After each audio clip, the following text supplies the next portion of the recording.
Okay, level 12. Maybe the last level. Oh boy.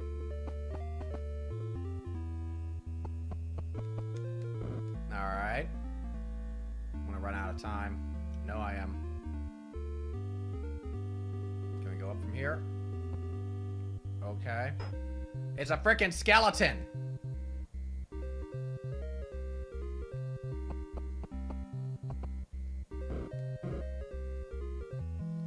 Don't despair. We know what we need to do. A few moments later.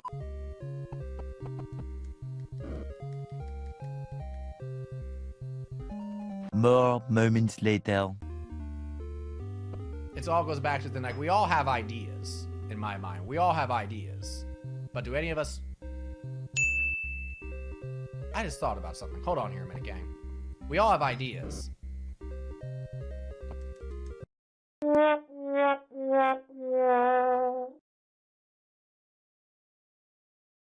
More moments later. I gotta figure out how to get over there. Like, obviously, we're pressing this thing. And we're supposed to run.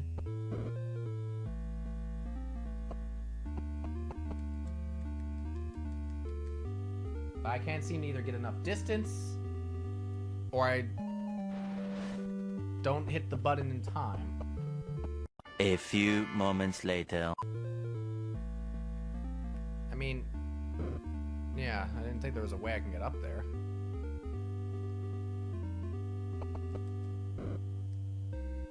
Wait a minute, hold on here. Let me think about something a sec. No.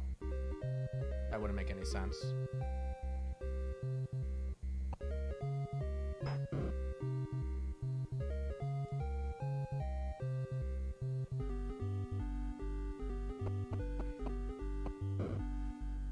I just tried to do that in Breath of the Wild like a fool because I got spoiled by Ocarina of Time. That seemed pretty damn close. One eternity later. Why are you laughing at me? Why do I have a feeling you know exactly what's coming up? We are struggling with what to do with this jump right here. I mean, seems like that's like, alright, we press the thing, we go over here. And then we run over here, and then, you know, we do a running jump, and we try to jump, and then... A few moments later. Here's my crazy idea. Is there something to the right of this?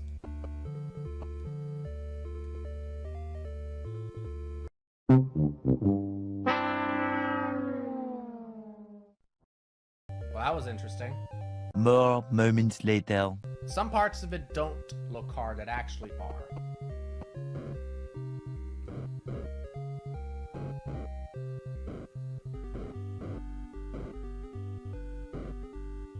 Alright.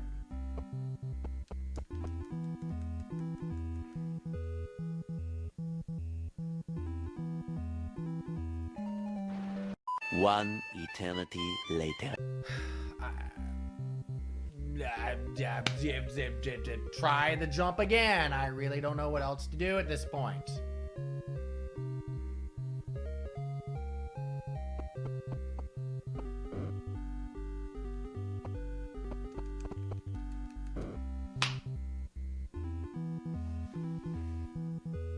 A few moments later.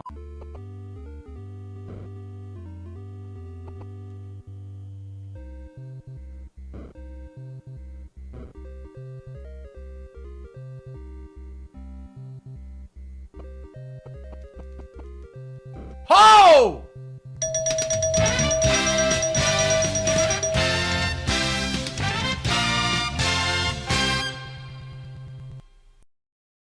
Everyone break! Everyone break! Everyone breathe!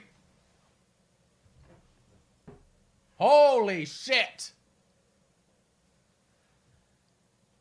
Let's not fuck this up.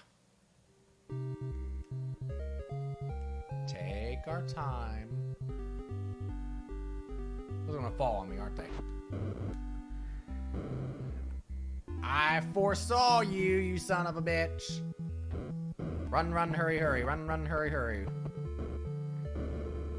They are too, aren't they? Run, run, hurry, hurry. Run, run, hurry, hurry. Here comes...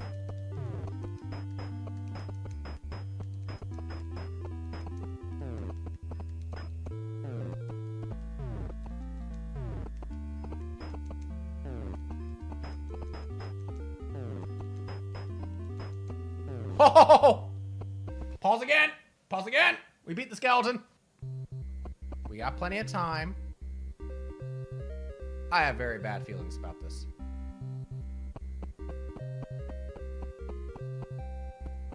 I still have bad feelings about this. Okay, what do we do about this?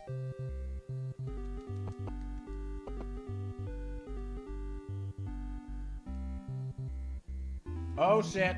Oh shit. What's going on? Either chapter 12 is not the last level, or we're about to go into some kind of boss thing. Okay. Apparently, level 12 is not the last level. Which suddenly scares me. Having these columns here seems to indicate something.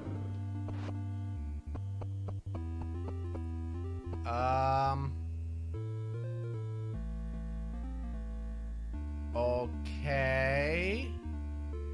Obviously the exit. Now I'm very worried. Oh, Lord.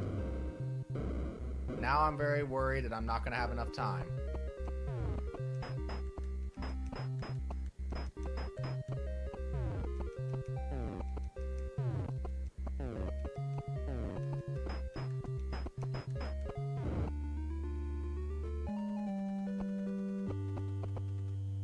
Oh, okay. Like, I'm nervous now, gang. I am very nervous now.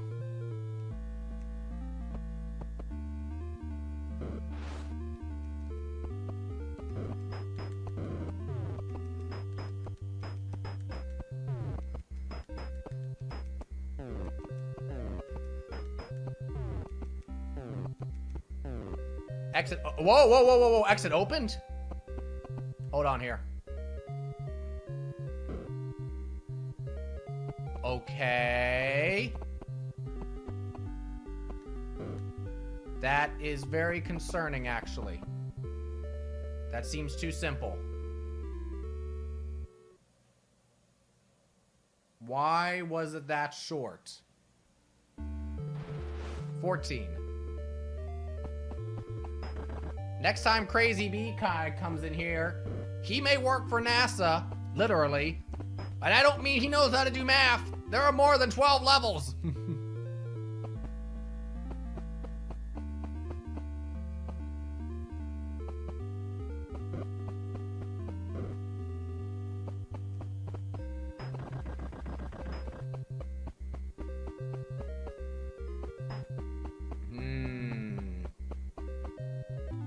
Hoi! Hoi! Did we win? We win!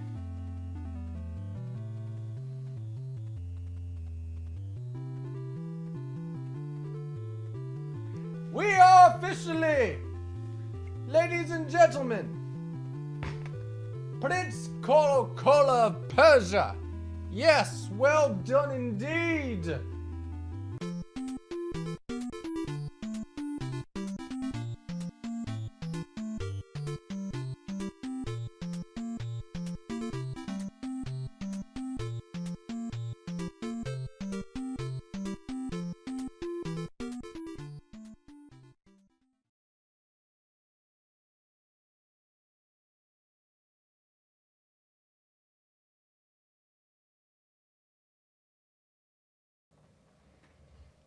Ahoy, folks.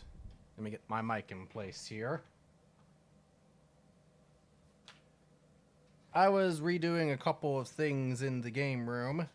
I got a couple of fun things to show off, so we'll go to Tropical... Nope, not that one. That's the one you usually see me at. Hi. This one. Here we go. Hi, folks. How you doing? I'll move my thing over here, and that elevator music is loud. How's that sound? That's probably a bit better. Yeah, that's definitely better. As long as I get a meets or exceed expectations, I'll be content and then work on my capstone for the final class. Yeah, you're coming up on the end of that. I'm sure you are excited. That won't be creating an updated crisis communications plan for the college as it's a decade old. And every important person on the list is long gone. Yeah. Yeah. You got a point there. I think that's a good idea. You are absolutely right. So, as I mentioned to Space Beagle before we got started, I just am out of the shower because I spent most of today outside mowing the lawn and working on stuff because I was, on the town yesterday, as it was, so I couldn't do all that stuff yesterday. And, yeah, in theory, of course, I'm working this week. So, Friday evening, I actually thought about streaming to Earl, but I then realized, oh, duh, I have a program I'm leading Friday evening that was outside DC, so I couldn't. I didn't get home that night until almost midnight, and so, like, yeah, you know, that wasn't gonna happen.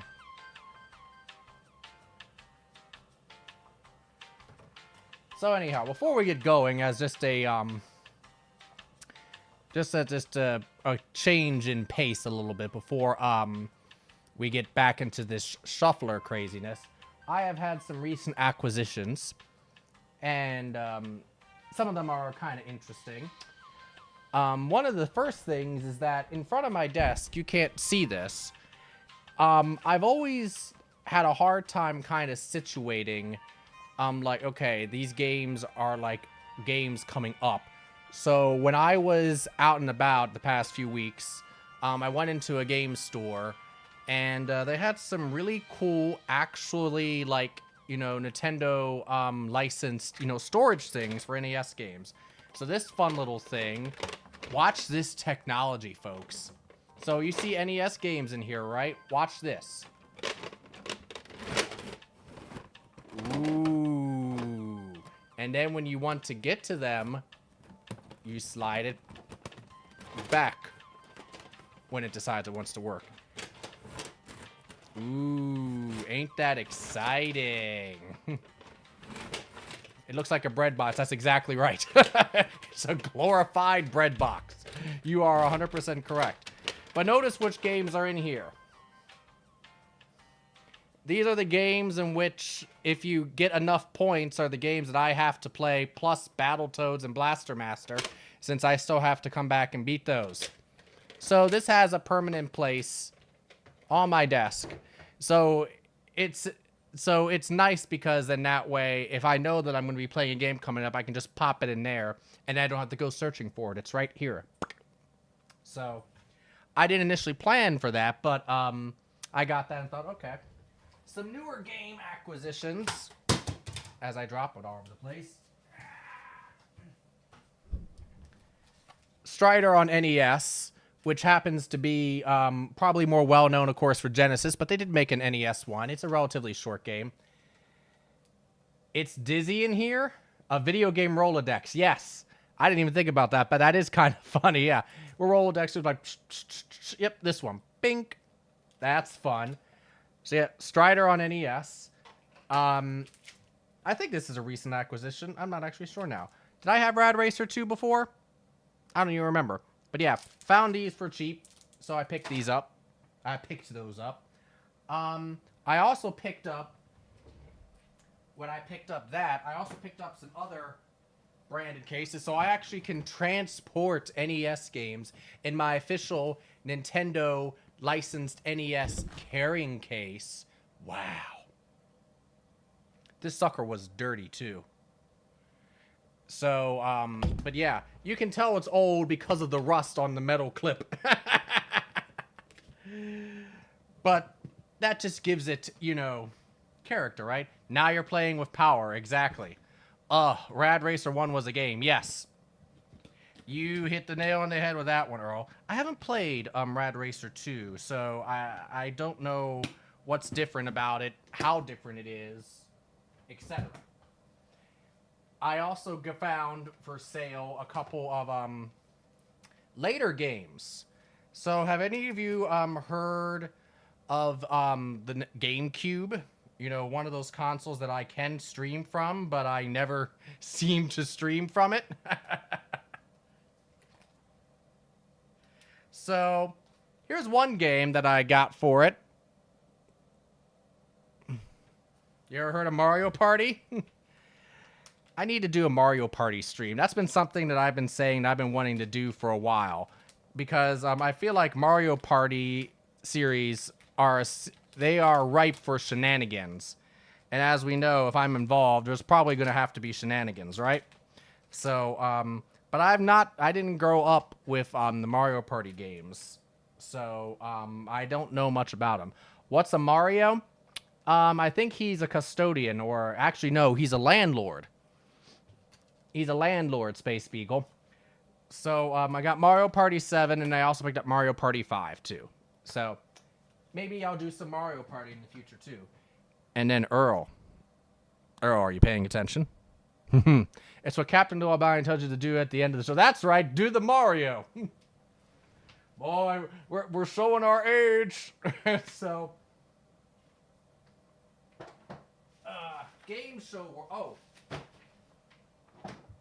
Again, because as I continue to get games and I continue to need space to store them, yes, this is also storage for games. Actually, you're supposed to be able to run one of your consoles, your NES, in this thing. That has an output right here that your cords go in. So if I wanted to, this is where I could put my NES and a bunch of games. Now, I do have a bunch of games in here, and that's what I primarily use it for. My Game Boy, especially, and my Virtual Boy stuff. So that way it's not just sitting out for the doggies to investigate and get too curious about. Alright, so, and yes, officially Nintendo branded, right? Goodness gracious. I never knew Nintendo made so much storage stuff for, like, the NES, to store NES games and things. Like, they made a shit ton. And I have, actually, before I show you these last few things, I also have a picture to show you all. A couple of pictures, actually.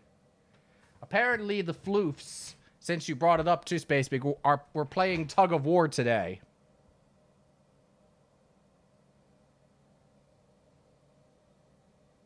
There's Avalanche and Angelica.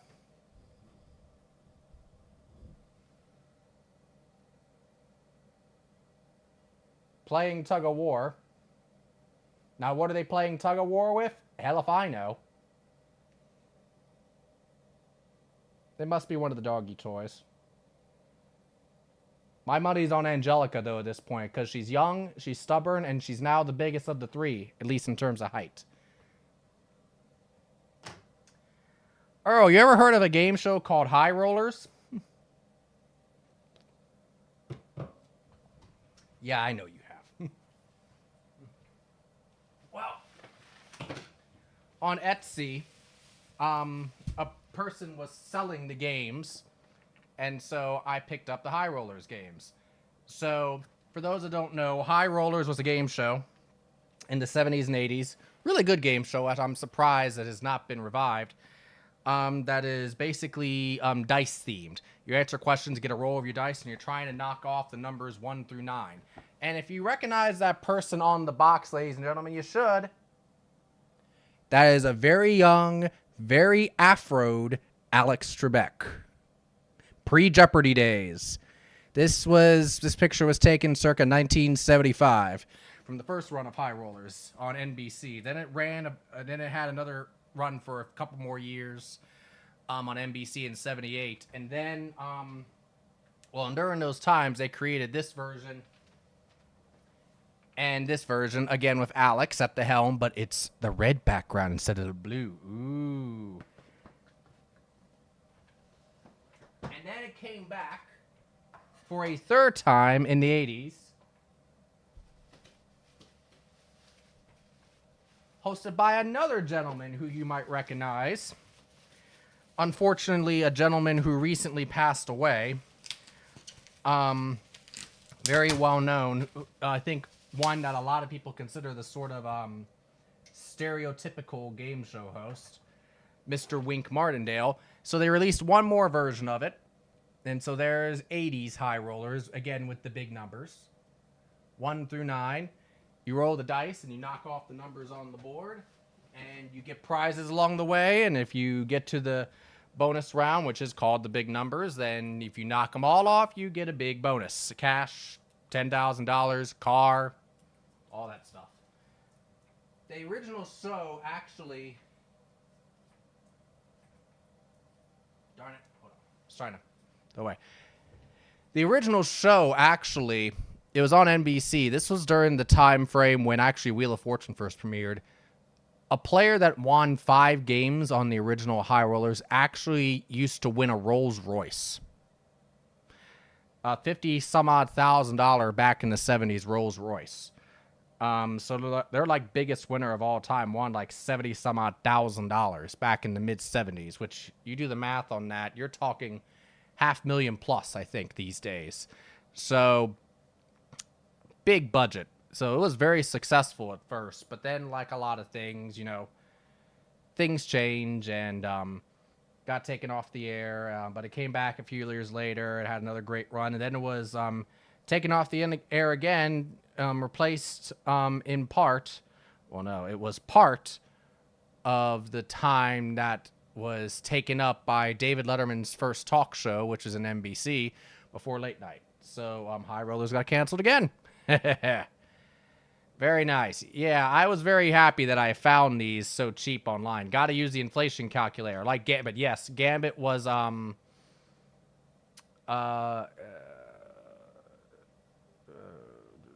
trying to remember what I was even saying. Yeah, mid 70s glitz glam.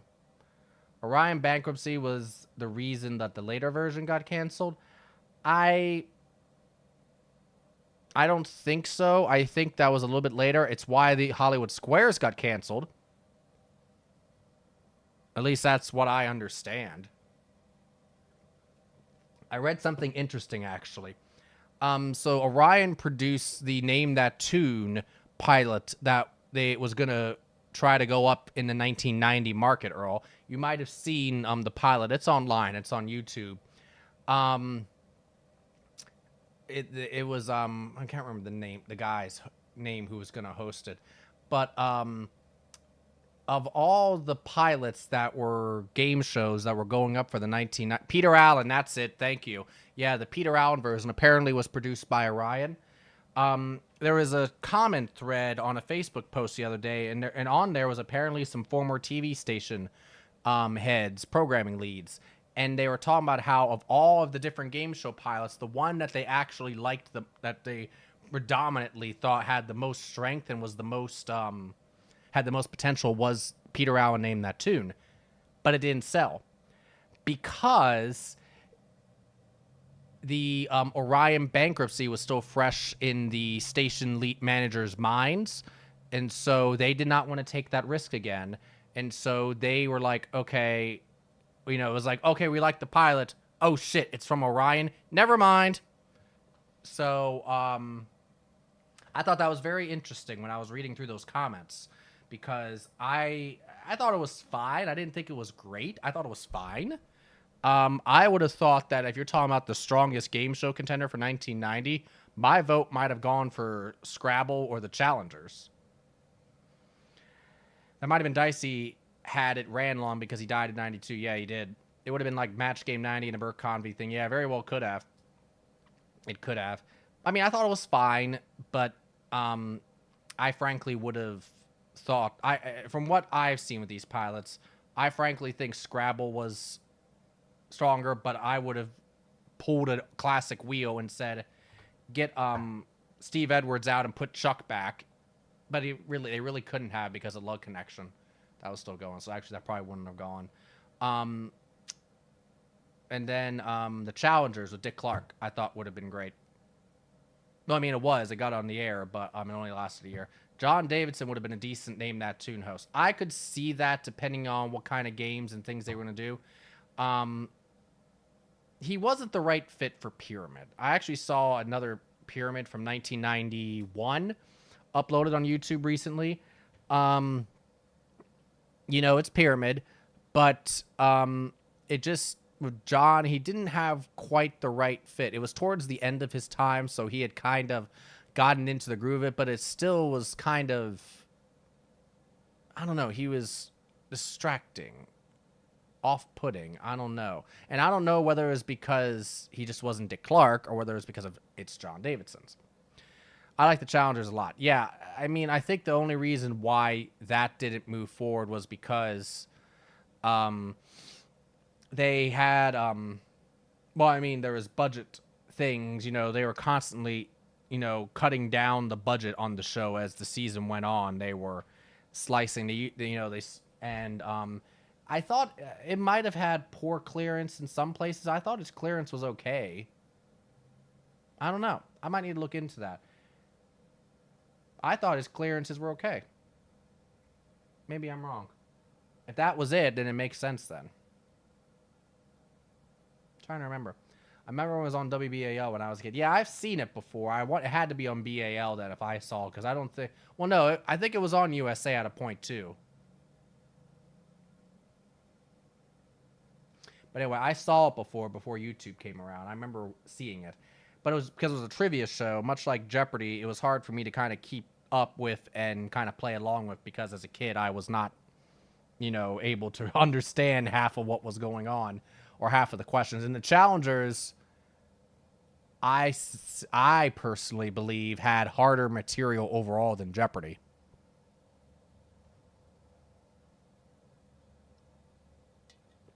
So maybe that was a contributing factor. I don't know. But anyway, those are recent acquisitions that we're adding to the collection. I think I got it all. Oh, I've started collecting the Mega Man Battle Network games, too, for Game Boy. So I started adding those in, and yeah, who knows? Maybe I'll pop those into the Super Game Boy in the near future, and we'll play through some of those. Current Events game show would be a tough sell. Yes, it would. I think I like the idea of it, of an, quote, up-to-the-minute current events game show. I love the idea of it. But with the era of 24-hour news and just the climate of political shit, I feel like it would be almost... It would be too... what's the word I'm looking for? Divisive, without even trying to be. So, I love Battle Network. Yeah, maybe I'll play through when I get them. I'll play through those because I've never played the Battle Network games. I've never played any of them. So, I mean, it's only recently that I've kind of like learned and realized that it's like, oh yeah, this is pretty much with some variation like classic Mega Man. So, that sounds fun to me. But you know what's not like classic Mega Man? Top Gun.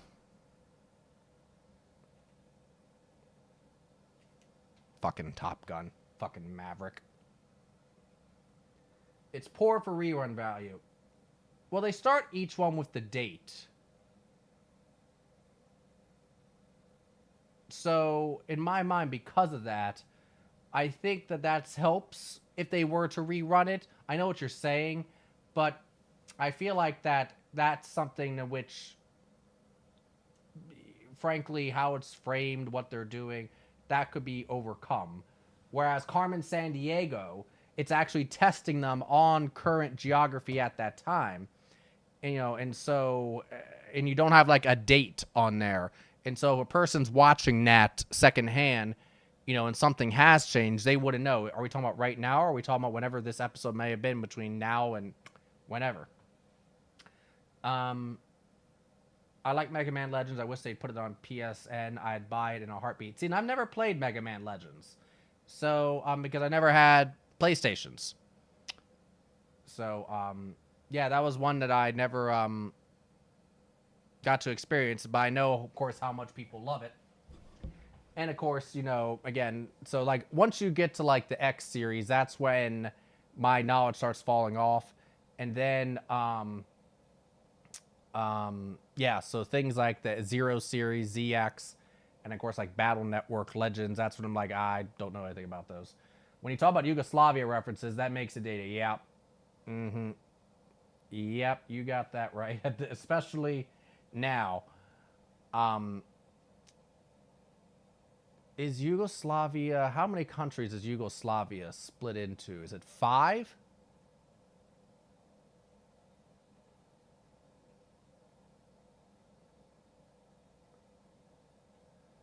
You're basically playing it like an RPG. Yeah, that's what I understand. I've seen some people play it, but I just haven't played through it myself. Oh, that's different.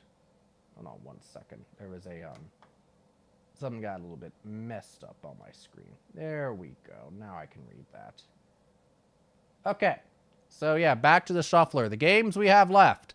Top Gun, Double Dare, Castlevania 2, Simon's Quest, Super C, and Gradius. I was hoping last time to beat Super C and Castlevania 2. Castlevania 2, we are almost there. I just need to go get the cross. Then I go to Dracula. Super C, we got to the last level, I think, twice last time and got bullshit deaths. So now I'm actually really pissed at Super C.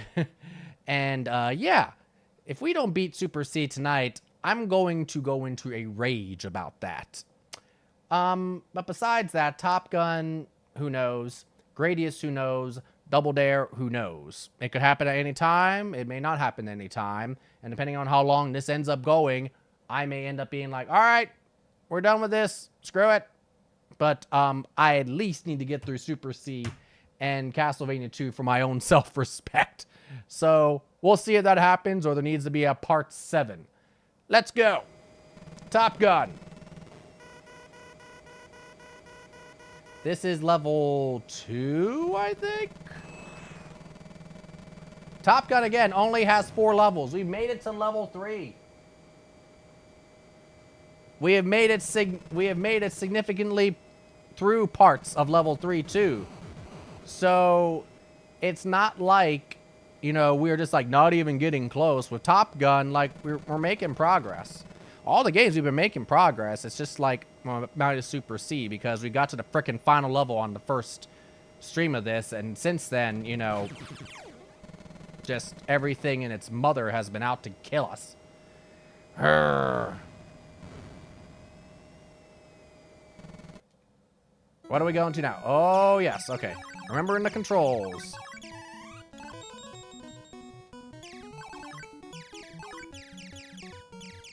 I don't know how I'm alive there. I should be dead.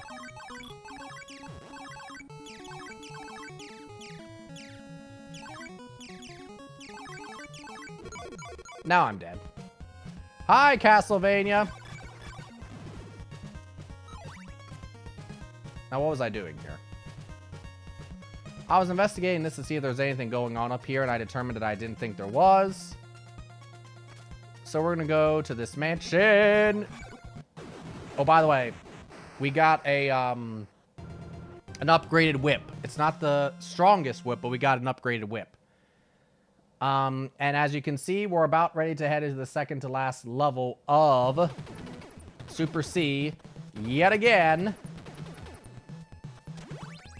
Hopefully for the final time.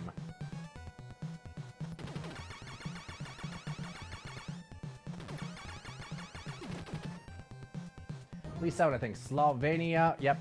Bosnia, which Bosnia, I think, is technically Bosnia or Herzegovina.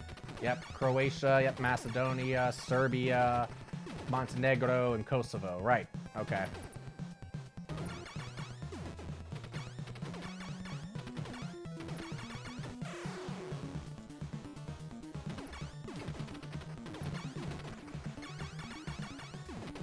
I don't think we've used any continues in this run. I don't think.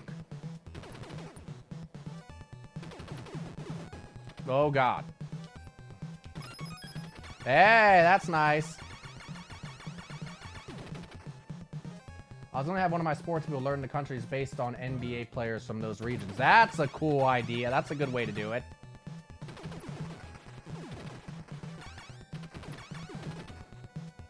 Are there a lot of NBA people from those countries? I say as you know, NBA ignorant person.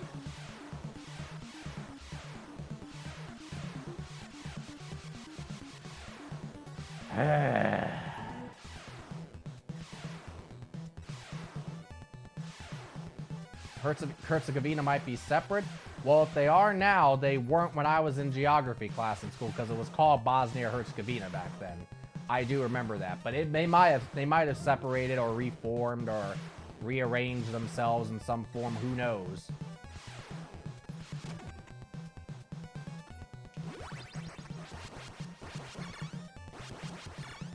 That part of Europe is the part of Europe that I've always had trouble keeping up with because, of course, there's obviously conflict, but also just the geography of it is like, yeah.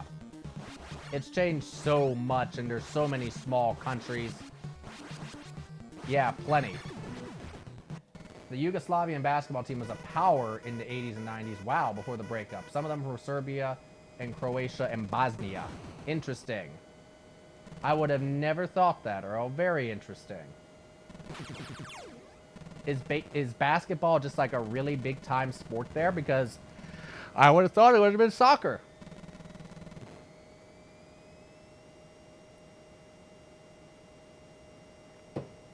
I mean, I'm sure it is big there, but I wouldn't have thought that basketball may have also been big.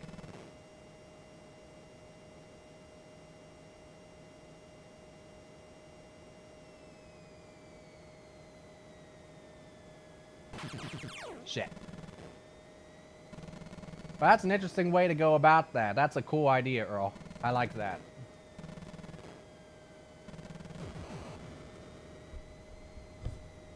Goes back to the classic mantra, you meet them where they're at, right?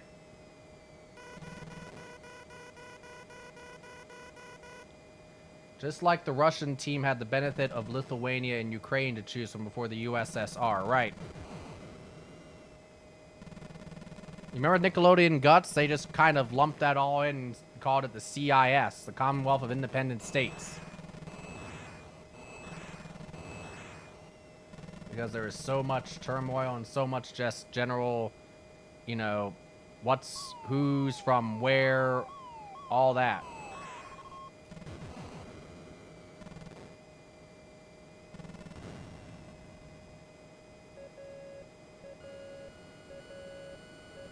This part gets razzed on, but it's not difficult.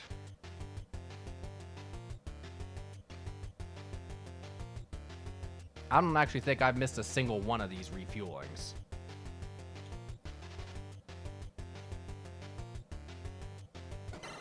See? Easy.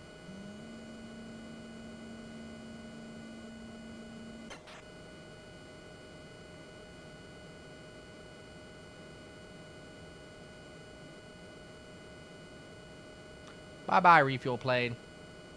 Have a nice life. At least until the next level.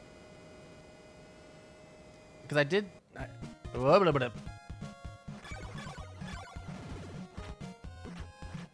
Oh, there's something here.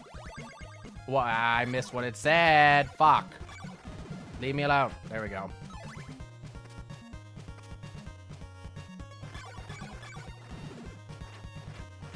I'll let that skull come get me. You're a pain in the ass. Dracula's evil knife blurs Camilla's vision. Okay, great. How does that help me? Is Camilla in this game somewhere?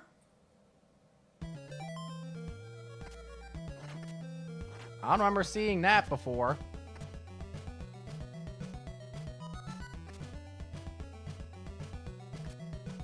I am not fighting those skulls on these things.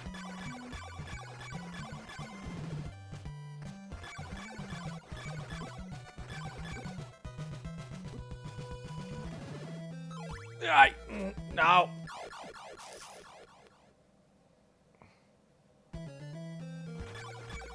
I didn't think she was. Honestly, France still uses players from Cameroon for its Olympic team. Really?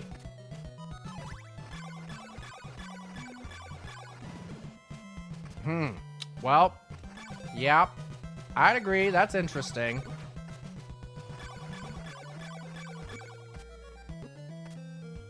Then again, I guess, you know, they would be using them from French Guiana. We use people from Puerto Rico. You know, I mean, are we really any better then?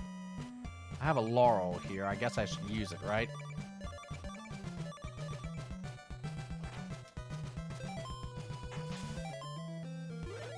I was like, why aren't you going?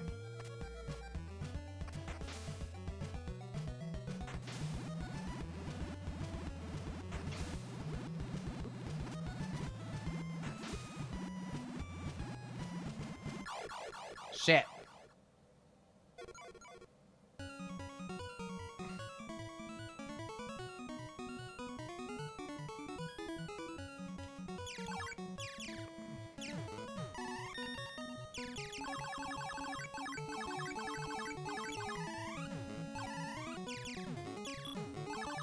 By the way, if the volumes sound off at all, let me know. I'm just saying that just because I didn't get a chance to check things today.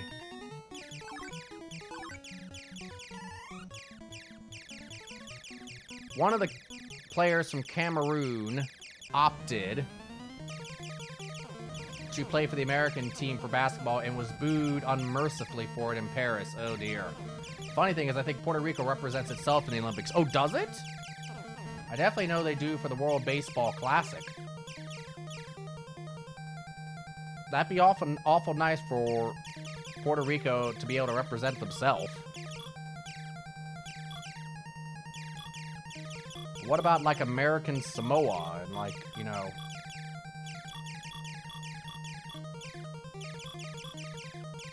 Guam?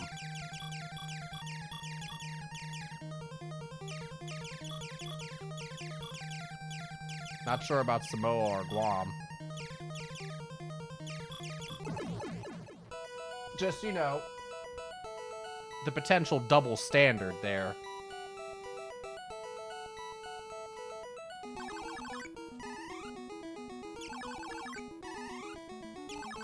I don't like hypocrisy, and I don't like double standards.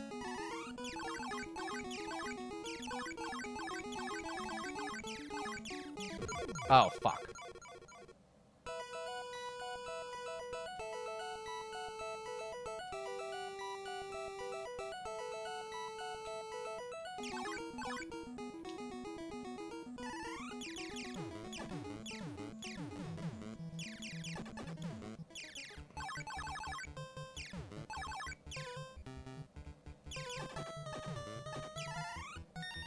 Yes, please, give me some option.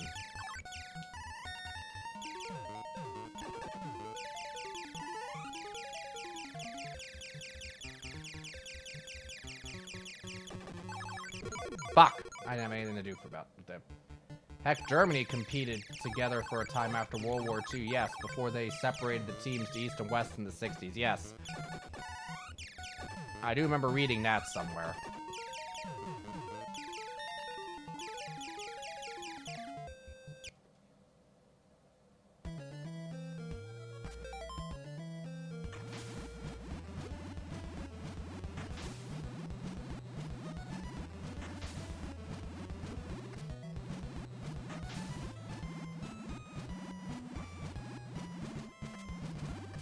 Alright. There we go. Now, as I forgot before, we have to defeat the frickin' mask in here in order to get the cross, which we need to be able to be let into Dracula's castle.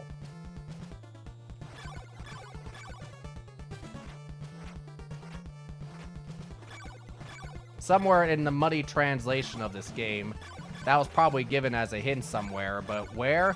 I don't know. You know what makes for better hints? Chat. The people in my chat made for better hints than most of the hints in this game, let's be honest.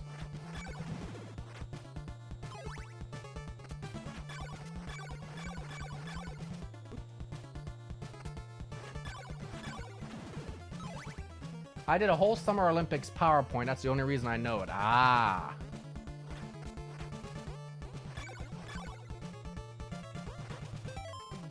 Um...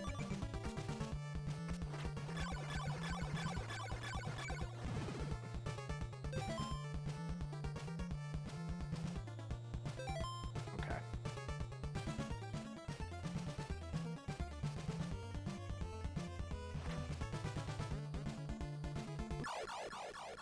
Wasn't letting me throw the holy water, so I was screwed. Hi there!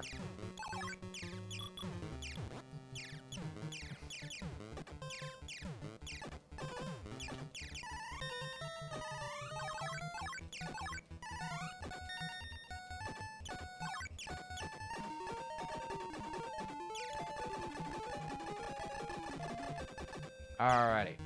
Time now for squares fight. The greatest squares. I can tell you the 4 cities, starting with M, that hosted the Summer Olympiads. I'm gonna guess Moscow, Madrid. Shit. Mexico City. And let me think about the last one.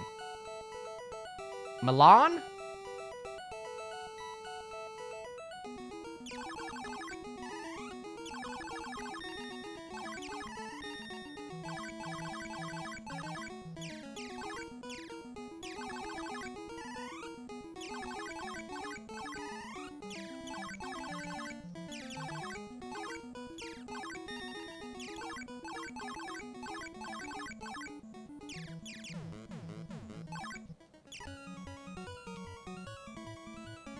Moscow, Madrid, Milan, and shit, Mexico City. Those are the 4 M's I'm thinking of.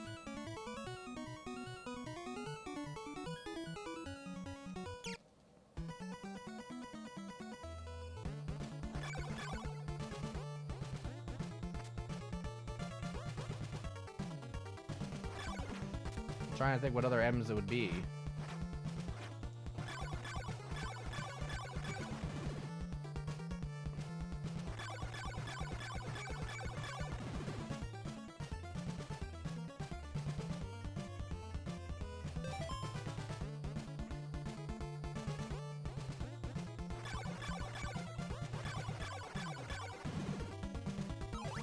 Can't think of any cities in America.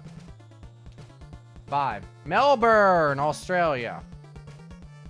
Montreal. I was thinking that I was missing one in Canada. Munich, Germany. I was also thinking it was like, was there a, that was like, okay, what other cities? Melbourne, Montreal, Munich, Mexico City, and Moscow.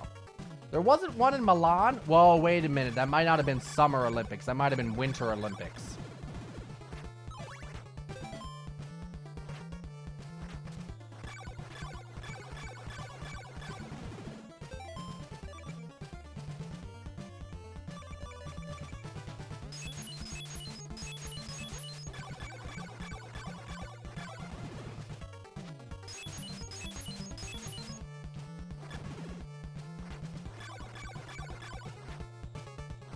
See those blocks above us? Does that mean anything?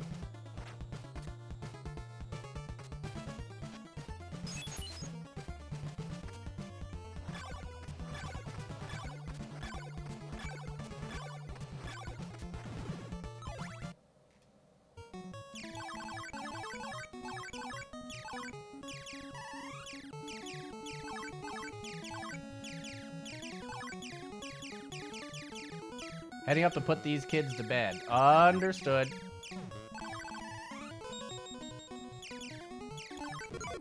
Fuck.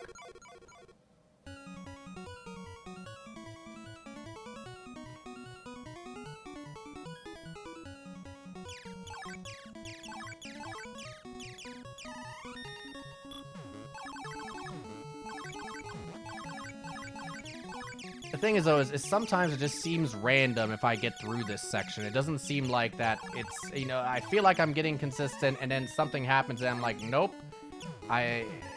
Bullet hells just are really hit or miss for me. And when I mean that, I mean they're mostly miss, because, no, I don't claim to be good at bullet hells at all.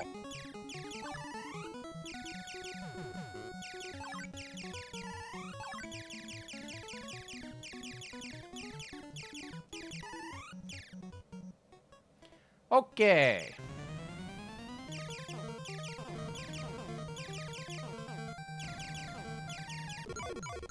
Well, fuck. Case in point.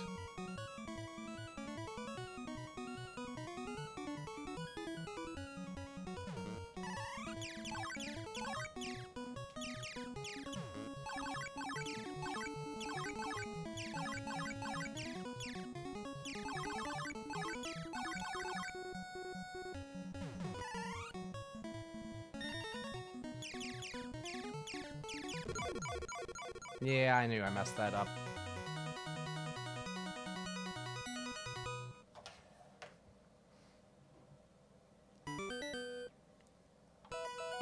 First sip of the orange vanilla Coke of the night.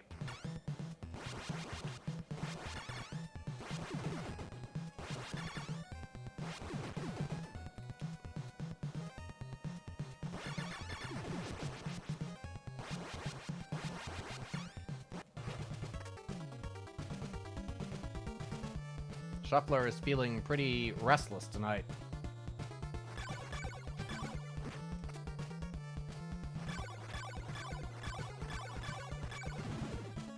Shit.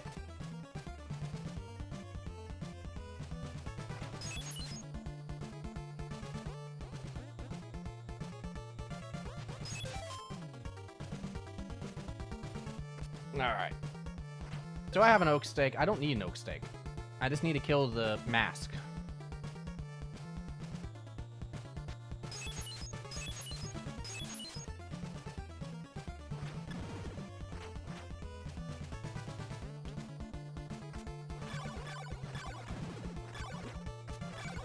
Stop boning me. Phrasing.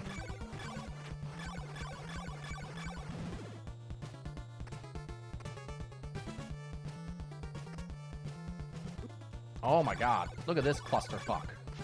Speaking of boners. Or getting boned, or whatever you want to call it.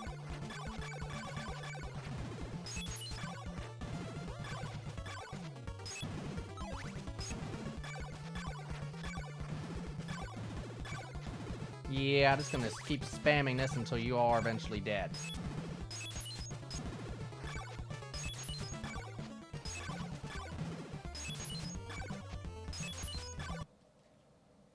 Hi there, Double Dare. How you doing? We're at the start of a new game.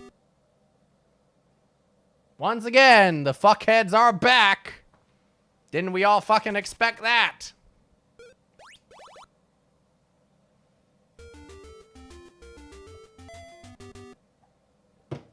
Mark Summers is getting really tired of this shit.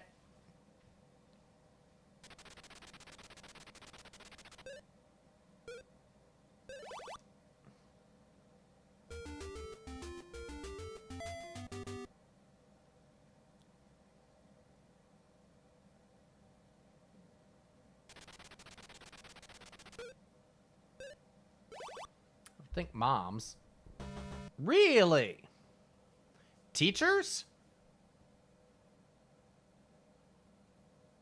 That's interesting.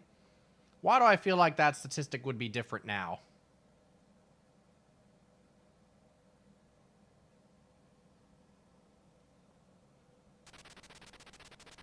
Beaster. Yeah. Mm-hmm.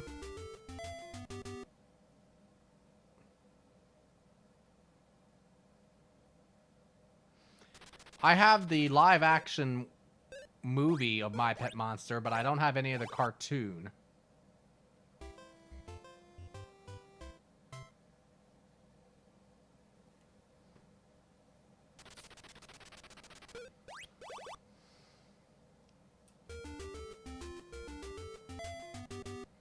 Actually, My Pet Monster, the movie, was one of my favorite movies as a kid. I think it's funny. I think dog. I think.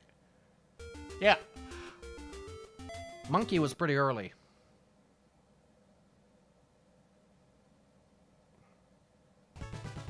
Oh. There. That's right. You just fall down there. Oh, how you like that, huh? How's your purgatory? Oh, fuck, he escaped. Oh, shit, he's glitching through everything.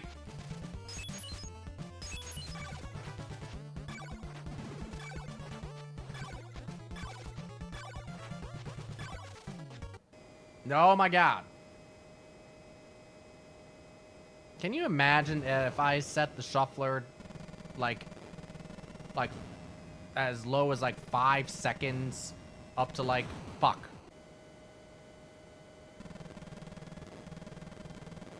5 seconds up to, like, only, like, a minute or two, and how awful this would be?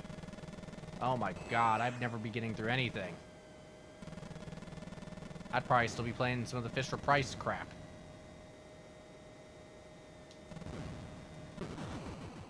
Well, bye-bye, Top Gun.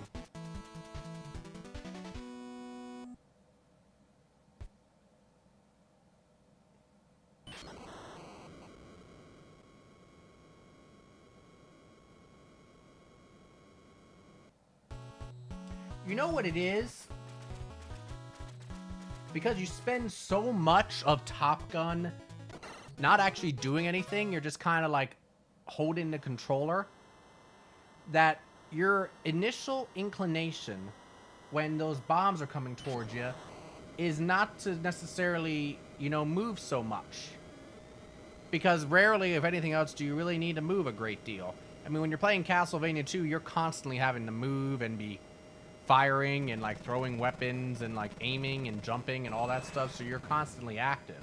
But with Top Gun, there's so much downtime that the second that you need to do something, your brain kind of takes on a different, like, mindset when playing this game. That it's like, okay, you kind of have to be able to go from 0 to 10 at the snap of a finger.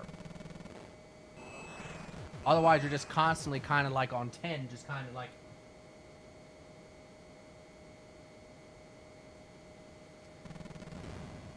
which will prey on your boredom.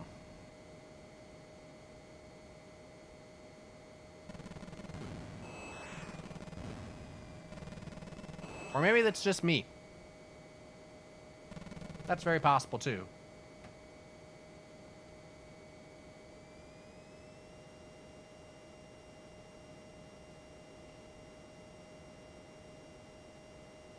Going up.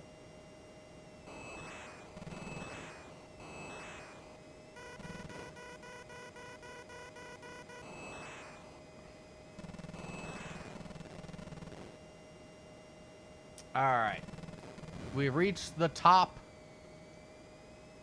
We have reached the top of Cotton Ball Mountain.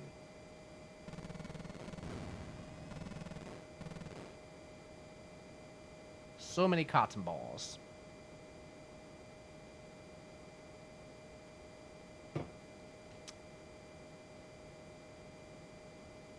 Yep, here we go. Perfect example.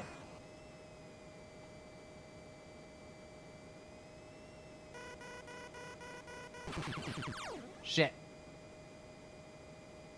Just gonna oh, here we go.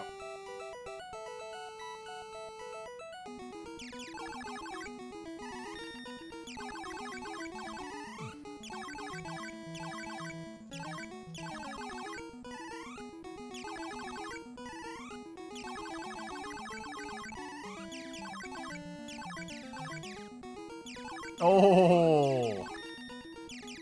I'm not exactly sure how that didn't count as a hit, but I'm not gonna complain.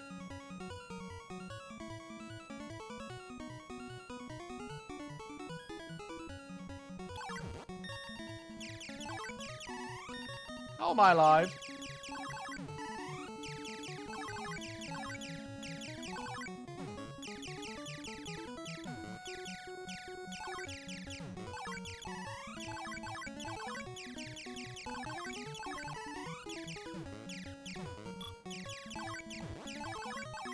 I could really use another option, or I could really use a frickin' the question mark.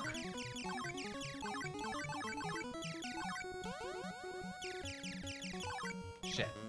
Well, I didn't end up getting either.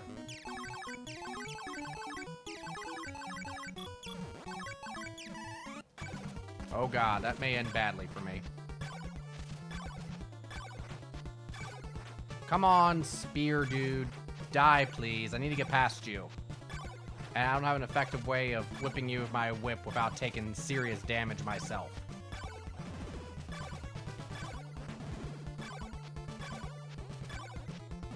Thank you. I'll say, yeah, we really need to kill you too. So we may not be able to.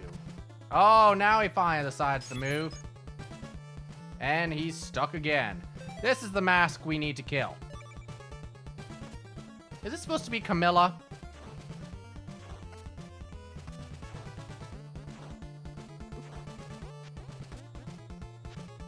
Okay, you don't do anything.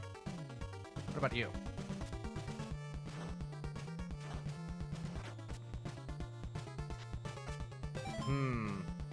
Did that hit? I couldn't tell.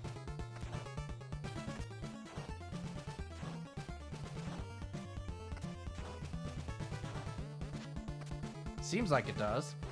Well, now it doesn't make a blink, so... Guess what?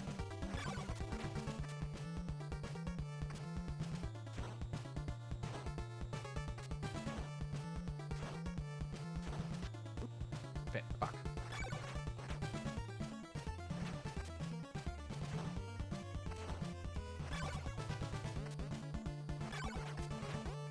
Trying to see if I can get double hits, but it doesn't seem like that's an easy thing to do.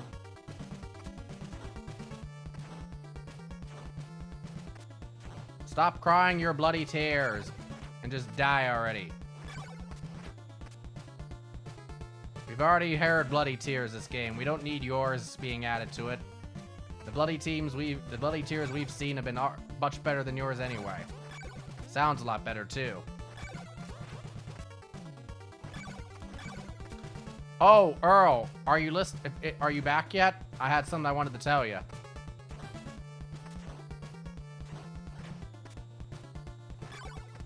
Shit.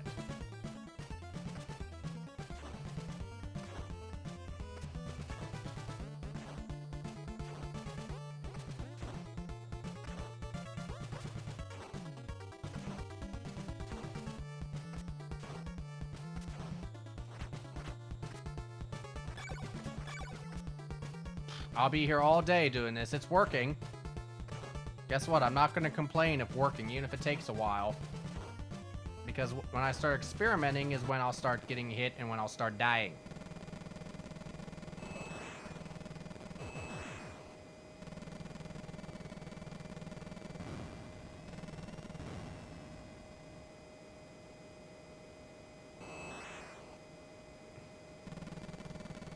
It wasn't a big thing, Earl, but just if you're before I just remembered something because I brought up I don't remember even what it was that I brought up.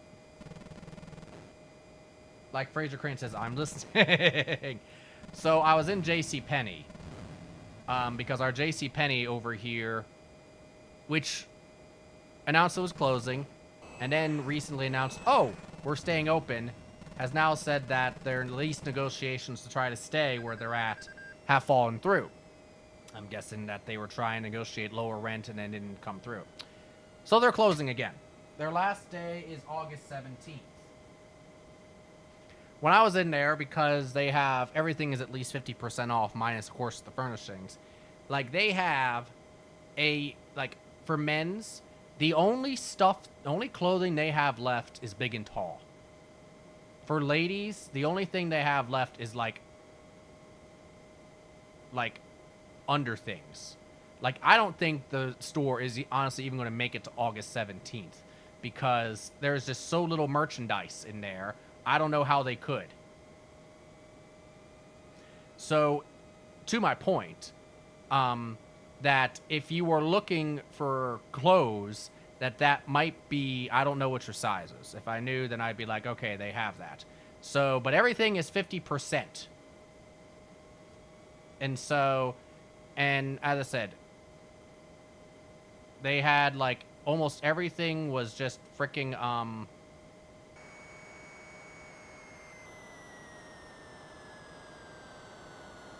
we well overshot that.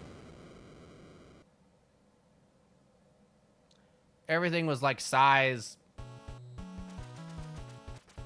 45 on up.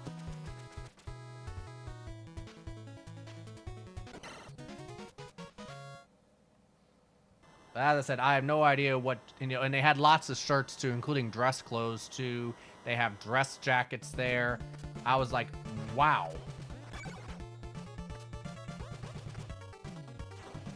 But everything being at least 50% off, it was like, dang. If people that are like size 45 above are looking for clothes, you know, come to the JCPenney here while they still have stuff.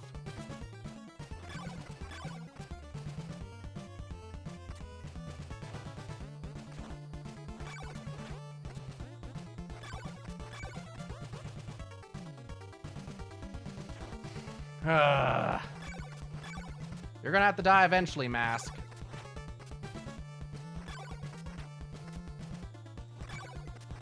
Damn it. I'm trying to do multiple hits every time it comes around, but that's not always, my timing is not always good for that.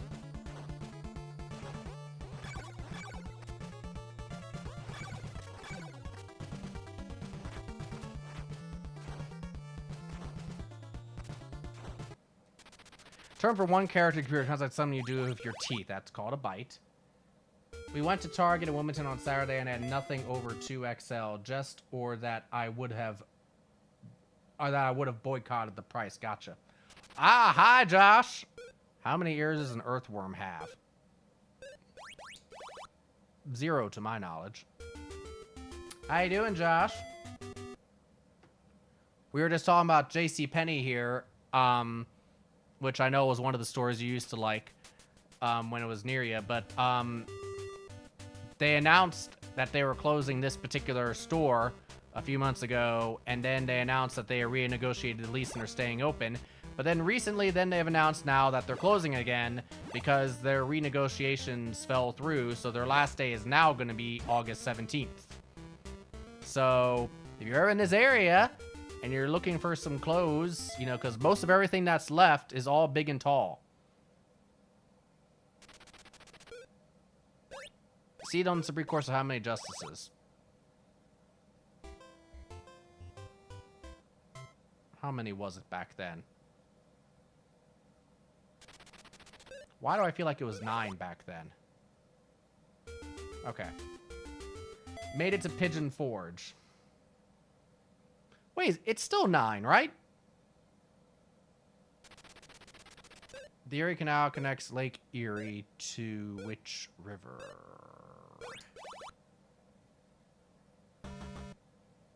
St. Lawrence. Or is it 11 now? It's the Hudson. Oh. Okay. Made it to Pigeon Forge. Nice. How is the house? Is it all right? Was it a good drive?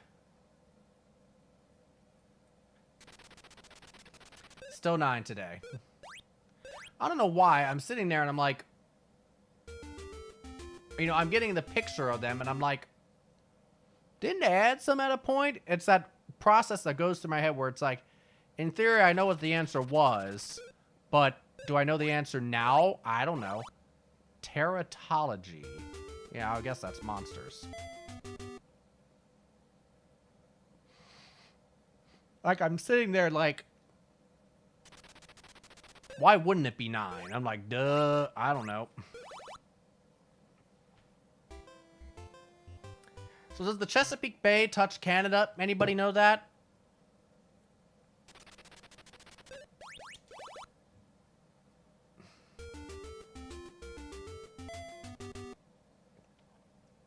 How much money do you think the fuckheads have accumulated during their runs at this point?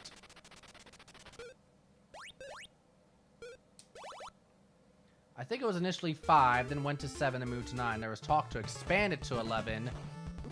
Shit. Fuck.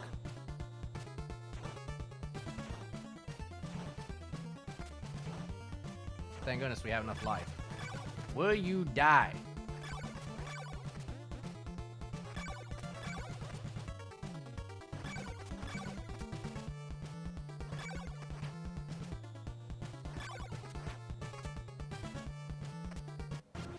Oh, ah!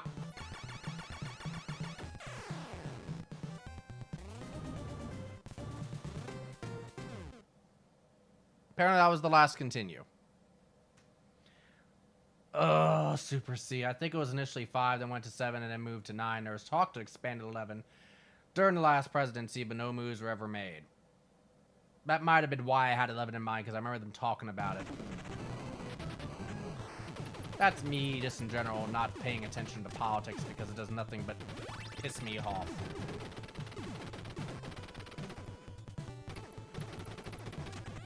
Politics, not good for my blood pressure.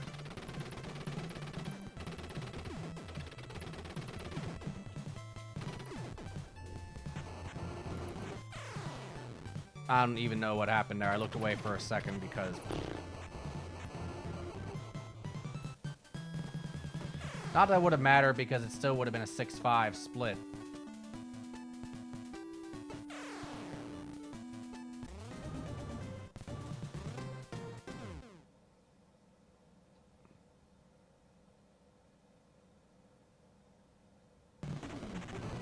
When you say last presidency, do you mean Biden or do you mean Trump's first term?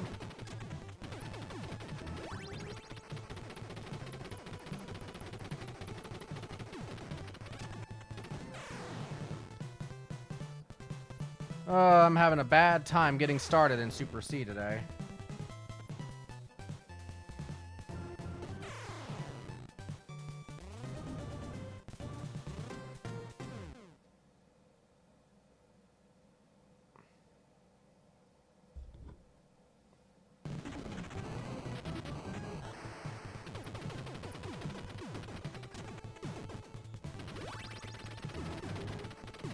All right. Shooting all the guys right in their dicks so that they can feel the pain that I'm feeling. I haven't gotten kicked in the dick a lot of times by this damn shuffler.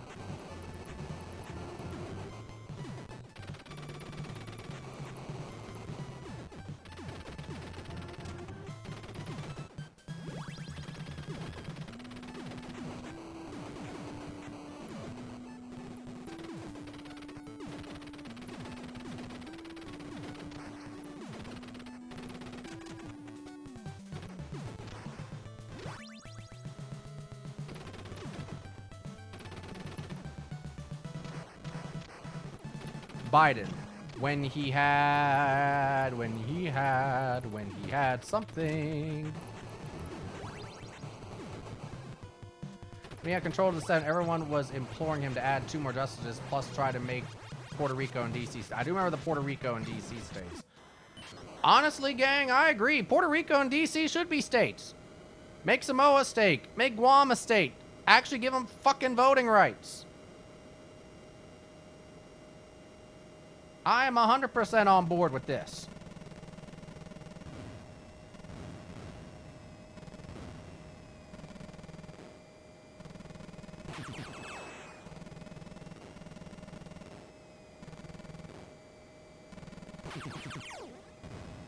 I mean, DC and Puerto Rico, frankly, are the most obvious additions because of their general size and just the contributions that they have to economy, tourism, you know, whatever. Not that that shouldn't matter, but to the point, you know, that it's glaringly obvious, or it's glaringly distinct when regions and populations of that size don't have the same full representation that everybody else. The only corner of the sun about DC being a state is that the government would be effectively limited to a small area between Capitol Hill and the White House. Good.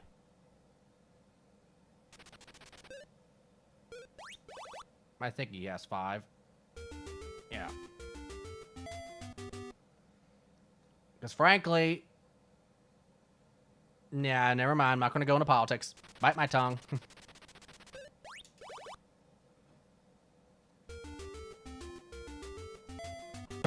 You all that know me in real life know where I stand in politics.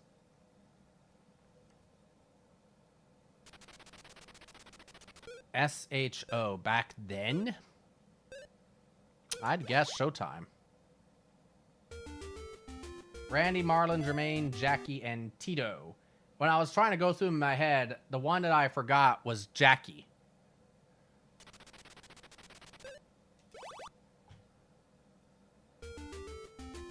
Jackie Jackson. And yes, R.I.P. to Michael and R.I.P. to Tito. Yeah, shopping. I think it started as Shopping Network, then it became Home Shopping Network, HSN, yeah. At least in terms of the abbreviations of how it would appear, I guess, on, like, your, whatchamacallit, your, TV Guide channel, whatever that was beforehand. Before it was called TV Guide.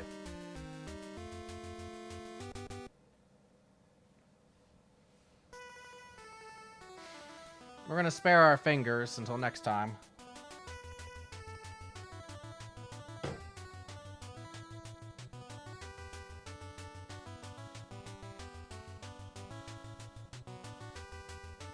By the way, did you know they are doing a Michael Jackson biopic with his nephew starring as him? Yes, I did know that.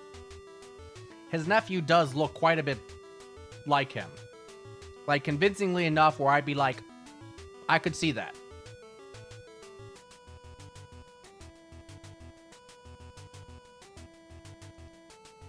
I mean, so, like, him growing a throw, and he definitely sounds like him, too. See, I don't remember how he sounds. I don't know if I've heard him talk.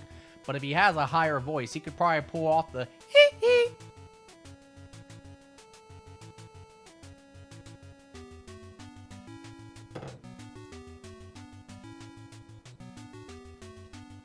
Is there an actual term for what that is that Michael did? I mean, it's his falsetto voice. But, you know, when he does his, like, you know, like, you know, ow!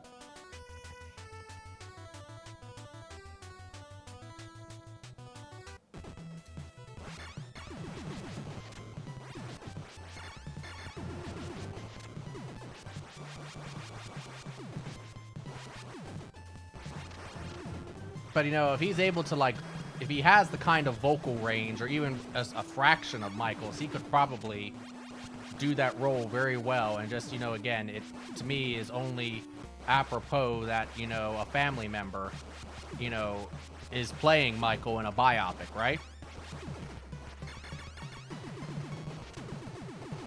To me, that would represent that it's probably going to be about as accurate and respectful as it could be, as opposed to over-sensationalized. At least that's what I would hope.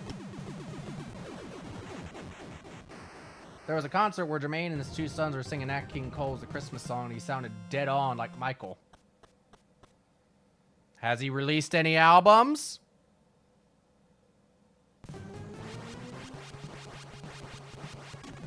Maybe he could have a singing career.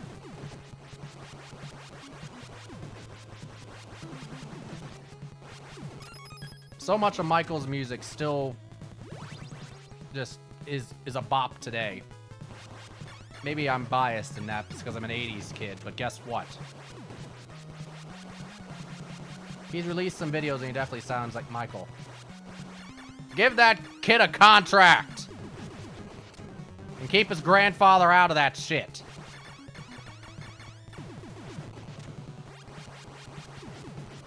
Not that he'd be in it anyway at this point to begin with, but...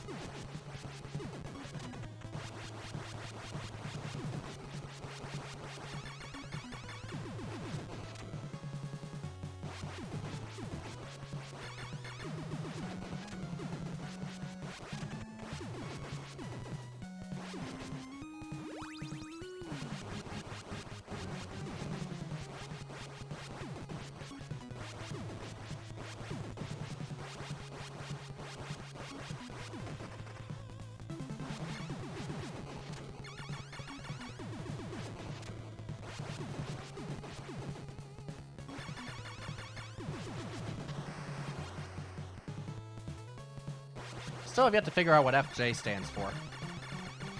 At the front of this tank.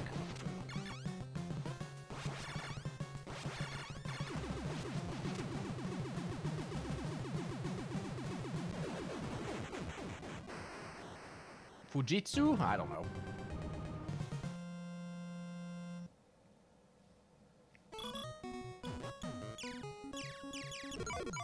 I was stuck.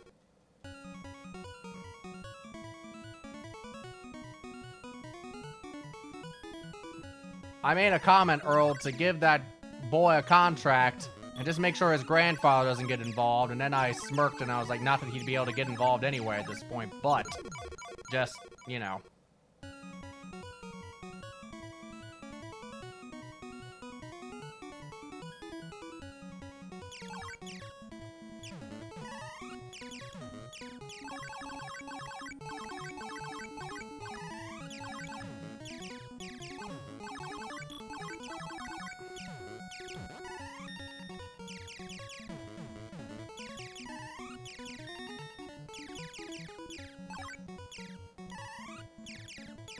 That's what...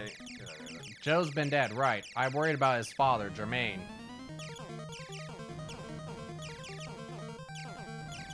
Does Jermaine have a controlling side, you think?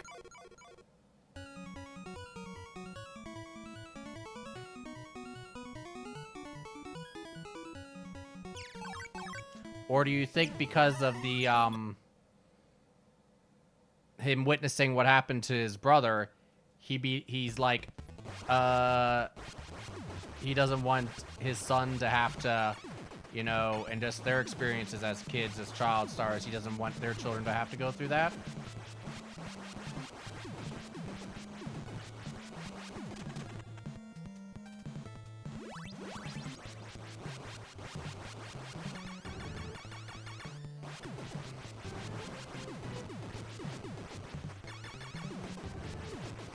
Nah, but he has a... I still want to be in the spotlight side. Okay.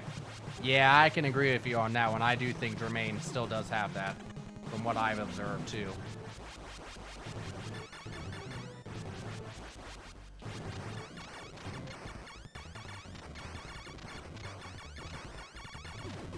But maybe there's a part of that concern as a brother.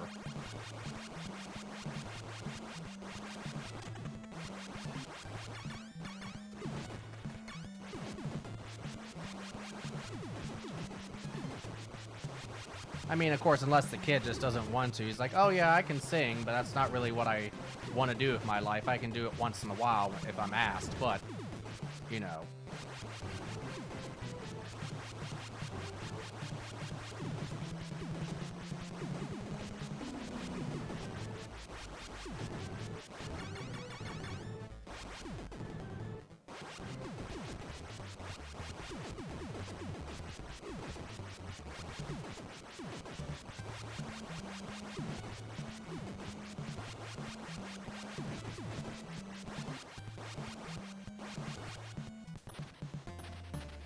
Alrighty.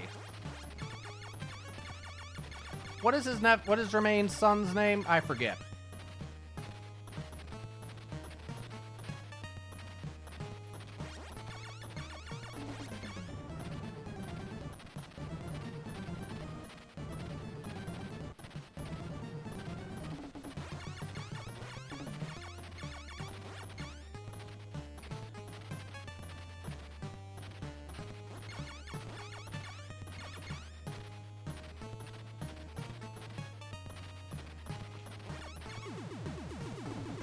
Germajesti. That is not a typo. Oh, Jermaine plus Jesty?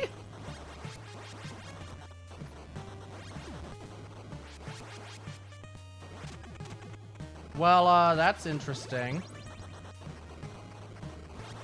What's his nickname? He's got to have a shorter version of the name that he's usually addressed by. People don't just address him as Germajesti all the time.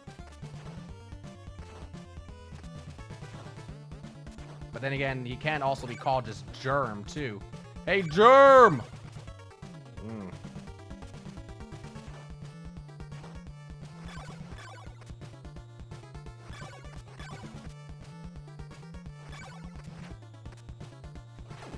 There it is! You now possess, not possess, the magic cross. Now, in theory, we should be able to get into Dracula's castle. In theory. Who knows? Unless I forgot something else. Very possible, but hopefully not.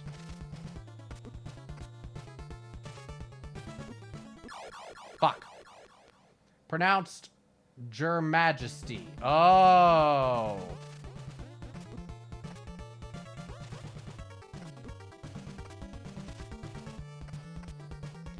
Interesting.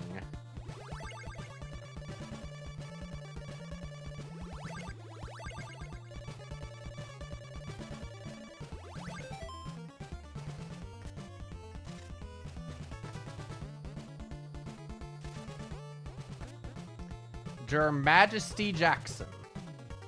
Maybe they call him Jerry or Jeremy, or maybe Majesty. I'm glad you corrected me, because otherwise I'd have been like...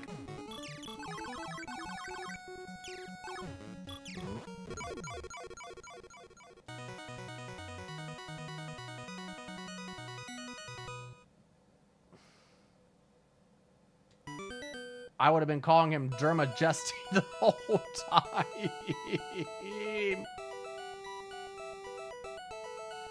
Mispronouncing the poor kid's name.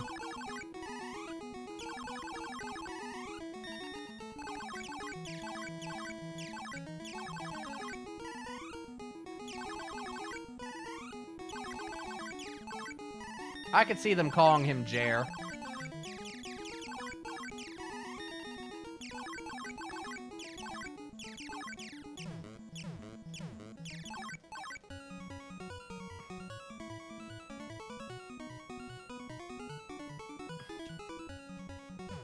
Then again, with a name like Your Majesty, he'd probably be like...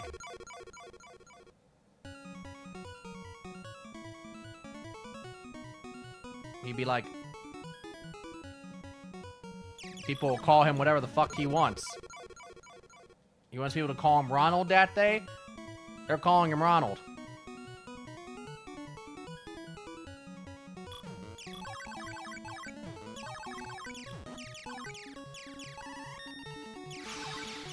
Too many close calls, too early on here.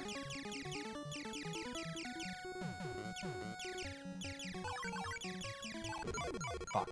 That was definitely my fault. It's like the It's Always Sunny episode where something happens, which I'll read in a second.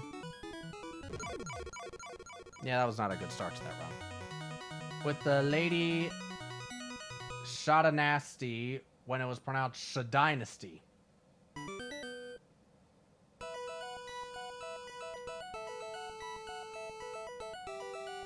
Was she played by Janet Jackson?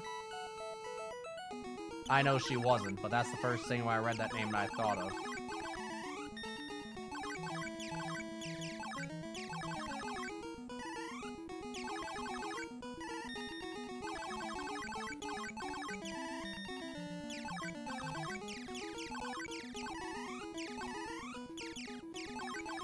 I've never seen that episode of It's Sunny. That's one of those shows in which I've seen a number of episodes, but I've not seen them in, like, any sort of, like, comprehensible order. Like, I haven't seen them in, like, oh, I've watched a full season. Like, it's all been scattered. I need to go back and, like, fill in the gaps.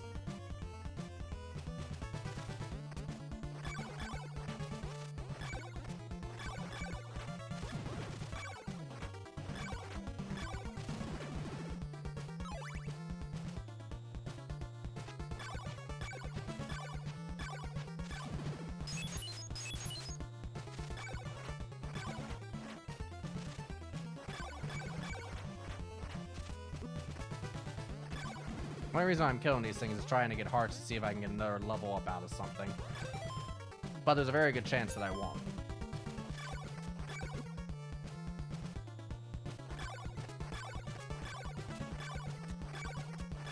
It was back when Frank and his business partner talked about a nightclub they own called Dynasties. And he and his partner fought over the woman Dynasty.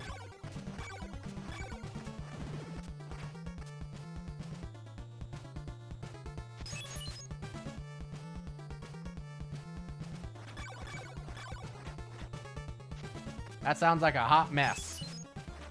But also sounds like a classic type of It's Always Sunny episode. The shenanigans are at work.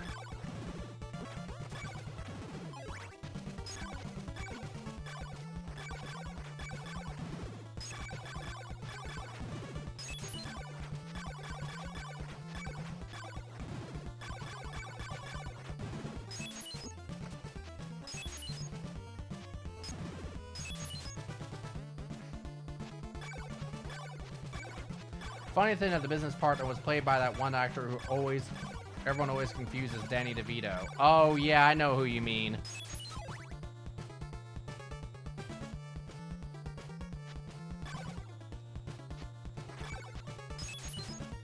I don't remember his name, but I know who you mean.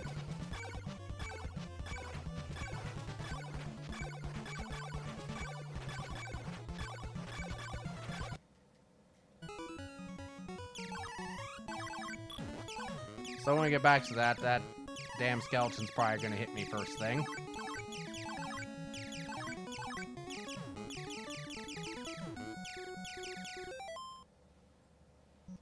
Okay, my sound went out for a minute. I was like, shit, did something happen to my stream? Fuck!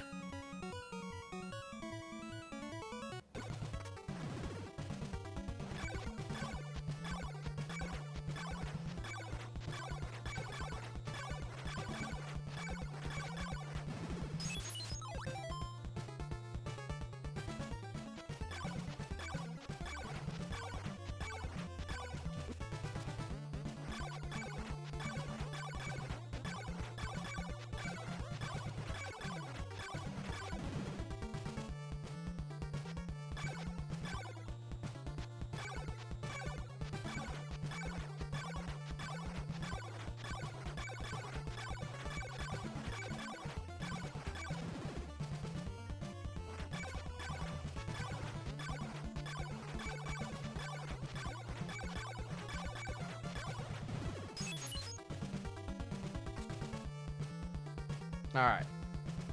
Oh, you again.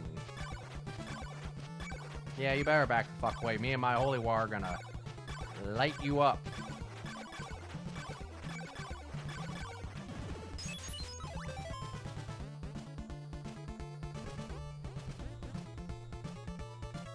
See if I sound better like that.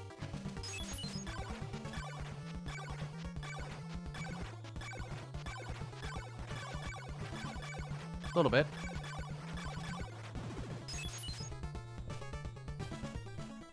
And that's even better.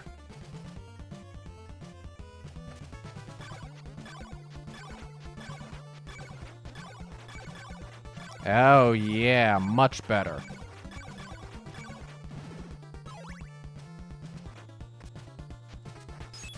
Stop jumping away from me. Get back here.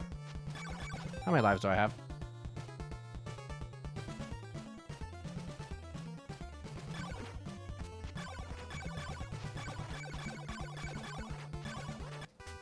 Oh, here we go.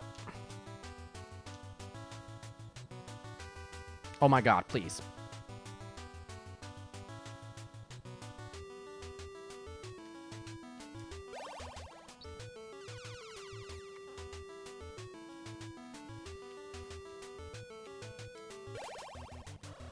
My thumbs were not made for this bullshit. Then again, I don't know if anybody's thumbs were made for this bullshit.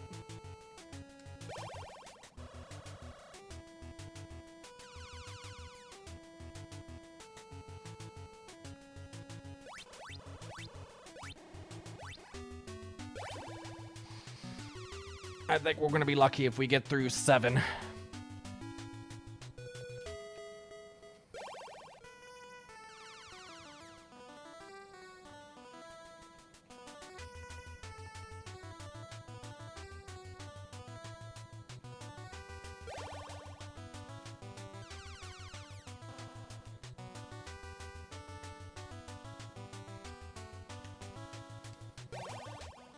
We only did because it was the slime and it wasn't the frickin' thing there.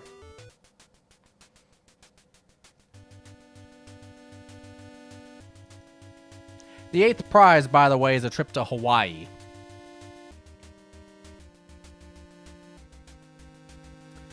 The actor that looked like Danny DeVito was John Polito. That sounds, yes, very familiar, okay. Didn't you say you had Double Dare as a kid, Earl, or did you rent it from somewhere? By the way, I was talking to a guy I met earlier this week at an event. He's originally from the town, how can I phrase this? He's originally from Ice Mountain, the town that otherwise could be known as Ice Mountain, near where you lived, where you grew up. I'm surprised Down the Hatch wasn't sued as one of the obstacle courses in the NES.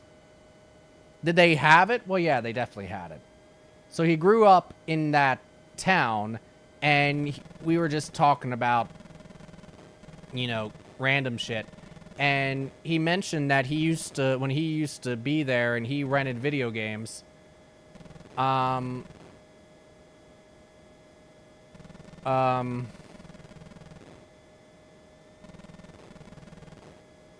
he used to get them from a place in,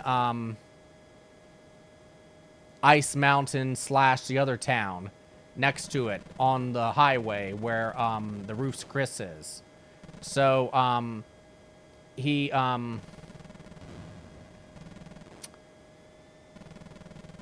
there was a place in downtown.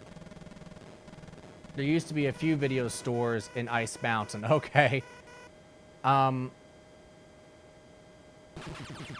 Dusseldorf?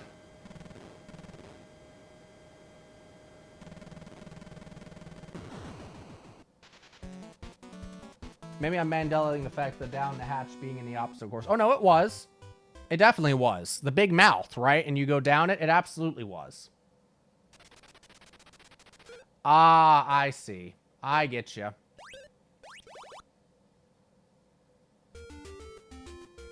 I get what you're saying. Yeah. I was thinking to myself, was it Eastern Shore Video? But I was like, no, that was in Salisbury.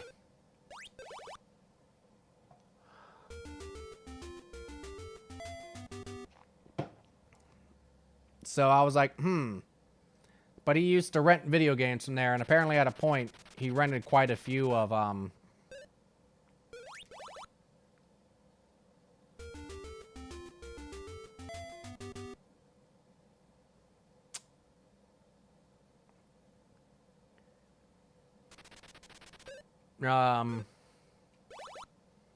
I can't think. Which game?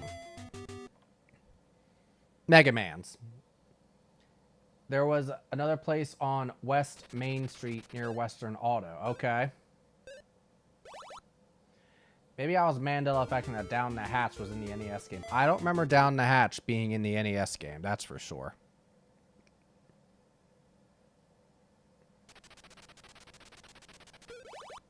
Can you imagine a game show called General Hospital? Make it out of the hospital in time and you win.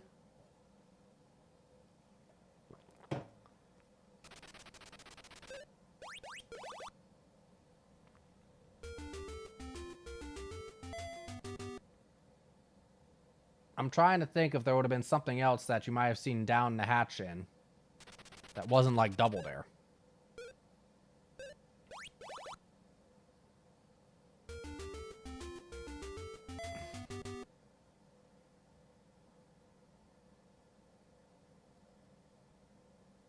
Maybe there's something in remote control that reminds you of the mouth, and that's why you thought about it.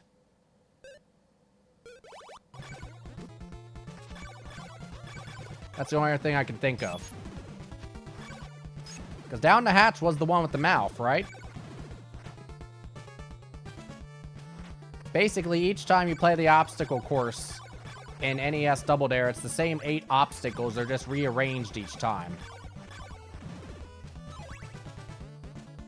So you always have the same 8 obstacles, just which order it is different. That's the only thing that's different.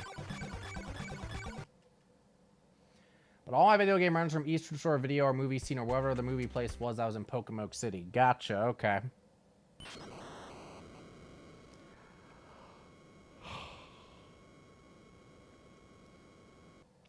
When you're up here next, by the way, I found a really cool place that has a bunch of retro arcade machines and pinball machines.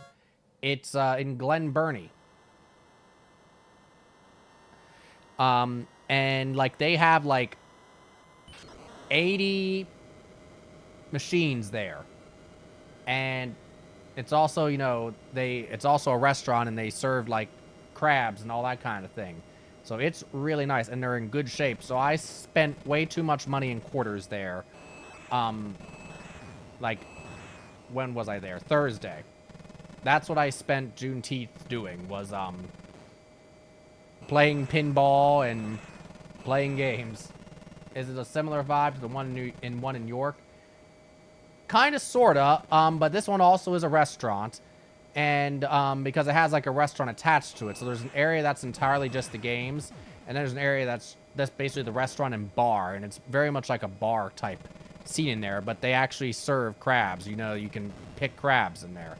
It's a small place, and it's right off 97. So they also have other seafood too. So, but a lot of people just go in there just to go into the arcade and play games.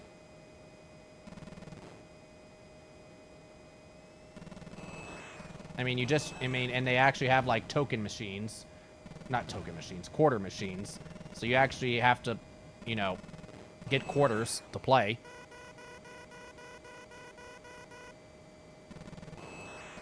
But they apparently hold pinball tournaments in there once a week.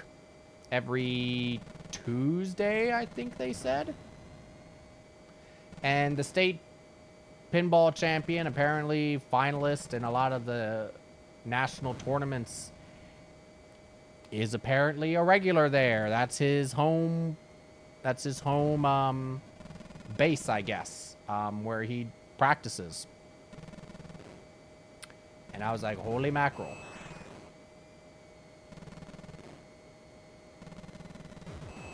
They have, like, for arcade games, they have, like, Simpsons, X-Men.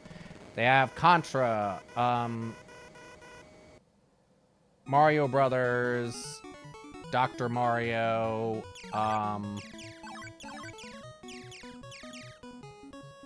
Street Fighter, multiple Street Fighters, multiple Mortal Kombats, blah, blah, blah, blah, blah, blah, blah.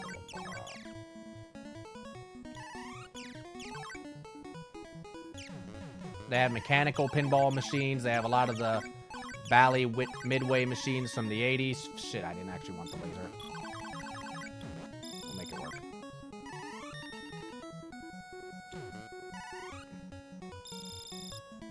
So they've got good stuff in there. Fuck.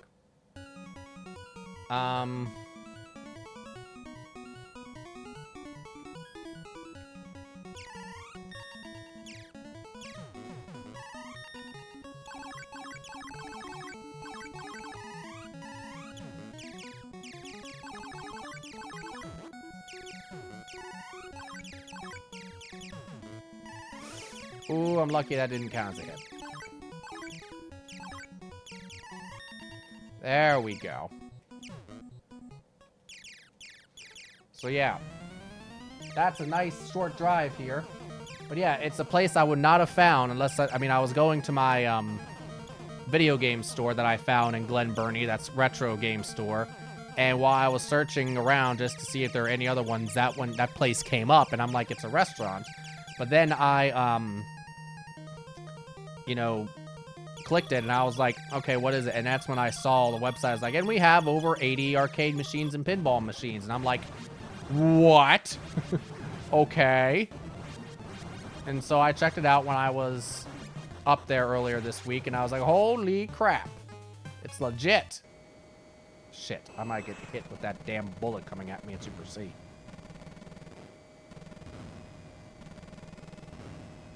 Did you ever watch the documentary King of Kong, A Fistful of Quarters? Is that about Donkey Kong and what happened with the Nintendo versus Universal thing?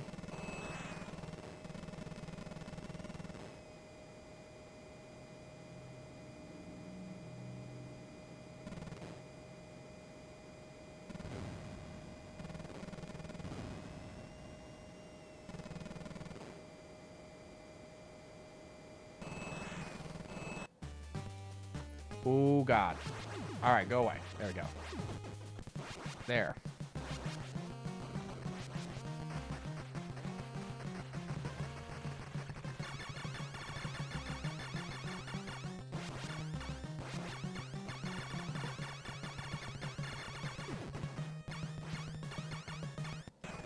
Oh my fucking god. Chill out, shuffler.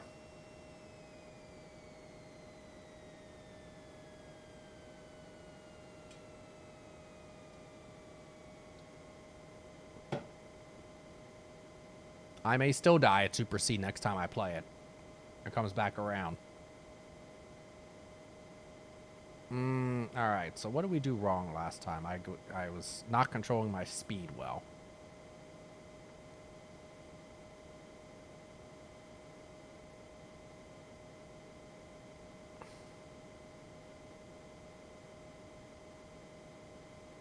I'm working on the speed down. Just relax.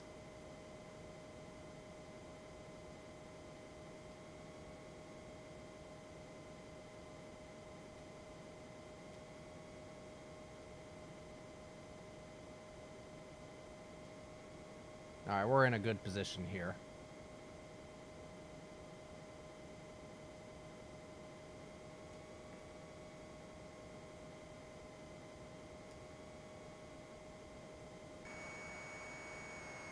There we go.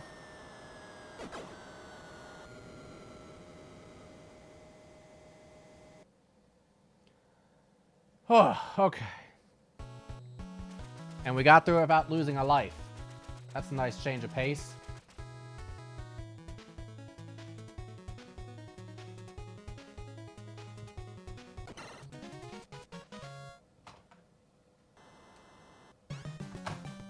I knew I would lose my life the next time I got to Super C. I had to plug in my phone because I was about ready to die. Shuffler never changes at convenient times, does it?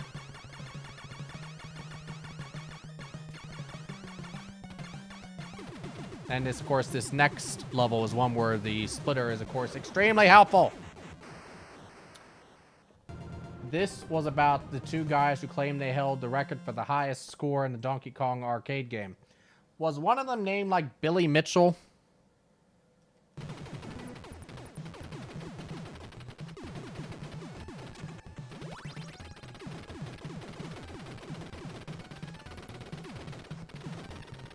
Not Billy Mays. Billy Mitchell. Can you imagine that one? Hi, Billy Mays here for Donkey Kong.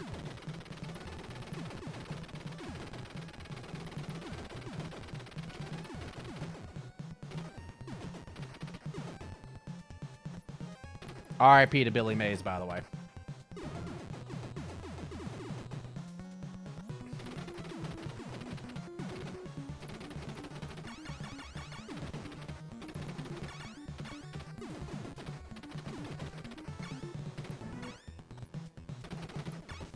I double jumped and I wasn't trying to. This is where it starts falling apart in Super C now, it seems.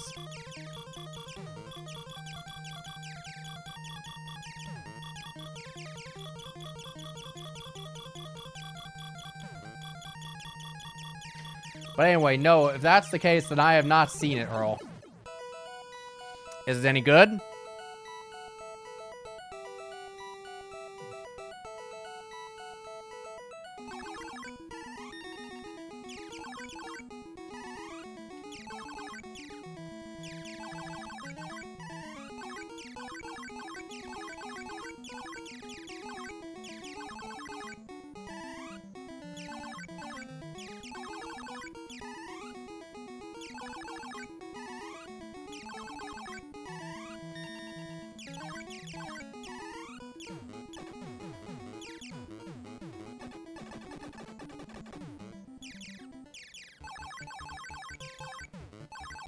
Alright. Trying to concentrate here. Because good Lord knows I'll need every single advantage I can get with this crap.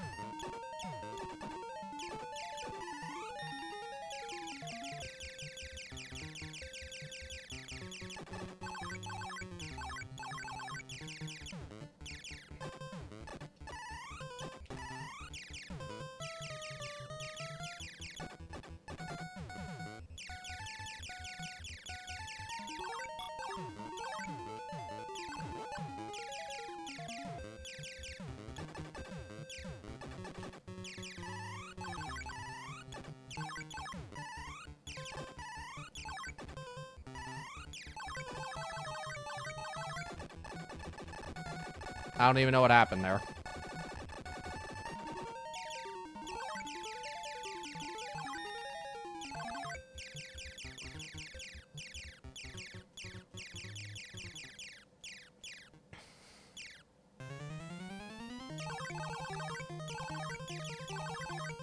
This part's the pain in the ass. The next boss, the actual, quote, boss, which I'm assuming is pretty similar from one level, quote, to another, is not a problem.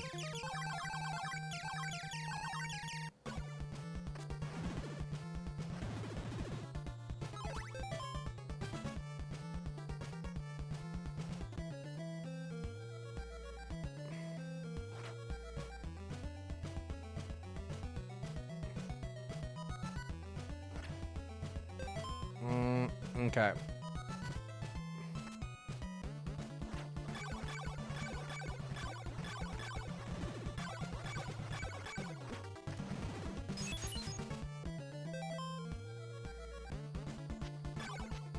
I want to know if I can level up one more time, game. Come on, oblige me.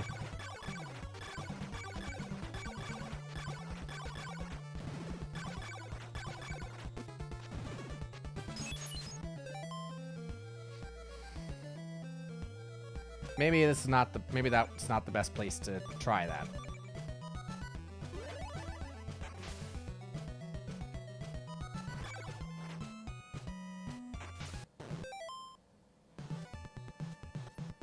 Where am I?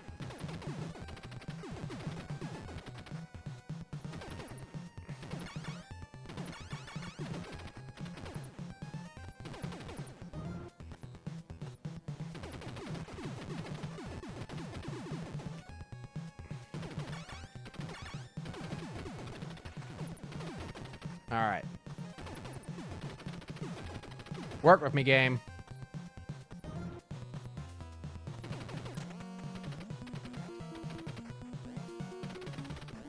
I think the next one is the splitter. I don't think that's the splitter. Yeah, the splitter is when we get to the, whatchamacallit. We get to the, firing turrets, which are not these.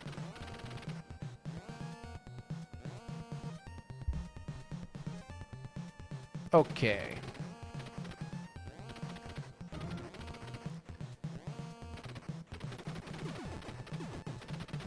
Oh boy, good. Oh, thank God. Yep, Billy Mitchell. Mm-hmm. AKA the one who a lot of people thought was full of shit, myself included, and for years wasn't ever called out on it, and then found out, boom, yep, full of shit. What do you know?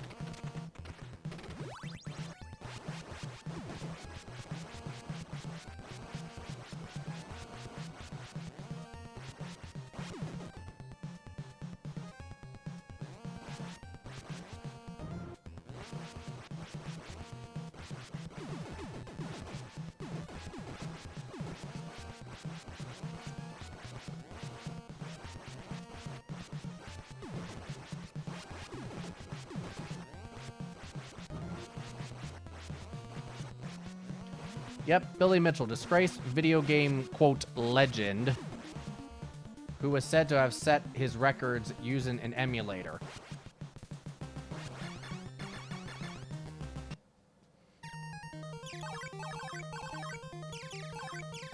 Before emulators were commonplace.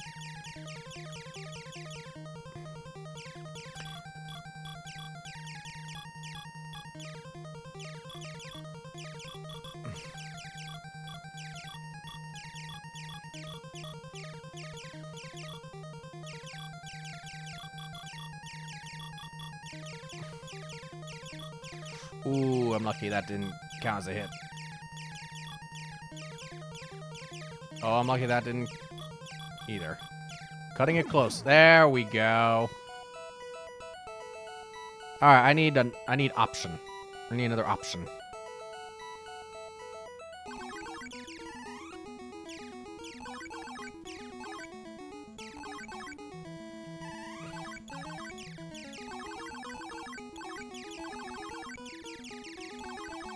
Yeah, this is now where shit gets really crazy.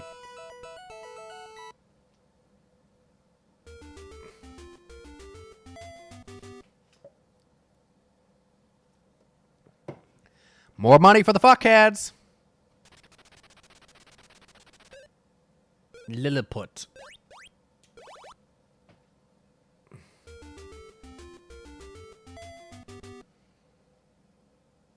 This is a good hooker and blow money, I'll tell you what, for 1988. Or to pay for Mark Summers' psychiatry bills because of all the stuff the fuckheads have done to him.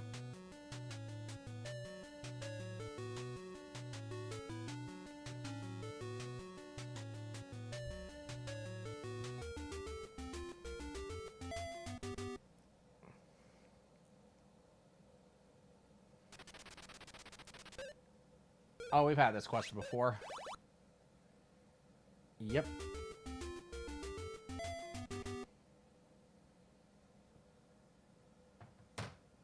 Are we starting to repeat questions at this point? All darks are smart Alex. Womp, womp, womp.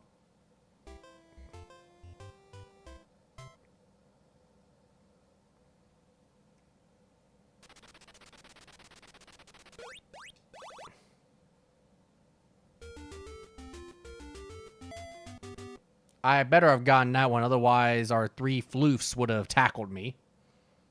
Beat me up. Monolinguist. Hello, I'm Shelley Duvall. Hi, Shelley Duvall. I'm Chief Coral Cola. How are you doing, Miss Duvall? Oh, yeah.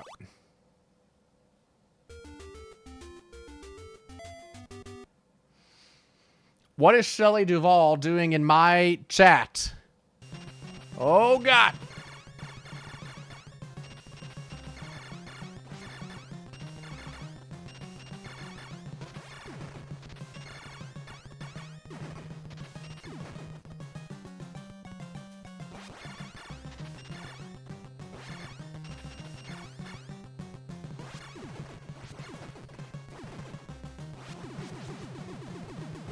Is this fairy tale theater or tall tales? I don't know, Earl.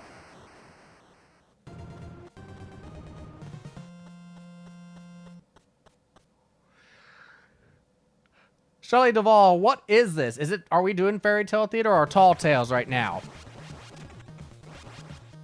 I'll defer to your expertise.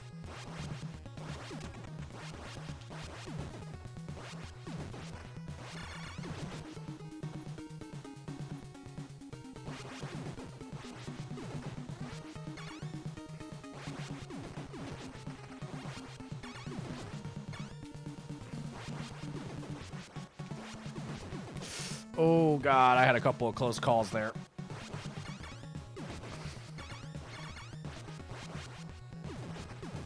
Oh, my God, another close call.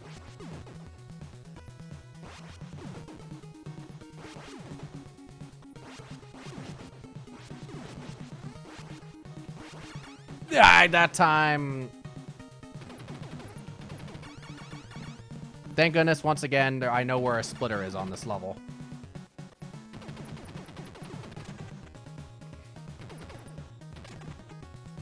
Right about here. Yay, what up?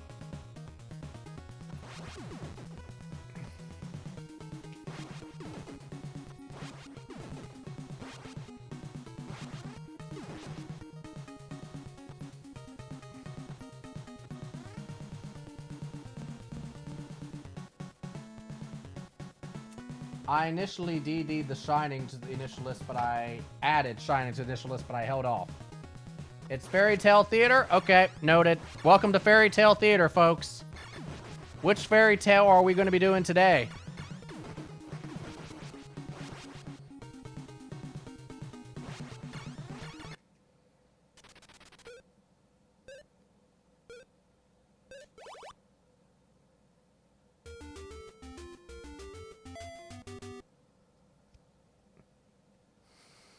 I was thinking about that for a second. I was like, was it different in the Adam West cartoons or the comics? I was like, no, I still think it's black.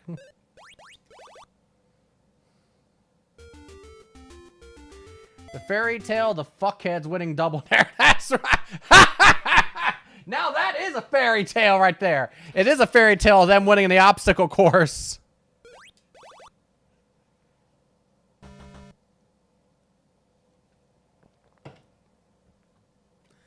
Miss Othmar, okay. I don't remember her having a name. I just remember how she sounded. At least in the cartoons. Ma, ma, ma, ma, ma, ma, ma, ma.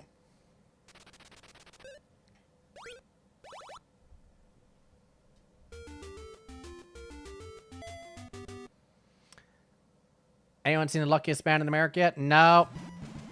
Oh my god.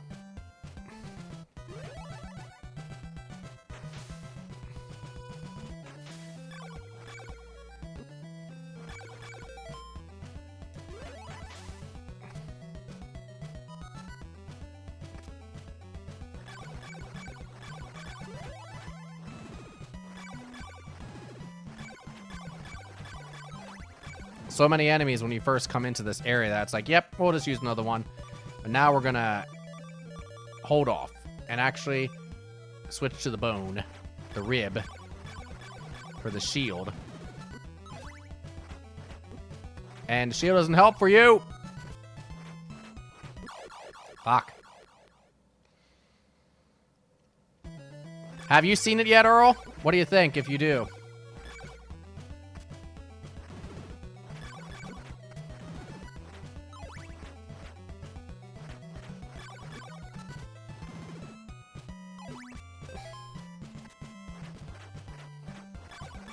Oh, snap. What does that mean? Uh-oh. I see lots of text.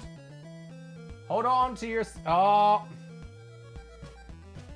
Hold on. We got to do this. Hold on here. This is Paul Revere. Hold on to... I can't sing it. I know the song. I can't sing this well. I know exactly what song is. Hold on to your seat. Let's go for a ride. Now that we're on the other side... Use your imagination and you'll understand. Paul Revere, please. It's an adventure in Wonderland. Every day is something new with music, rhyme, and a dance or two. Blah, blah, blah, don't remember. Jason Bateman. I'm trying to find somewhere it's streaming for free. I know game show purists may not like the dramatizations of the event, but I'm curious how it goes. Right. Well, that's exactly it. It's almost one of those things where it's like, yeah, when you know too much about a subject, you watch something and you can't even, like, enjoy it because you know how it actually went. And then every little inaccuracy, you're like, they ain't got that wrong. It's an adventure in Wonderland. Adventure in Wonderland. Adventure in Wonderland. I have some of those on VHS. That was one of my favorites as a kid. Actually, one of the people I work with, we were just talking about things, and I happened to bring up a show, and it ended up, she's a little bit older than me, and she watched Adventures in Wonderland too. So she was like, "What? You remember that?" I was like, "Oh yeah, I remember that very well." And we had this whole conversation about late 80s, early 90s Disney. Space Beagle and I just ran down memory lane on that one. Exactly. I remember how much original programming Disney Channel had on the air in the 80s and 90s, right? They had a lot, and it was quality stuff. It was good stuff. Pooh Corner was another favorite. Under the Umbrella Tree. She actually remembered that one a lot too. And was surprised that I remembered that. And I was like, oh my God, yes. And she was like, you know, it kind of shocks people, I think, sometimes when they're like, yes, I remember all these pop culture references.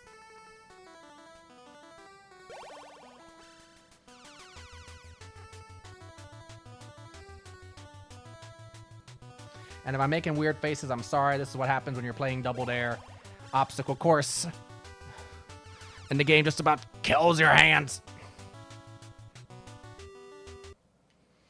God damn it. Well, that one's not going to happen now.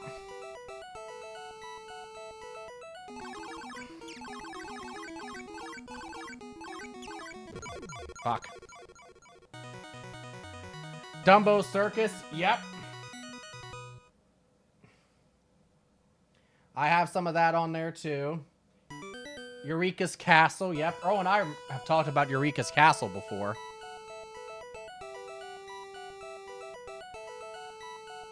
Though I remember Eureka's Castle specifically on Nick Jr. Along with David the Gnome, which I've talked about before, was a major influence on me, David the Gnome.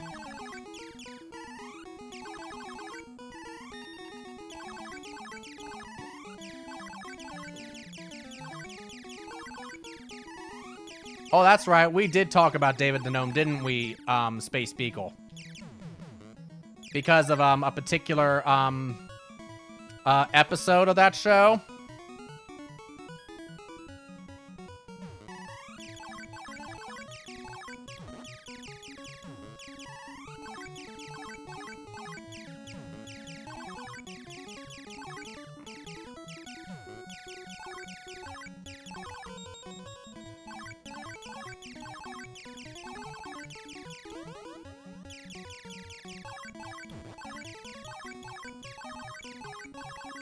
Oh boy, I'm missing a lot of chat. Hang tight, folks. I will see it. I'll get to it in a sec. I have it on my phone.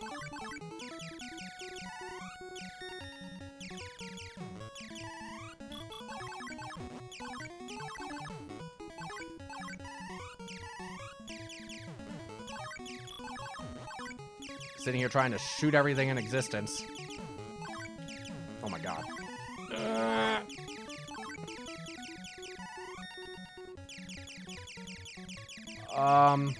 Alright, what did I miss? I need to get re-traumatized by the end of David the Gnome. Right, exactly. Nick and Disney were deadlocked on quality. I agree, IP Cosmonaut. And hi there. How are you doing? Artie, the strongest man in the world. Didn't know that Toby Huss was also the voice of Cotton Hill on King of the Hill. Really? I did not know that either. Wow. He did a lot of voices, didn't he then?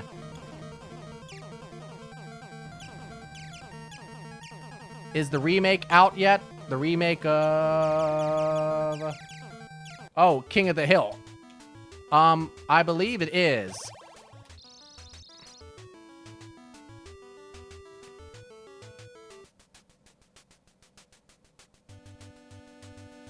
Now he's taking over the voice of Dale after Johnny Hardwick's death. Dinosaurs was rough. August 2nd on King of the Hill. Oh, okay.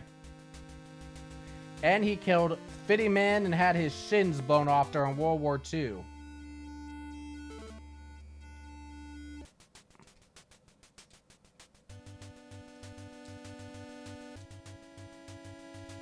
Ladies and gentlemen, welcome back our home team to the show here.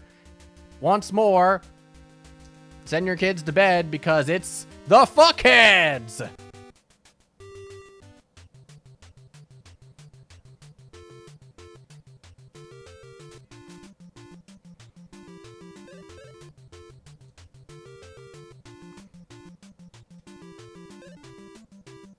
America's favorite family, the Fuckheads, coming this fall to Nickelodeon Double Dare. In their never-ending quest to beat the obstacle course. Attorney, lawyer.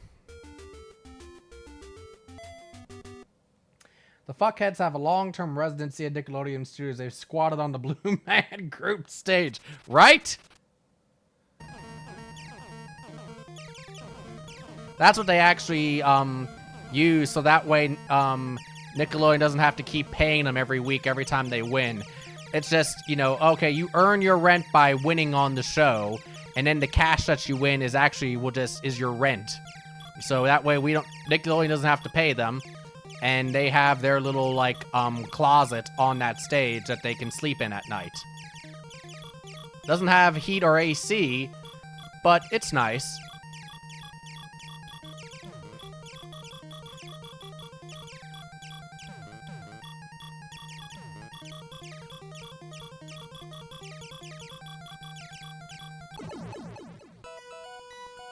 They stay at the soundstage where Welcome Freshman was recorded.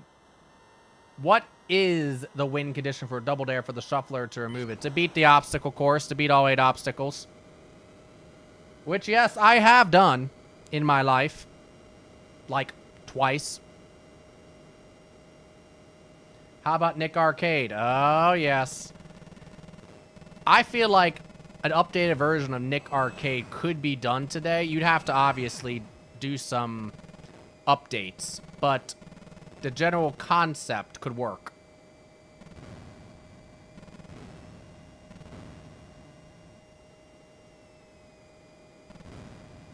Wasn't Phil Moore doing a frickin', whatchamacallit? Kickstarter or something a few years ago to bring back Nick Arcade?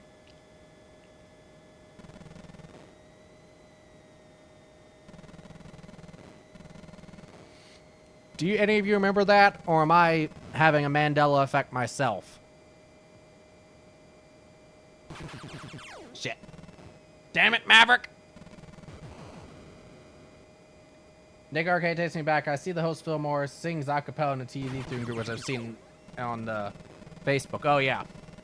Because that's what his original, I guess, what you would call a track was in music, to my understanding. And then MCing kind of came out of that. Was Nick Arcade the one where they got to run through the store and grab video game stuff? No, that was, you're probably thinking of Finders Keepers. They were running through the house. Well, there was another one, too. There was also, there was another one where they had the teams and then they, of kids, and then they, oh, God. But that wasn't Nickelodeon. That was a syndicated show.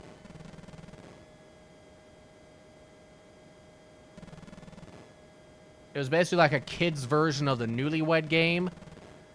But then the winners got to run through, like, stores and grab things.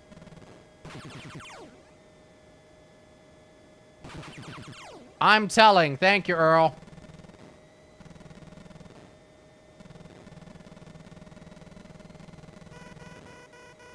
Nick Arcade was the one in which you had 2 teams, red and yellow, and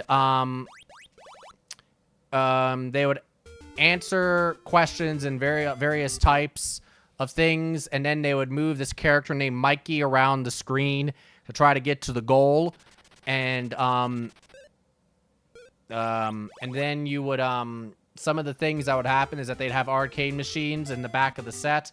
And so one of the challenges the kids may have is that they have to choose one of the arcade machines and they have to get like a certain score or beat a level or whatever it is.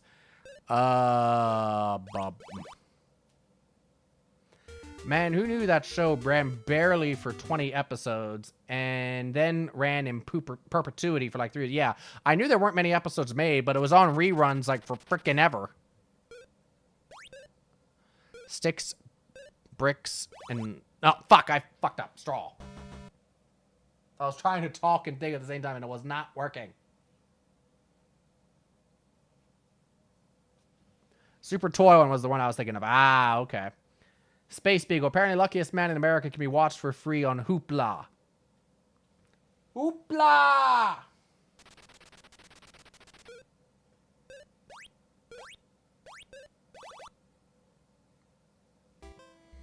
I did not see Teen Wolf 2. You know, let's change it up. Let's do something different. Instead of guessing, let's double dare. See what they do. The computer, to my knowledge, never takes the physical challenge.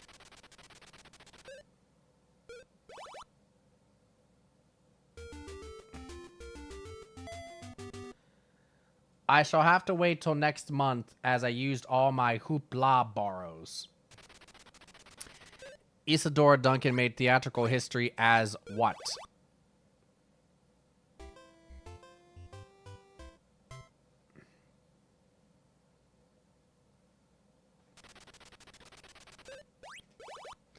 Teen Wolf 2, that movie was a major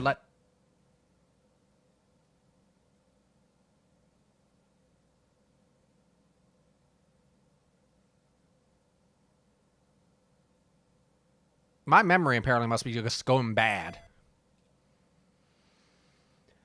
No offense to Jason Bateman.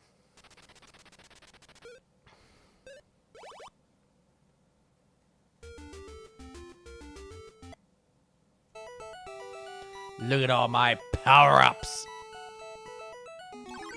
Fear me. Or not, because, no, I'll probably fuck up somehow.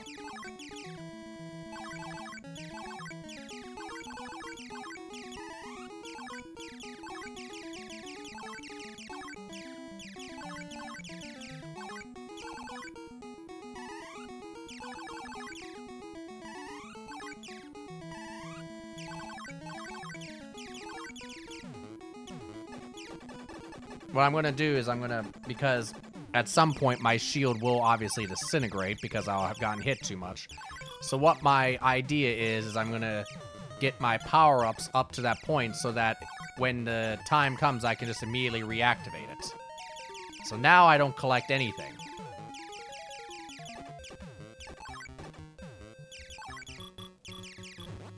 Did anybody play this game way back when? Because this was not, again, I wasn't a shooter-up type. So I didn't really get a lot of experience with these types of games. Which is why I suck at them.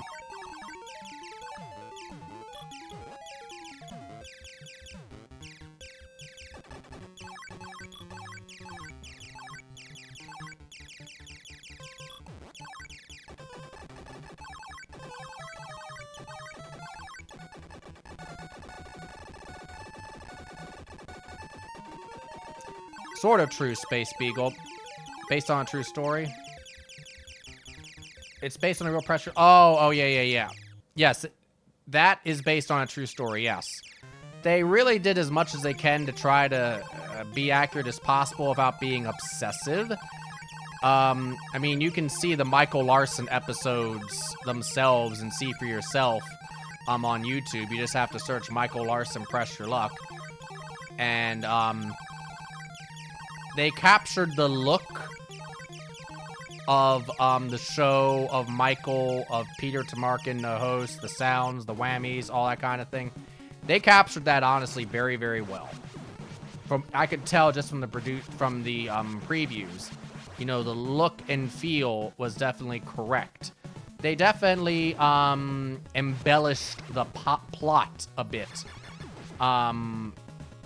Including adding some details that weren't actually there, and to try to, like, make the story, quote, more exciting, I guess.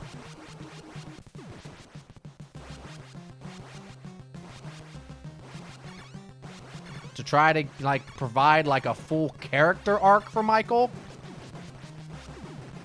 Because if you know anything about, well, let me say this. If you've done research on Michael Larson after learning about oh my god. God, how am I alive? If you know anything about Michael Larson's time before Press Your Luck and after Press Your Luck, you know the man was very, very, disliked, had very, very bad ideas, and, it's, for as smart as he was, there is definitely a lot of tragedy and a lot of things that were just a shame in his life.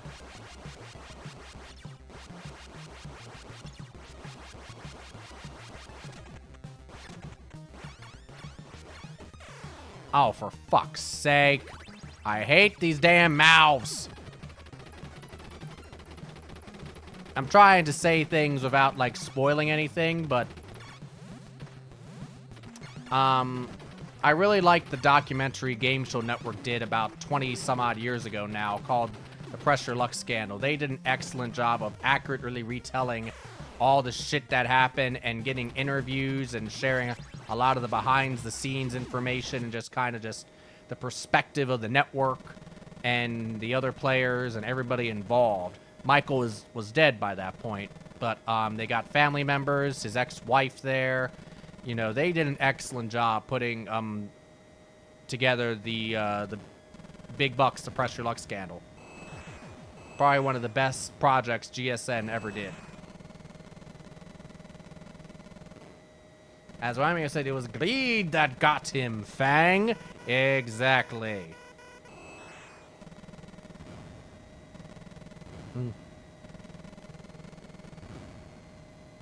Elementally, my dear Fang, it was greed that got him.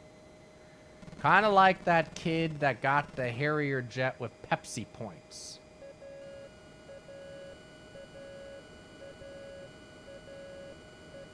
It's based on the real Press Your Luck episode in the story. Michael Larson won 110 grand during the filming session. Not sure how many liberties were taken with the story.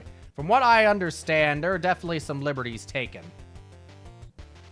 But it's not as much about what happened that day versus like things in the lead up and afterwards.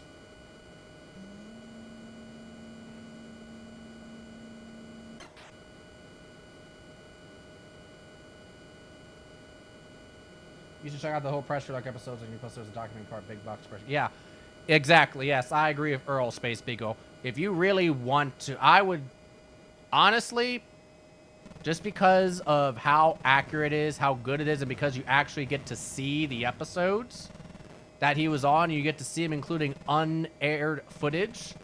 I just watched Big Bucks, the Pressure Luck scandal. That is, again, an extremely...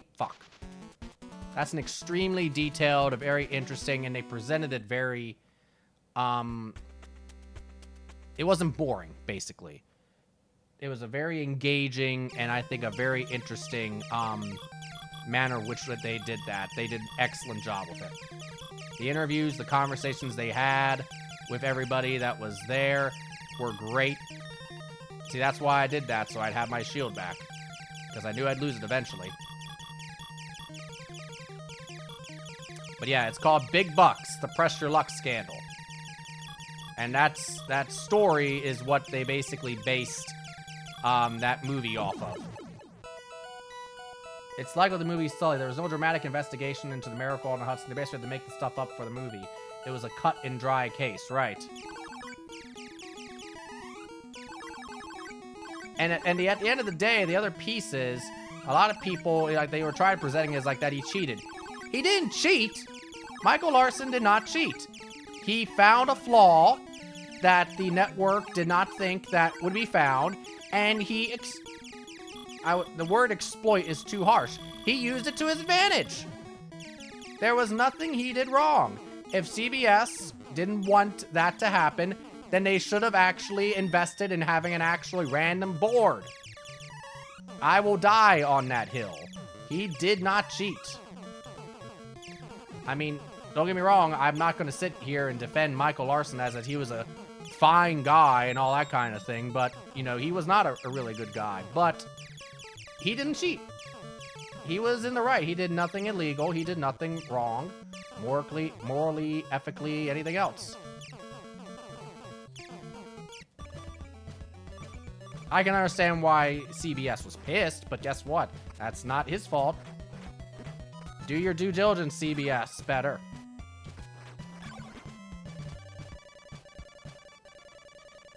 They were trying to make a movie based on the whole Pressure Luck thing years ago and wanted Bill Murray to play Michael Larson. Right. From my understanding, this movie here may have used part of that script, though don't quote me on that. I'm not sure about that.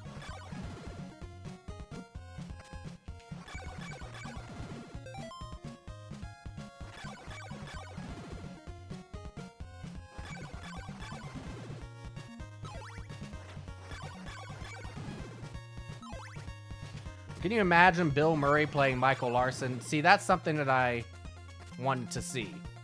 Is it going to happen now? No, I know it's not. But I would love to have seen that.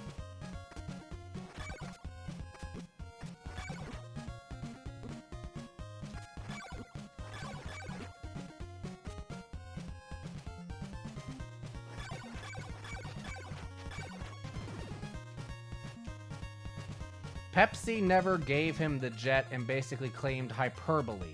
Oh, for the kid that claimed the points he had enough? Well, that's some shit.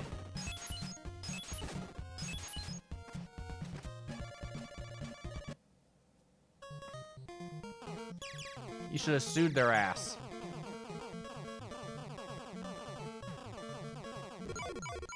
What am I supposed to do there? That is a lot of shit to dodge.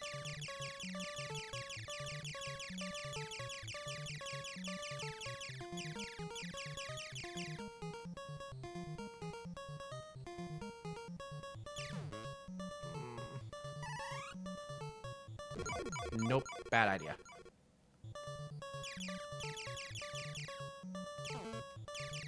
I mean, yeah, it's fine. Everything dies in one hit, but guess what? Doesn't help when there's 80,000 of them thrown at you at once.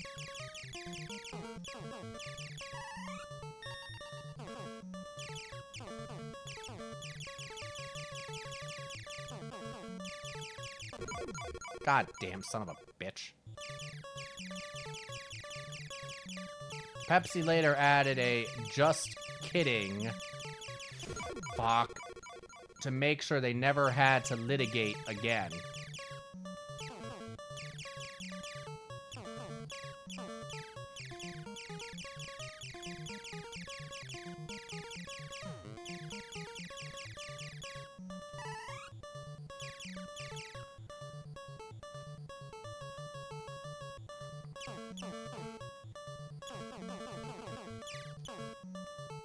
Leave me alone, donuts. Oh, God. Oh, God. Okay, what do I got now? Oh, no. Not good, not good, not good. He did sue and lost based on the hyperbole agreement. Oh, God.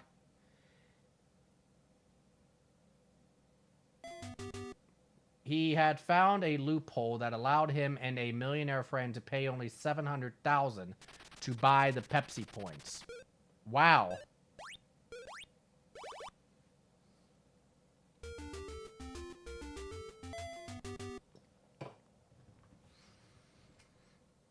Loopholes?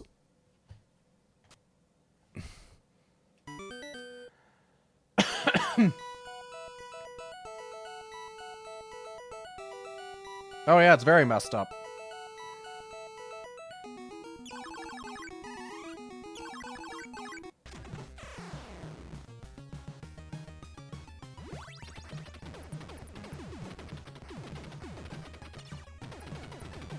That part is horrible. Harrier jet at the time was $23 million. Ah, that's all. Drop in the bucket. Space Beagle, we can ask Bigfoot for a loan. We're going to tell him we're going to buy him a Harrier jet. We just need him to give us 23 mil. He'll be able to afford that, right?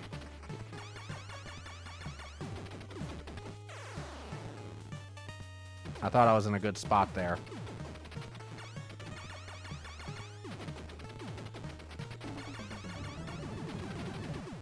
Where is he? I don't know.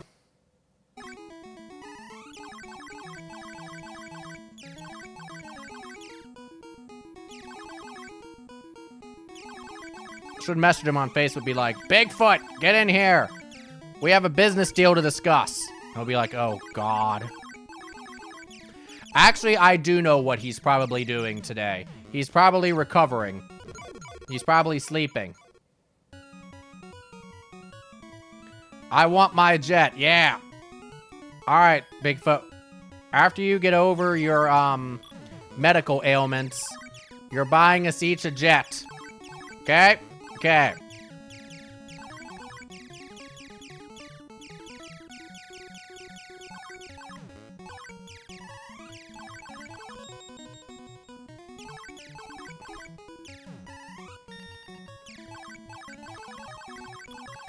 I'll message him when he feels better. Okay. Then he can buy jets for everyone in the chat. Sounds good. He can afford it.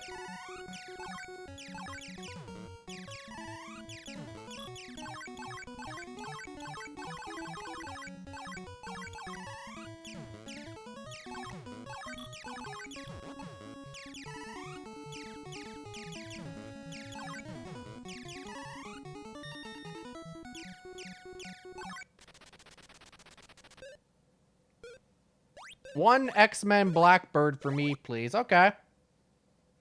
How much do you think that would go for, Earl?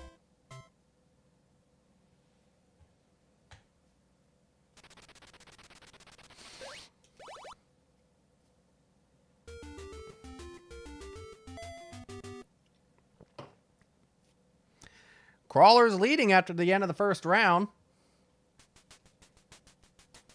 But it's only by $10.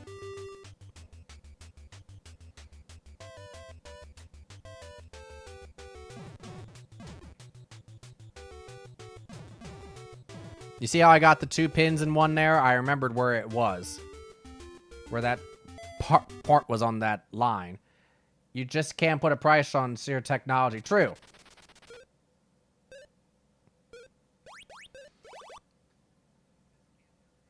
Okay. Did I get a Switch too? No, I did not. I am waiting for some games to appear on there that truly inspire me to get it. 25 is silver, 50 is gold. An example of one such game would be whatever the next Zelda is. Because I have my OG Switch. Bonanza looks amazing. Is that the Donkey Kong one? 75 is diamond. Correct. Yes. And 25 is silver. That's Oprah. Yeah, the Donkey Kong one does look interesting. I think Donkey Kong himself looks a little bit goofy, but the game does look fun.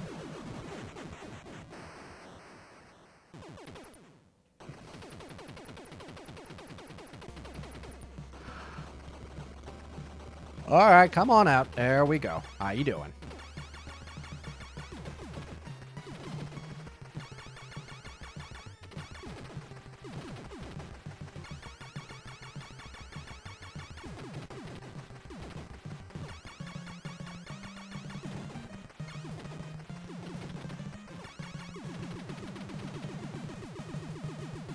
I think we need you to stream Expedition 33.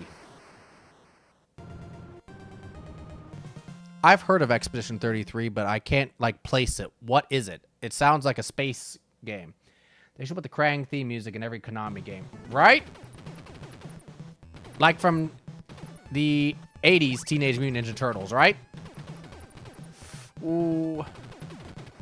Unless you mean the one from the TMNT 2 game.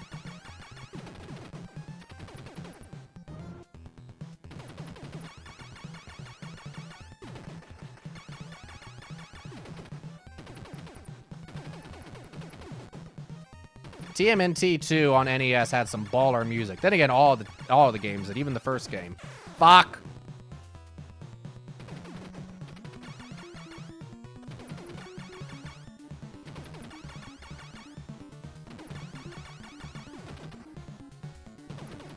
I don't have a problem with the dam in TMNT 1. My problem in TNT 1 tends to come at the airport. Or whatever it is, the surveillance, the storage facility, whatever the hell it is. Expedition 33 sweeps the Game Awards this year. Mark my words. Okay, what kind of game is it?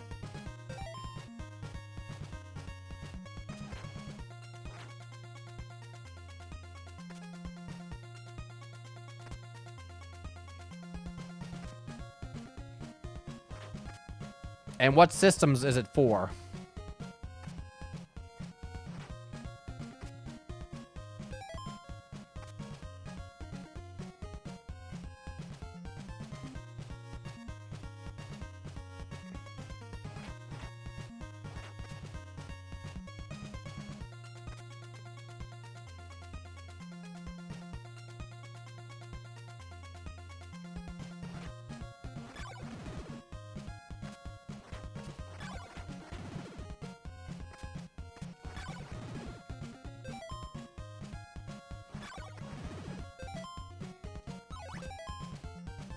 Nice. Look how fast I'm killing these suckers now.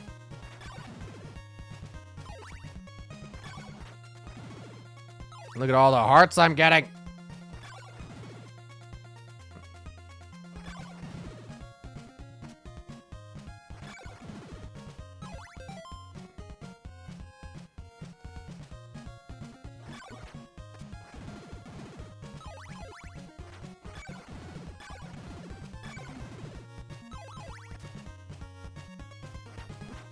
fucker.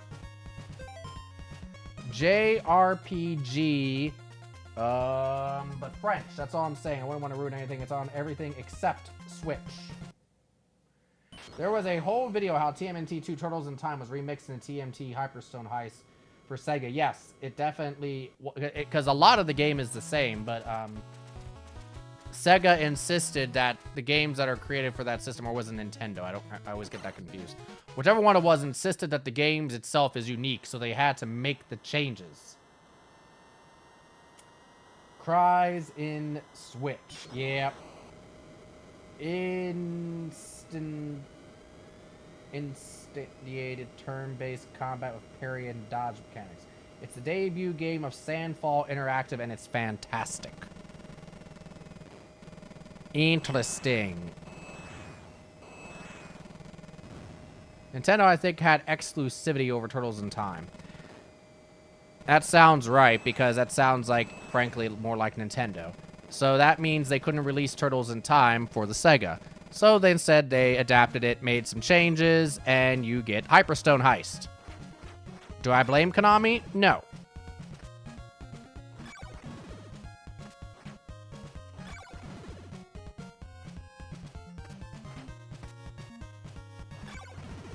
Both good games. Have not beaten either game, though, unfortunately, yet. It's on that list of for eventually. This is a good grind spot for me to get my next level up, hopefully. I just finished Mario 2. I hate that game. As in Doki Doki Panic Mario 2 or Japanese Mario 2? Doki Doki Panic. You hate that game? Why do you hate that game? I mean, it's weird, don't get me wrong. But why do you, quote, hate it? Hate it seems like a strong word in this case.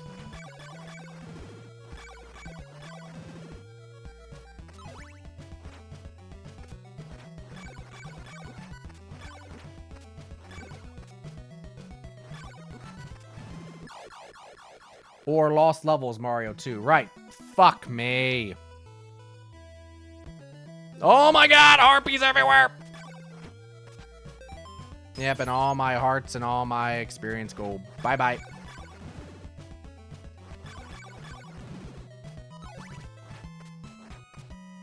But it was really lazy because you faced Leatherhead and Rocksteady twice with palette swaps. I must not have made it that far because I don't remember 2 Rocksteadies.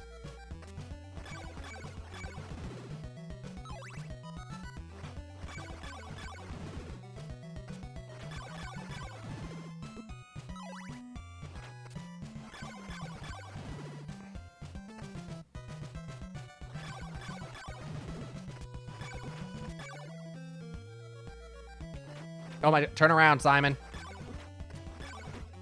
Okay, this particular screen sucks at night.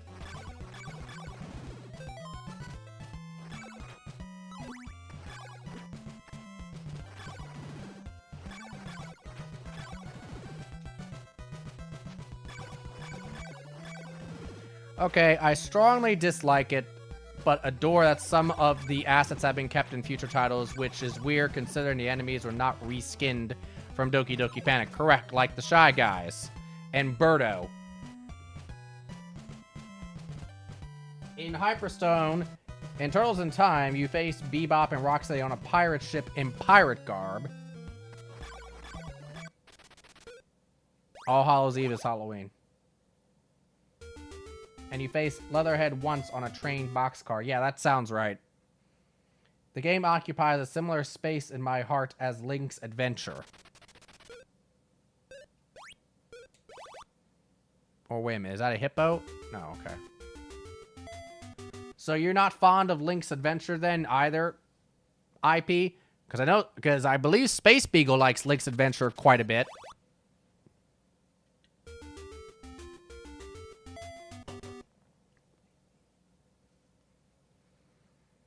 Hippos are calves, I believe. That sounds right. Pretty sure that's Zoro. Another fin is at the end credits. Birdo is the ostrich-looking enemy, and Ostro is Birdo. Yes, they switched them. That's right. Mm-hmm. I like to watch Link's Adventure Torture CC. What does that mean? Link's Adventure Torture? I've played Link's Adventure on stream. It was years ago, but I've done it. I actually liked Link's Adventure quite a bit. If you start at your retina and travel along your optic nerve, you would reach your brain. The side-scrolling Zelda garbage. Oh, you like to watch Link's Adventure, Space Beagle. Oh, okay.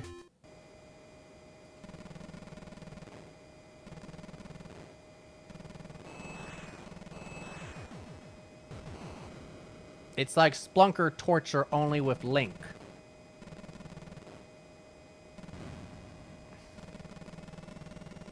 See, I love Zelda 2.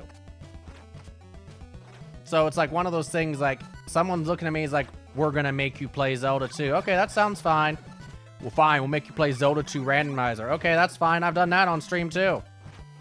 Give me the new Zelda 2, you know, Redux game that I played on stream recently as well. You know, sure, give me Zelda 2. I love me Zelda 2.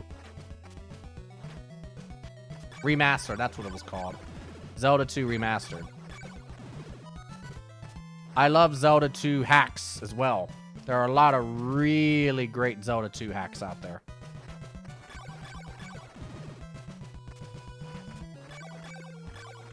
What Zelda is your Splunker, CC? So what Zelda do I, like, not like to play or is annoying for me to play? Is that what you're asking specifically?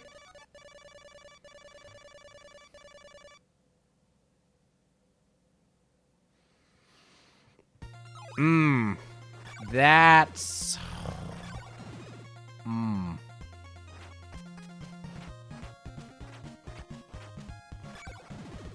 We need NES Superman Torture.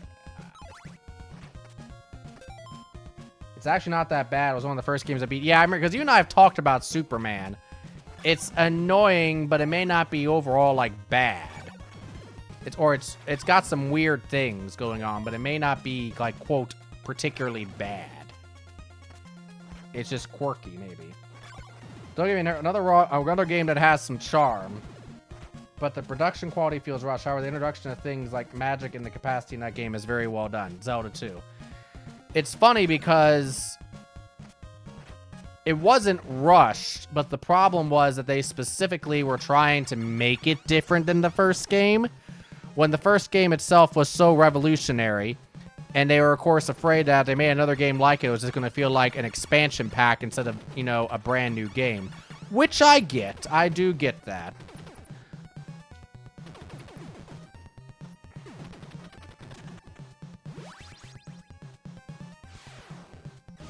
I'm trying to figure out which Zelda game is my Splunker of the franchise, and that's a hard question. Oh, for fuck's sake. That's where I get my whole I can play for 10 hours and not care about the day thing. It's not easy to do in Zelda one. No, it's not. Which part of the reason why, one of the reasons I stream, frankly, is because it gives me an excuse to play games. And also additional socialization. But, because otherwise, I will end up getting busy making myself end up getting consumed with something else. In contrast, the Japanese Mario 2, which was perceived as too difficult for Western markets. Don't get me wrong, Japanese Mario 2 is hard. I still think that they should have released it. But they could have... I don't know. I think they could have released it. But I also think that changing Doki Doki Panic to Mario 2 wasn't necessarily a mistake either.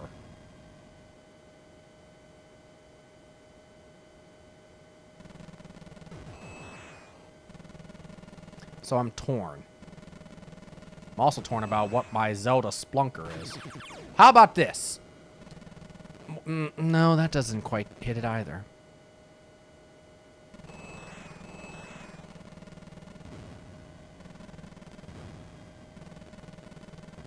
Okay.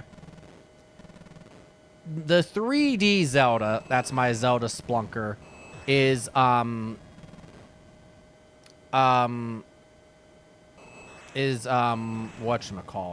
Skyward Sword. The 3D Zelda, that's my Splunker, is Skyward Sword. The 2D Zelda, that's a Splunker to me. Brace yourselves.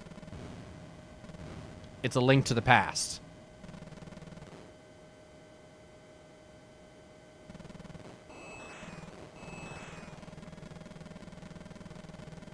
I'm not even apologizing. I'm not saying I hate A Link to the Past. But of the 2D Zeldas, yes, it is my least favorite. There are parts of that game that frankly just aggravate the shit out of me.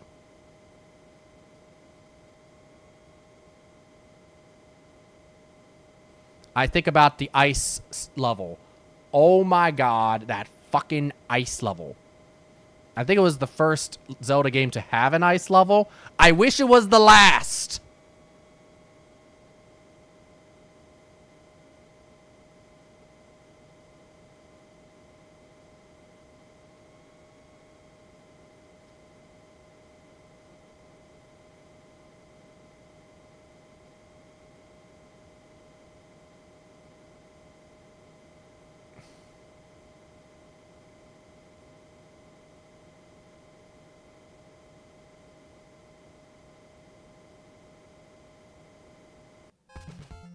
I think we just barely pulled off that landing.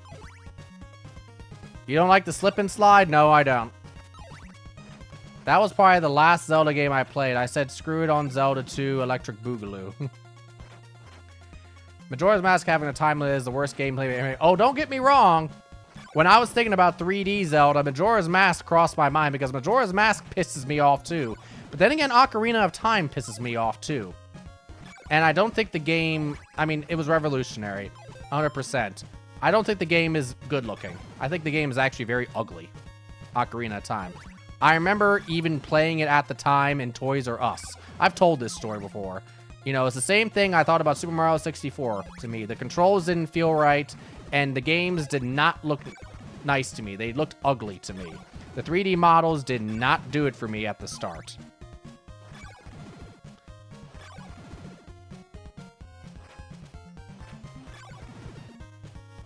It wasn't until the original Halo came out that I actually was able to kind of be like, oh, well, these 3D games look good now. And it's like, oh, this looks fun. And the controls actually were good enough. They made enough sense for me to be able to figure them out.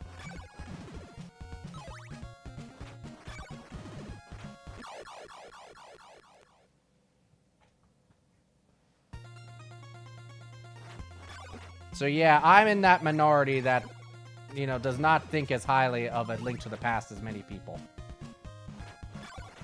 Sorry. I mean, it's not a bad game. I'm not going to sit here and act like I think it's a bad game. It's my personal taste. I'd rather play Zelda 1 or 2 or Link's Awakening or Minish Cap or Oracle games if I want to play a 2D Zelda any day over A Link to the Past.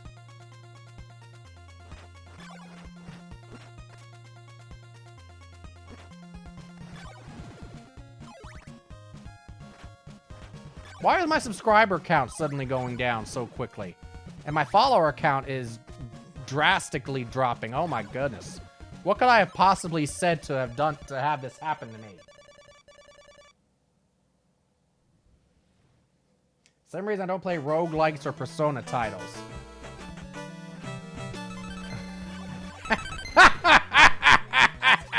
That's it. I'm saving up my points for Splunker torture.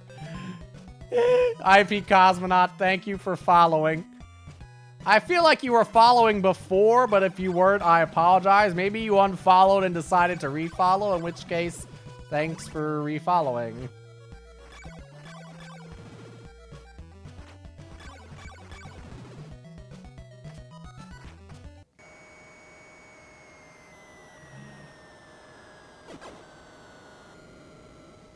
See, here's the... I have no idea how I unfollow. It's all good. See, here's the thing about Zelda 2. I understand why people get pissed off at that too. Even though I love it myself, I understand where the issues are. It's hard. And they took away some quality of life features that the original one had. You know, yes, I think that if you died in a palace, you should be able to start in the palace. I 100% agree with that. If they had done that one single change, that would have probably won over a good 25 to a quarter to a third of people who said that they weren't too fond of the game. If they had actually made that change. You know, if you died on the overworld, too bad. You're going back to the original palace. To Zelda's palace. But if you die in one of the palaces in the game, then yeah, you can start in that palace. That is one change where that would have, you know, tempered a lot of people's ideas.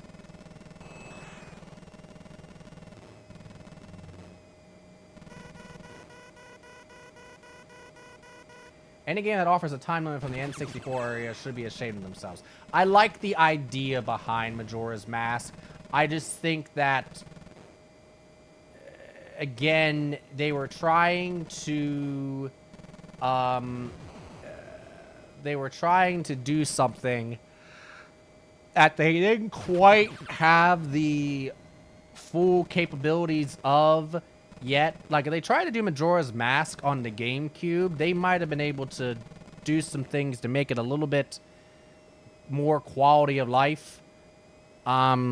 Also, because the controller on the GameCube is better than the N64 controller, I think it would have, and it has like more just buttons and things, I think it would have been easier for, to be able to use certain features.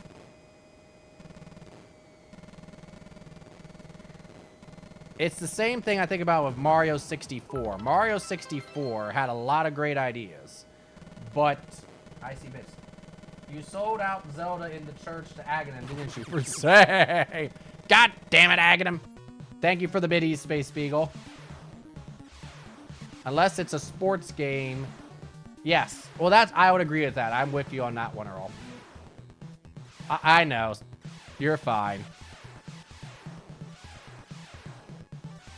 A sports game has to have a time limit, 100%. I 100% agree with that. But otherwise, you know, the time limit's really, you know, damn it, I didn't get the splitter on that one.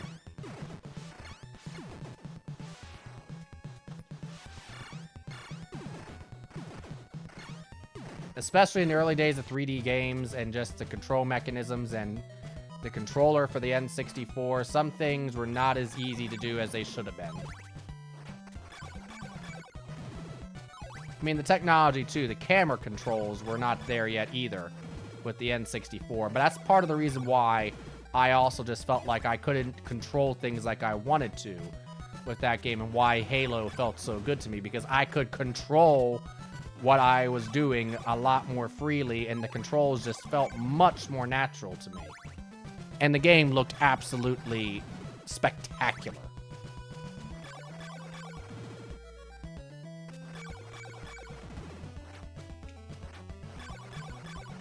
It's like Breath of the Wild. One of you said about Breath of the Wild is kind of proof of concept for Tears of the Kingdom.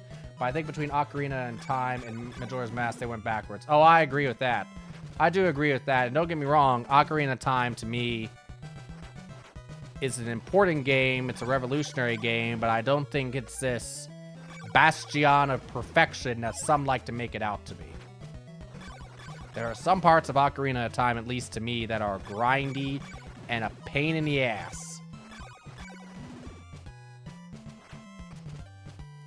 Even though as I've gotten older, I've tended to prefer Zelda 2 actually more over Zelda 1.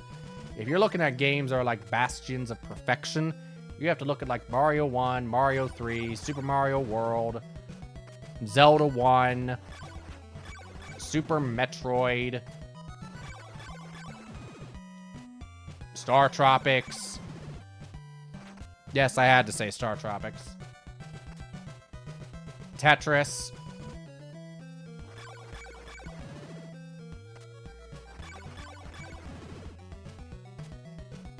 Original Contra is probably somewhere in there. Mega Man 2 and or 3. My vote will be for 3. No, Mega Man 3 is not perfection because there's some glitchiness. Let's change it to Mega Man 6.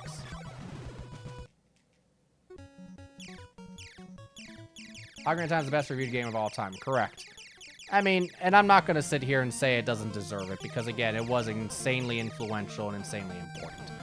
But even back then, again, like, you can look at a game from the past today and be like, man, the graphics on that thing suck. Well, no shit. You look at an Atari 2600 game, you can say the graphics suck. You can't look at it from the day's perspective. You gotta look at it from back then. And that's why I say, I clarify that. It's like, even back then as a kid, the first time I was playing through, like, Mario 64 and Ocarina of Time, like, the demos at Toys R Us, you know, there's a reason why I was not gunning as a kid for an N64. Because I didn't like anything I was playing, and it wasn't fun to me. It didn't feel like I had control. It was interesting to me, but I can't sit there and claim that I was actively like, oh, this is great. I want this. It was interesting to me.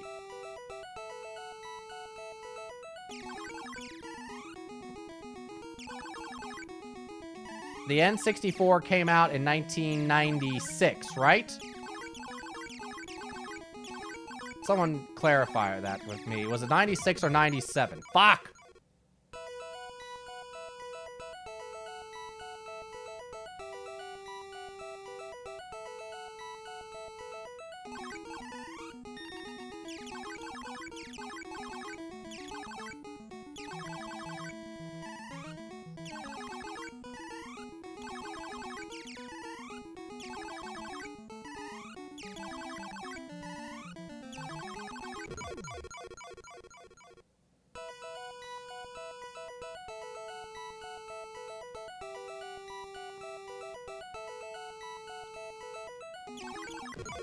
I'm half paying attention.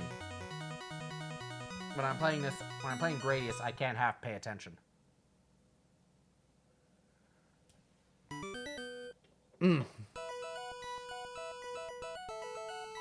I missed little pellets that graze the end of my ship and end up killing me. There's my level up I want. Look at how big my life bar is. My life bar is so big.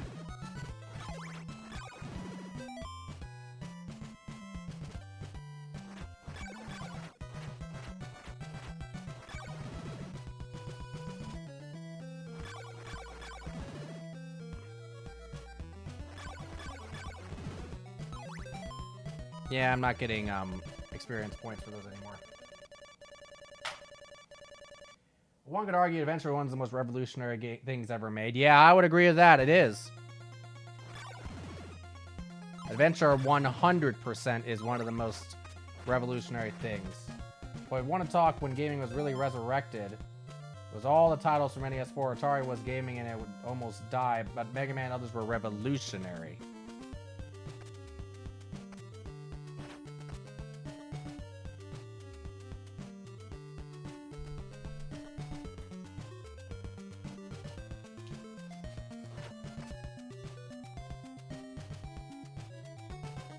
Castlevania. Oh, want to talk about perfect games? We can talk about Super Castlevania 4 or Castlevania Symphony of the Night. I'll go with those. Even though I love Rondo, I would not call it a perfect game because they nerfed the controls a bit compared to fuck.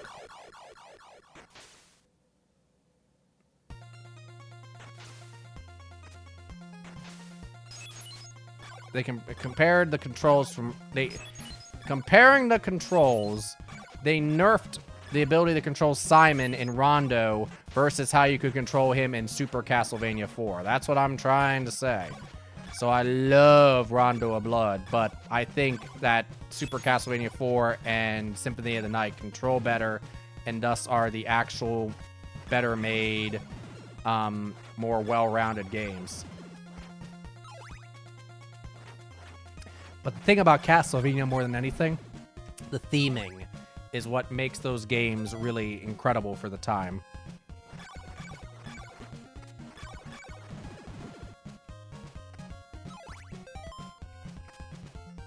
Apparently I'm still getting XP for something here.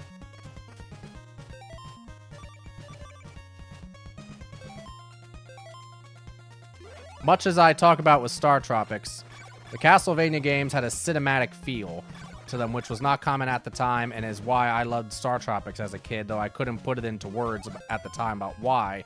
It was because the story unfolded and the game unfolded in a cinematic way.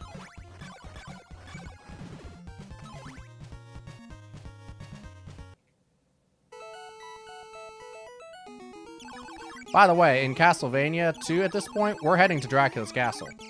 So unless there's something I've forgotten that I've needed, we're going towards Endgame now. Endgame is in sight.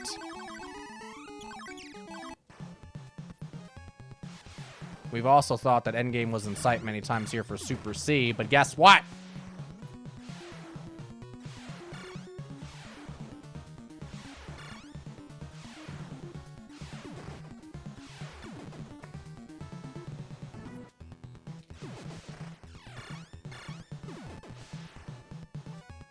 Can I get this to hit you? Probably not.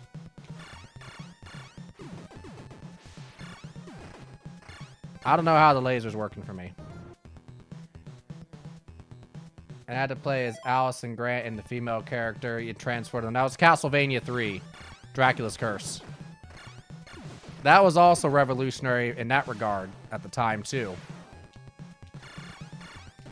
Fuck. Nope, we're not going to deal with that. We're going down here. I've beaten you before with just the regular gun, and we'll just have to do it again.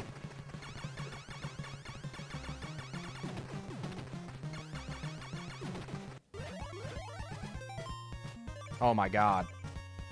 Doing that made me use all my laurels. Fuck me.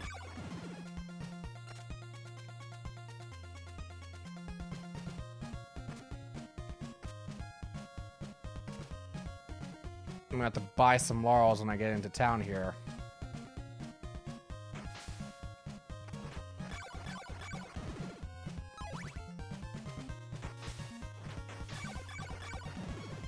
And again, I didn't have Castlevania or Contra as a kid.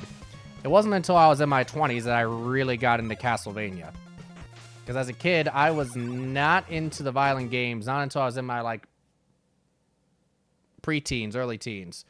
So when, like, the N64 came out, 96, 97, whatever year it was, you know what game I wanted? Space Beagle. This will be relevant to you. When it was, like, 96, 97, and the N64 came out, I didn't want an N64. I told my dad to look for a game called The Moffat Conspiracy, which was the sequel to Golgo 13 on the NES.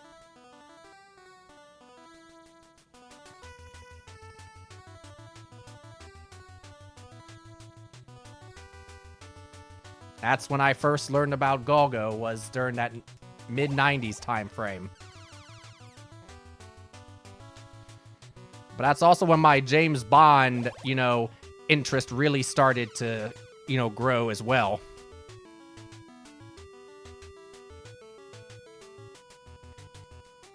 And, of course, the parallels between Golgo and James Bond are... Oh, my God. How am I alive? Oh, my...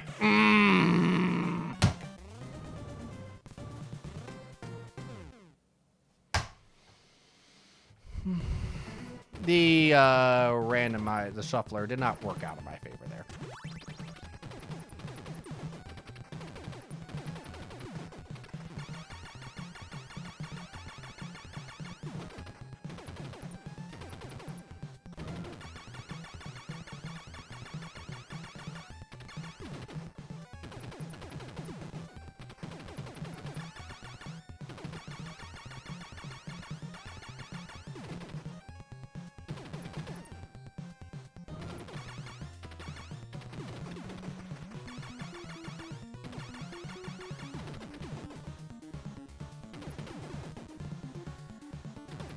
I need to play Converse. IP Cosmo was the first person who introduced me to PC games. Oh boy. So IP Cosmonaut. Were you a Myst fan? Oh, that was another game that I was getting into at that time. in that 96 and 97 time frame. Roller Coaster Tycoon.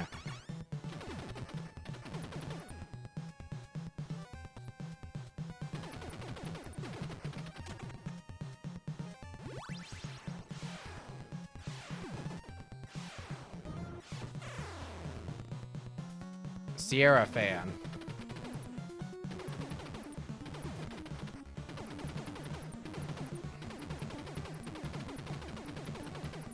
Did you ever play The Incredible Machine? That was made by Sierra.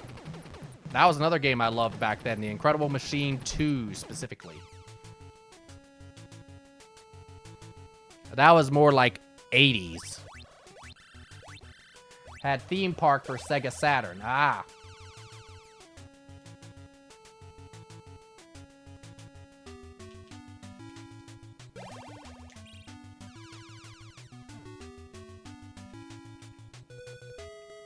Space Quest, King's Quest, yep.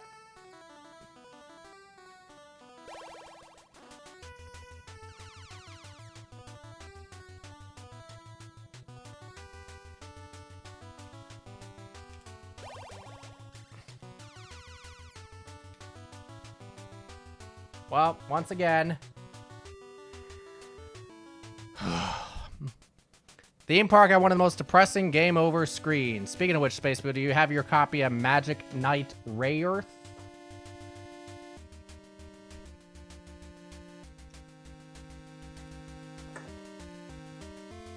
Oh, and the mid-late 90s is also when I started getting into Need for Speed.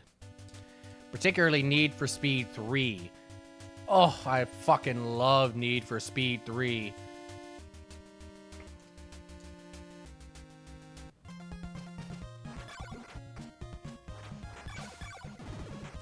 The music was good. And you had the police and chases and, of course, all the different cars. Good God, I fucking love that game. It's between that and Mega Race for whichever one is my favorite racing game of all time.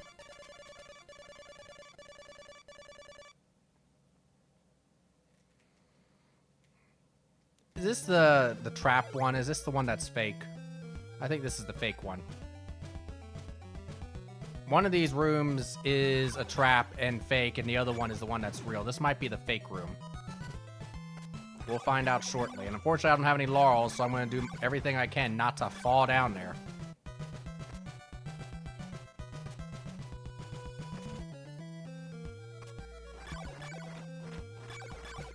Oh, I have a lot more health than the last time I got stuck here, so I'd probably be able to survive anyway, even without laurels. Still, pain in the butt.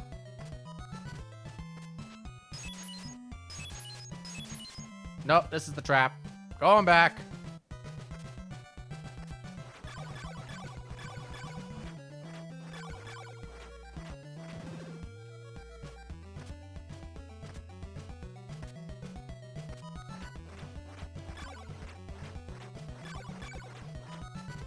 Some of those early PC games do go for a lot. Number one, because CDs and floppies and all have a tendency to break. And yeah, if you have them with the case, because the jewel cases tend to break a lot too. Yeah, some of them can be worth a pretty penny.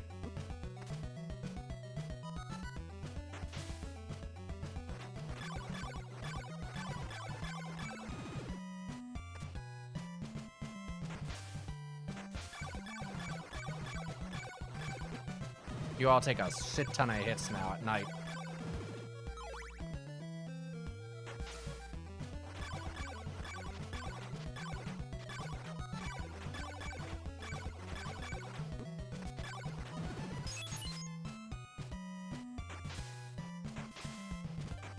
Yep, I'm just gonna keep walking underneath you then.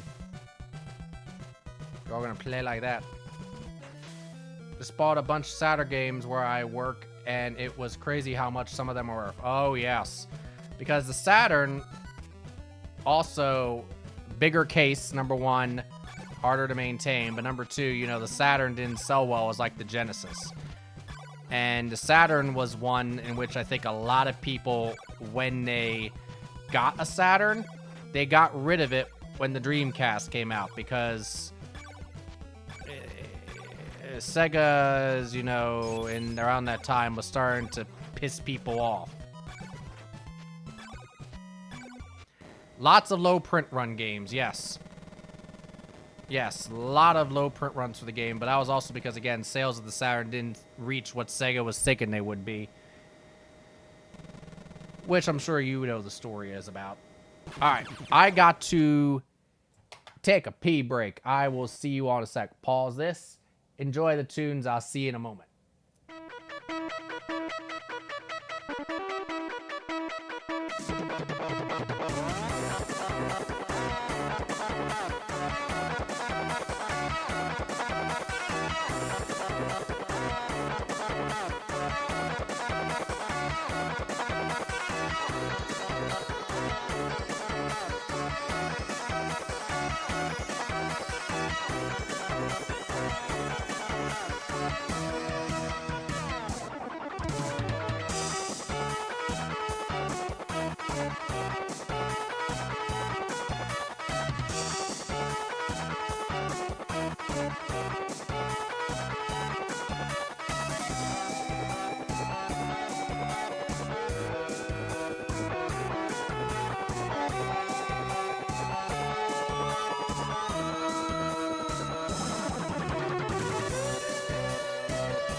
Hello.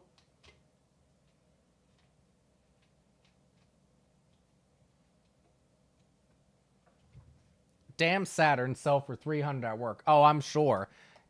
NES's, I'm now often seeing between 150 and 250 pretty frequently.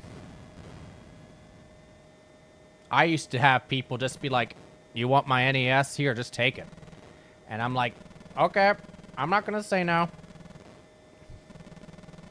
I mean, I have 3 freaking NESs at this point. I have 1 top loader and 2 toasters.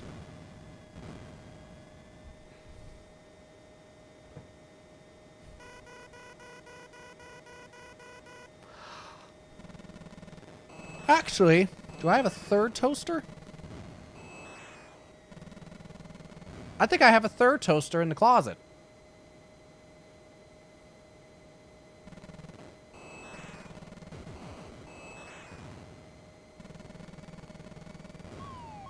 I wonder if Saturns, like PlayStation, suffer from capacitor issues.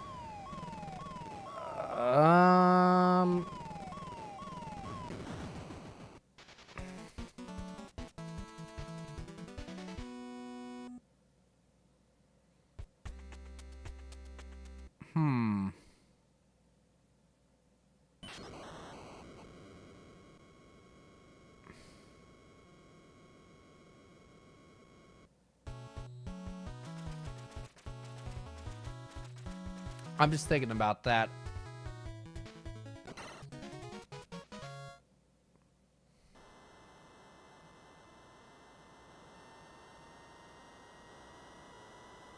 I think you're right, IP Cosmonaut. I do think that they are. But again, as with anything with age, capacitors like that tend to wear down or they need to be replaced. What is it that I was looking at replacing the capacitors in?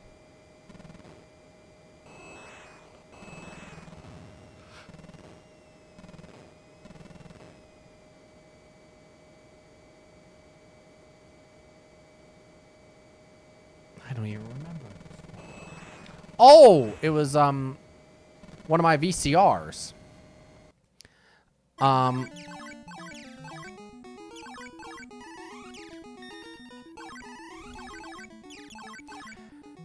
that was a VCR from the 90s. Come on, I went right through that thing and it didn't take.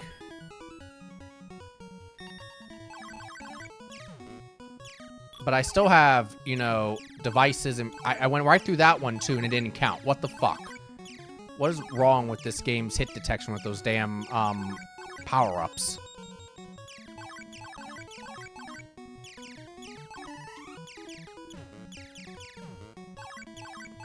Sega Nomads have that issue. They need to be completely refurbished. Yeah.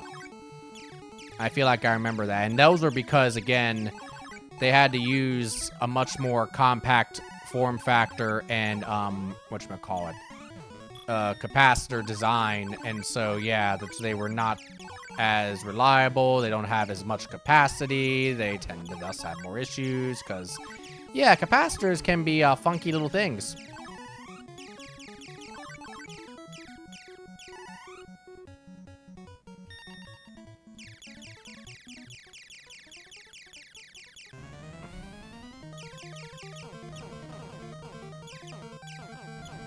Even in the physics lab, and we're doing actual, like, physics stuff and not, like, you know, trying to, like, make a product that's being sold is going to be bounced around. Capacitors can still be a pain in the ass.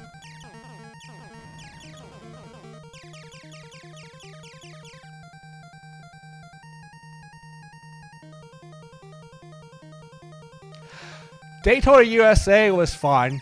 Excuse me. Speaking of those games, I really loved Crazy Taxi back in the day.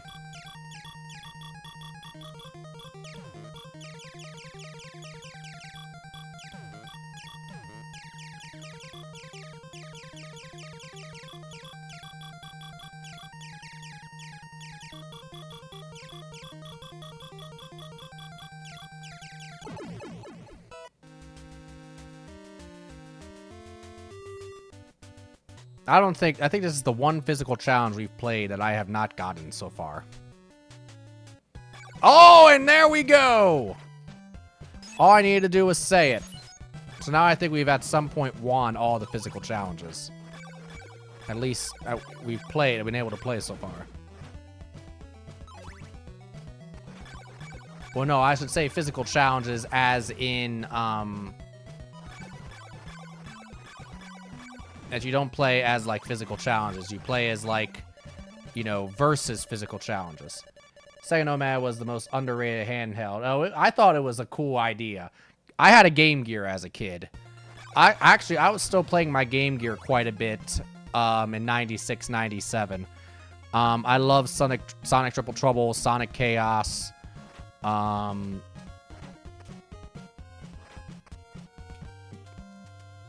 There was a Mickey game that was very popular back then. Oh, that's where everybody here is like, don't go to Castlevania. We told you not to come back. Leave us alone. We're scared of you.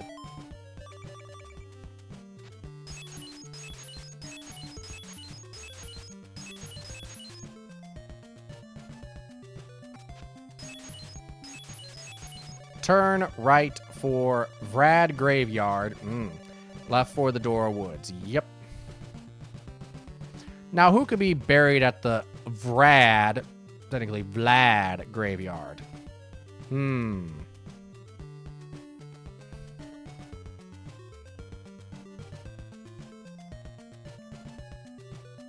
What's up, man? Let's live here together. No.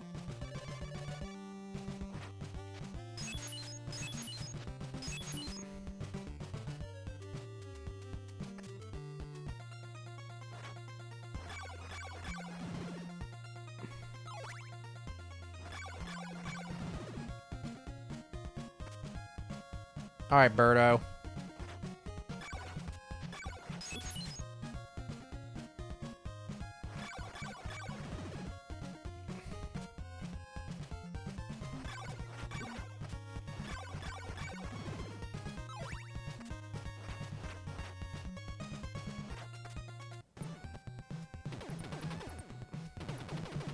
Rolling start. And it took like 87 double A's. Yeah, I'd like the Game Gear. But I had the rechargeable packs that you could just snap onto the back. And then you just plug them into the wall. That's how I played Game Gear myself. And oh my god, I played the shit out of my Game Gear.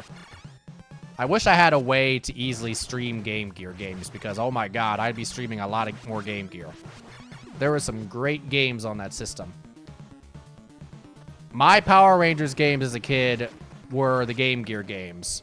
I also did have the Fighting Edition on Super Nintendo, but I had the 2 Power Rangers games on on Game Gear, and I played the shit out of them. Especially on car trips to various places. My dad would probably be able to recognize that song and be like, "Oh yeah, that's one of your Game Gear Power Ranger games." Emulation, yeah, but the Game Gear has issues. Their emulators oftentimes have issues with, like, the speed of the game, with graphics. The Game Gear seems to be very hard to emulate. Also, in general, I prefer not to emulate because the controls... There's, like, even, like, this. I mean, this is obviously emulation here. And I can tell you, I can feel the difference with controlling it here versus if I was actually playing these games on NES.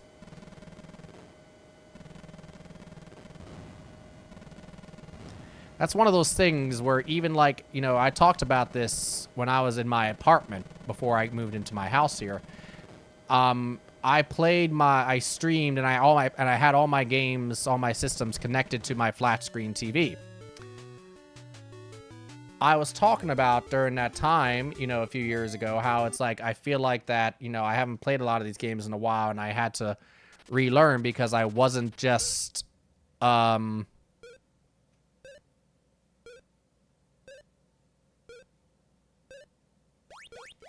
had to read that a few times to understand what the hell it was asking me. It just seemed like that I couldn't, like, I couldn't, like I was playing the NES games, I was playing the SNES games, and I was trying to do things, and it just seemed like I wasn't doing things. It seemed like that my reactions were good, all that kind of stuff. And it took until I moved into my house here, and I actually bought a CRT after reading some things online that I learned, hey, we can finally move on. That I learned, hey, if you play those retro games on flat screen TVs, you may experience some lag. So then I pop in these games onto I plug them into my CRT. Here we are!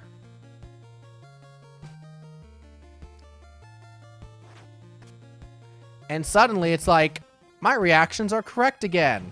I'm getting through games and I'm beating enemies and I'm not dying like I was. And I realized, holy shit, it's true. That was my problem. It wasn't that I started sucking at video games. It was that I was not playing them on a CRT and thus that lag. It's the same thing with a computer. There's going to be a lag because I'm using an actual NES controller.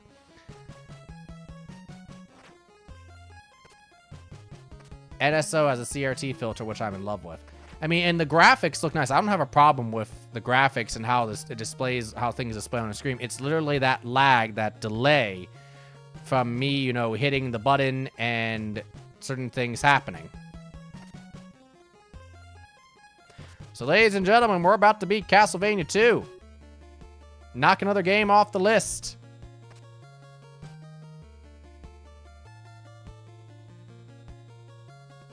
Input lag is a little rough sometimes. It's like you can't play Duck on a non-CRT. Correct. That is correct, Joe. That's part of it, but it also goes back to just how Duck Hunt works. And that actually is a graphical issue with Duck Hunt. On flat screen TVs because of how the screen goes black to white. There is a lag thing, but it's also just the graphically how, like, the gun actually reads the images and searches for that, quote, white spot. All right, so here we go. What is a full count? Apparently, our win in Castlevania 2 is going to have to wait.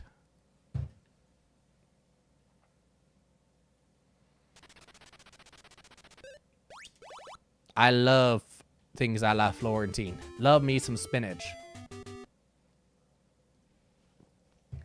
Big ways difference in emulations and basically an analog signal. In which job are people nicknamed the fuzz? Is the way a digital emulation is interpreted versus basically an analog. So yeah, that's, I mean, and that's part of what causes that delay too, yes. And also why, you know, a lot of the fuzziness that we're used to is we don't see. Blah, blah, blah.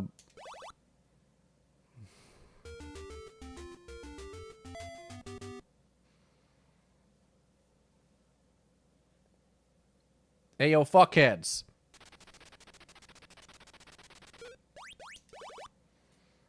Did you pay your damn rent for the week?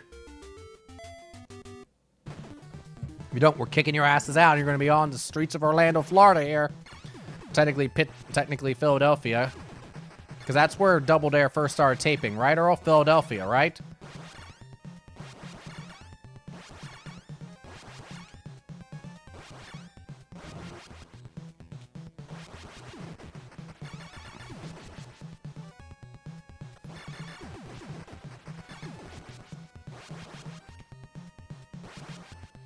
Shit.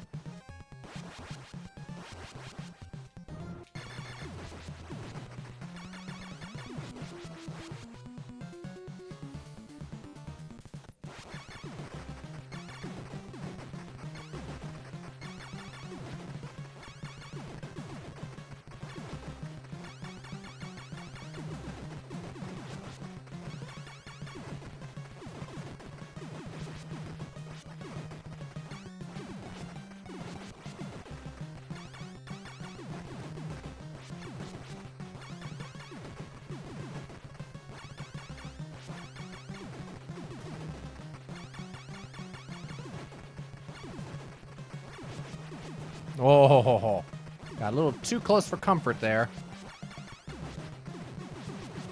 Here we go again. Super C level 8. Shot in Philly because there was a reference to it in the Goldbergs. Yeah.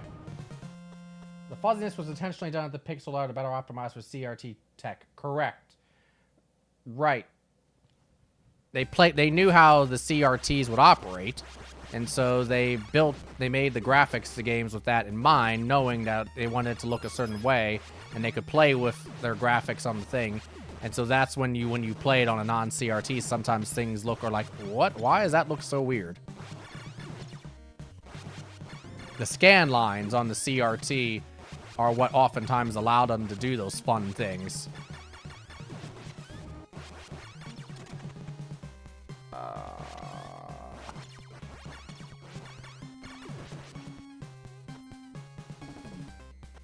I was going to get the rifle, but oh well.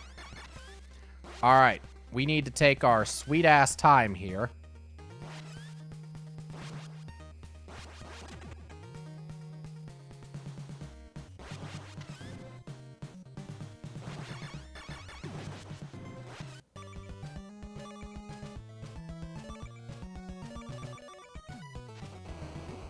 Shit.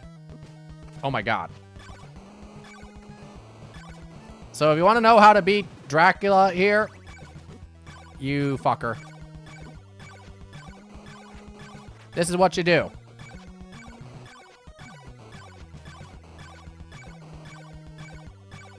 Use the fire.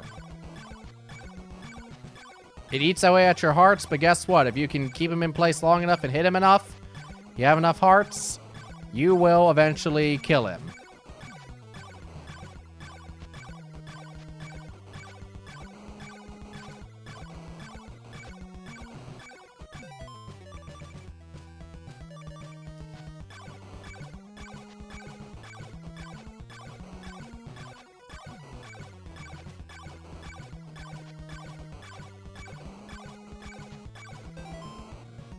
Thank God I have as many hearts as I do, because, dude, you're taking a lot of hits.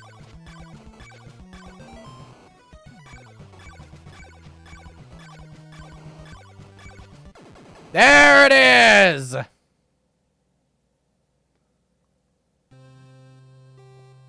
Simon died. Poor Dracula, they should not have killed his wife. That wasn't very mindful and demure, right? Fuck. Dracula's the one with the tragic backstory. Was Dracula really a bad guy all along? I mean, because if they killed your wife, wouldn't you want to take revenge?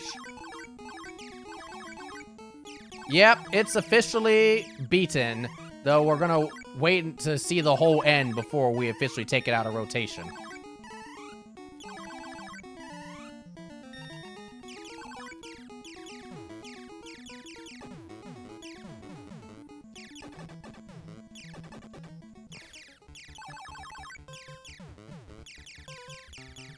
I wasn't going for the quote best ending, even with speak chief. I wasn't trying to go for the best ending in Castlevania 2, in part because I don't claim to be good enough to be able to do that, but also number 2, they messed up the endings in Castlevania 2 and actually switched getting how you get the good ending versus how you get the bad ending. Did you ever watch Castlevania Nocturne, CC? No, I have not yet. I haven't had a Netflix subscription. That's been one of those things where it's like, yes, I want to catch up on that and watch that, but I have not gone around to it. I need to do that at some point.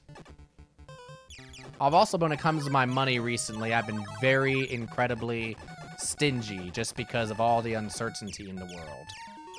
I want to try to make sure that as shit hits the fan, that I have some backups. More like Dedula. Yeah!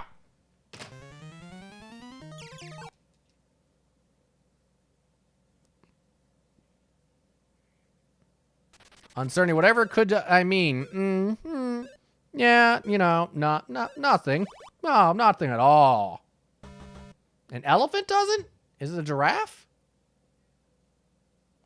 It makes sense, though, because it has to pump the blood all the way up to the neck and back, so it's going to need a huge amount of pressure. So that makes sense.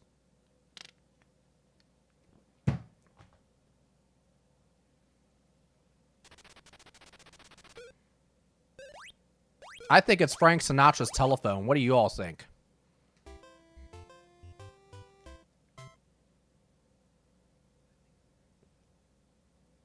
That's what he used to call the mafia.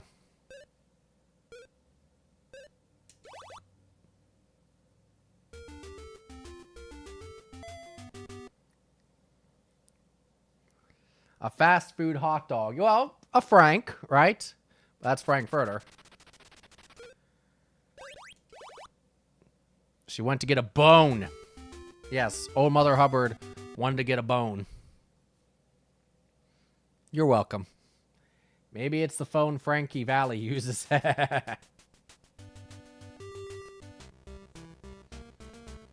Do do do do boop da boop boop boop boop boop da boop boop bop boop boop boop bop boop boop boop boop boop boop boop. Hey, games to be excited about right now. New Donkey Kong Bond game. Yep, I'm looking forward to the new Bond game. The battle has consummated. We consummated on stream. Holy shit. Now peace and serenity have been restored. I didn't know we lost serenity either. Wow. You at 90, you still perform, basically lip syncing to a vocal track? Really? I did not know that, Earl. Holy shit. And the people of Transylvania are free of Dracula's curse.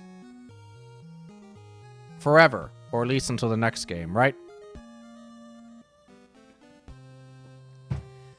There are children present. How dare you consummate with Dracula? Right? That's Golgo's job. Simon Belmont will always be remembered for his bravery and courage. I thought this was a family stream. Losing serenity through consummation of battle is definitely not PG. Nope. I gotta agree with you on that one, Earl.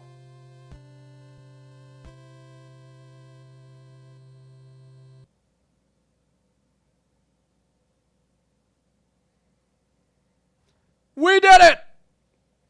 Oh, boy. Castlevania 2. Done.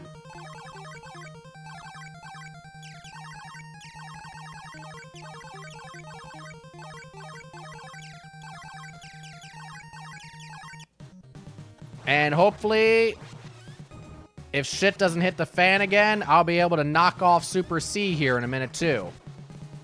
Long overdue.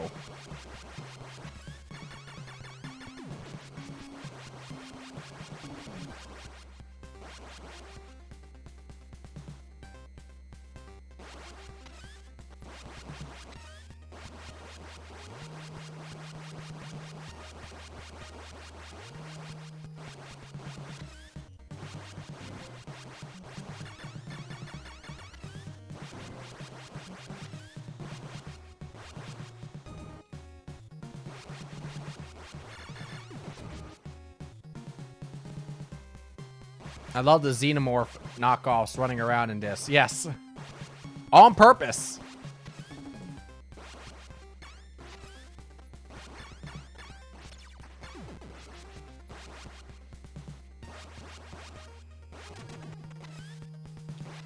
I am not risking that.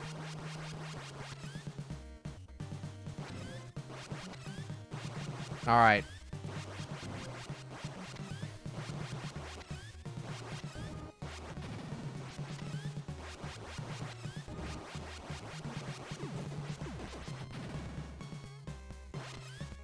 With the splitter, I'm a little more well-equipped to deal with this shit, thank God.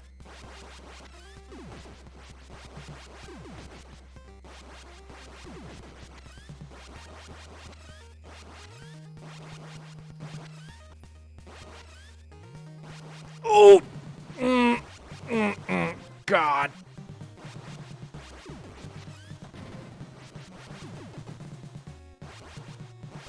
That part killed us before, for the record. Okay. That was big. Oh, God. Oh, God. Alright, now I'm feeling the nerves again. Please, game. Don't fuck me over. You fucked me over for one lifetime already.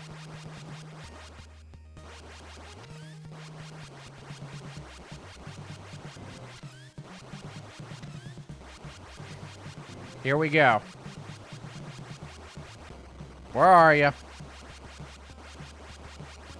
Alright, I'm gonna have to concentrate on this. So we were able to beat this before on stream some time back. We just need to do it again, and...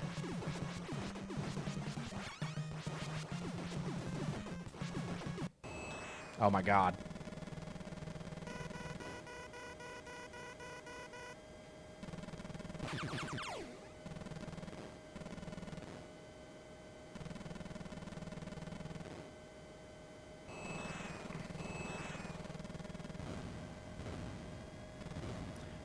But be frank, even just having one game beat, you know, reducing the amount of just like craziness between rotations is huge.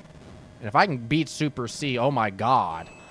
That's what I was saying before, is where it was like, you know, those are two of the most intense games left. Then we have Double Dare, Top Gun, and Gradius. Gradius would be the most intense game left. Double Dare is only intense when we have to deal with the frickin' obstacle course.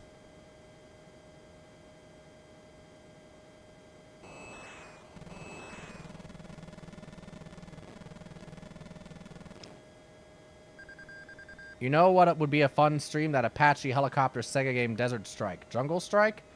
They're not bullet hell games. It might be cool to step into. I think there was a Jungle Strike, yes.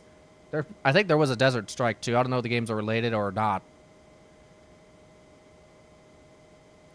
2 games in one night. Maybe 3 or Double Dare. Well, that's the thing. I'm not even assuming yet. I'm not going to assume Super C is done until I actually hear the game over, until the win music, because that game has screwed me over for 6 streams now, where I was on that last level and I thought things were okay, and guess what? So I'm not assuming shit.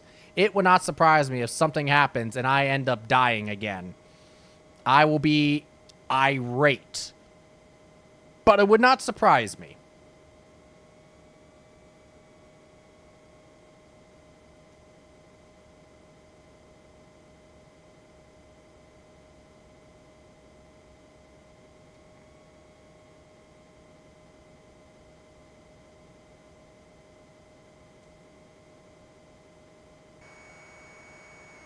What? It is time for the fuckheads to leave Nickelodeon Studios. I agree.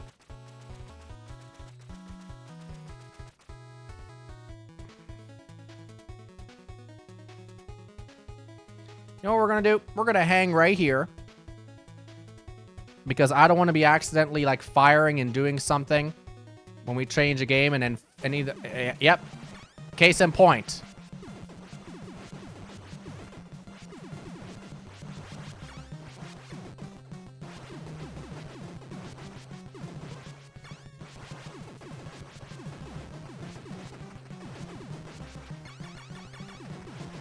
Come on, motherfucker. That was a close call. Uh-oh. I knew I jumped too early there.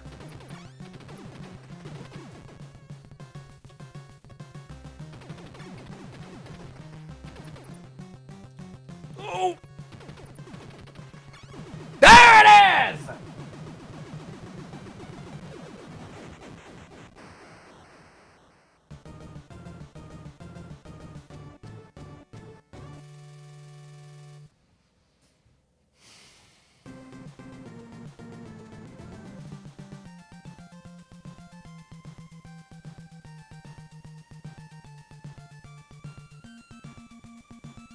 I don't know why the sounds aren't working.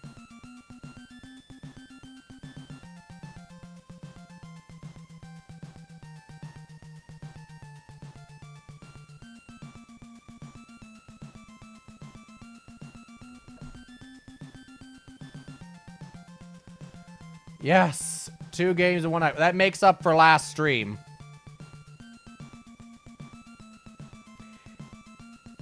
Fun gaming history fact I learned recently. Activision Studio is essentially a byproduct of bad copyright on the part of Atari. That's right. It is. Yep. Activision employees. It was formed from a group that worked at Atari. Yes. 100%. When Atari released Pac-Man, a bunch of companies made clothes if it didn't have to pay Atari the royalties because the contracts and rights were way too loose. Hey, thank you for more biddies, Space Beagle. Same with Acclaim. Yes, absolutely. Correct. I don't remember what Acclaim's games were.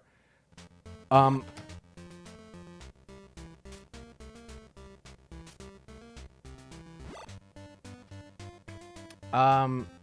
sued Activision alleging theft of trade secrets, copyright information, and breach of contract. Lawsuits stem from Activision's formation by former Atari employees who left to develop their own games from the Atari 2600 console. Yep.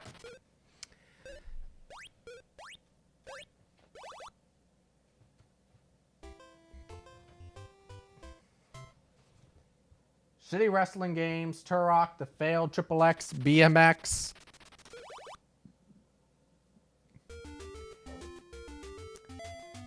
So we are down to 3 games. Double Dare, Top Gun, and Gradius.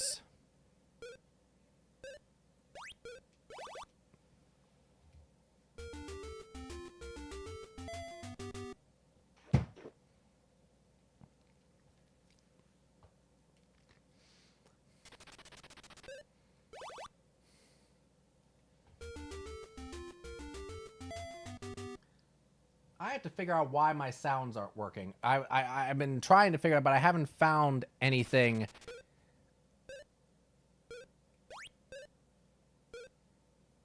I remember this surprising me. Okay. Put Splunker in the shuffle. Fuck that shit.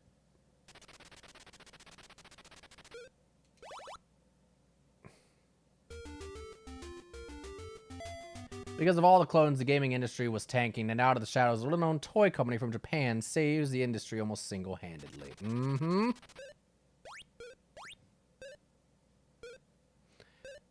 The Constitution.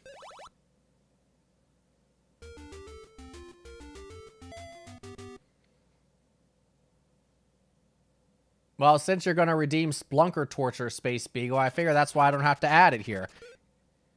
Great Caesar's Ghost. I don't know. Let's go with Jimmy Olsen. Alright, it was Perry then.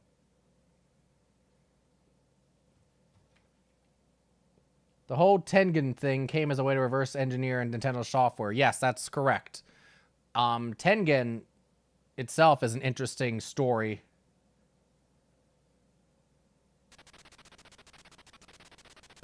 I made an art. Oh dear. Be more!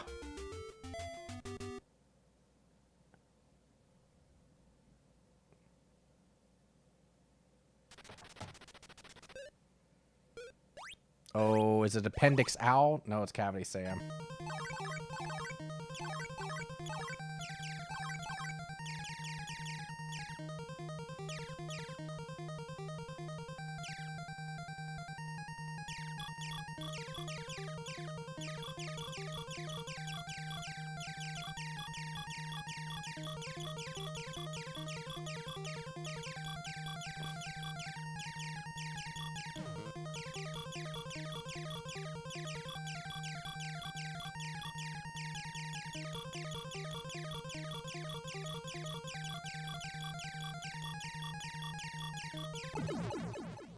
We are much more consistently getting to part 2. It's not like a new level, at least unless I don't call it that, because they all kind of run together. But we are getting to this section much more consistently.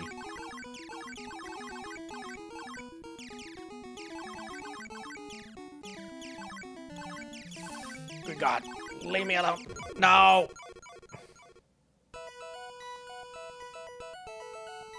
It was art indeed, Space Beagle, I must agree. Conceptual art, but art indeed.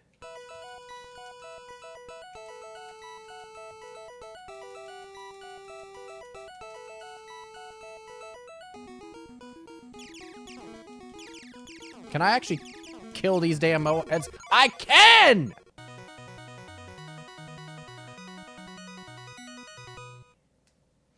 That's the secret there. We have to kill the Moa heads. That's how we're going to have to deal with that. Alright. Well, now we know. The more you know.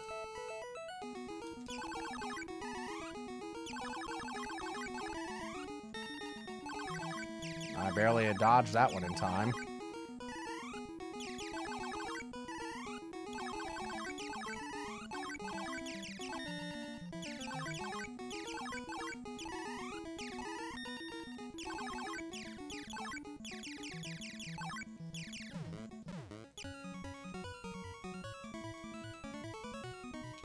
Back from ad break. Welcome back. We learned that you can shoot the Moa heads in level 3 or part 3 or whatever you want to call it, a Gradius. So, thank God. Because we found our strat on how to deal with that. Because if you couldn't, I was, fuck. I was, not sure what we were going to do.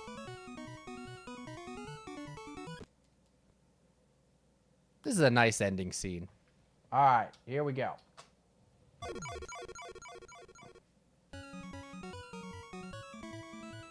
I'll try to read that when I get a downtime. Probably during Double Dare or during, whatchamacallit, Top Gun. Sorry, I took a nap, so now I'm up late and rambling. I'm up late and rambling too, but it's a different type of rambling. The video game industry nearly collapsed in the video game crash in 1983. A combination of market sectors, poor quality games, and the rise of personal goods, and a dramatic drop in consumer confidence. The industry is 97% in just 2 years. Yep. People like to blame E.T., but E.T. was part of a much bigger problem. And E.T. was really not the cause of it. Atari had bad business practices. We already highlighted about the copyright issues. Atari in general, just being a video game company in a new industry with a lot of people that were amateur business people beforehand, you know, really did not know how to run a good business, you know, trying to deal with that stuff. Nintendo knew how to be a business. And that's really what allowed them, when they entered in 85 in America, what allowed them to take off. They covered their butts. They protected their IP. They protected their rights. You know, and they reaped the benefits. I mean, how many times can Atari go bankrupt, right? Then again, I guess one could ask the same thing about, like, Chrysler.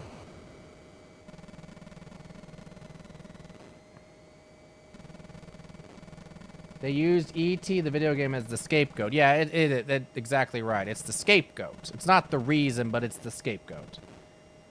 And honestly, it's not a horrible game. Is it particularly good? No. But it's not horrible. There are much worse games on the Atari. There are much worse games that were released in frickin' 1983 itself. So, I mean, you know.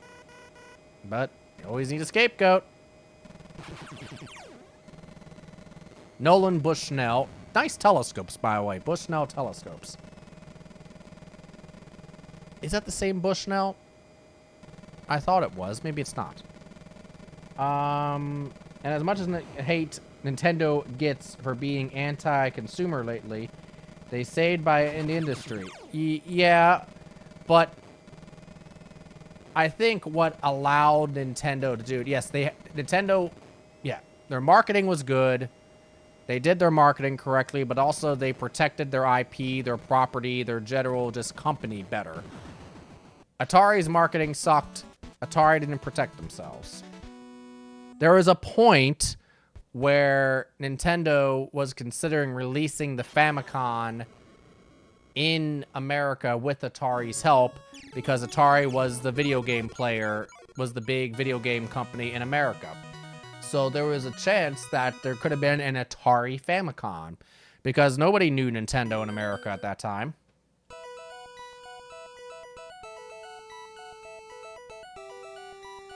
But Atari was having financial issues, and so Atari was having a problem just keeping the doors opening, let alone trying to do anything like that.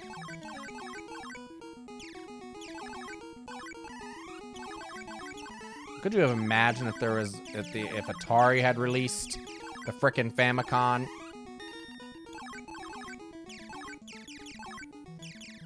It's no X-Men for the video game. It's no X-Men the video game for NES. Oh my god, yes. Now there is a legitimately horrible game.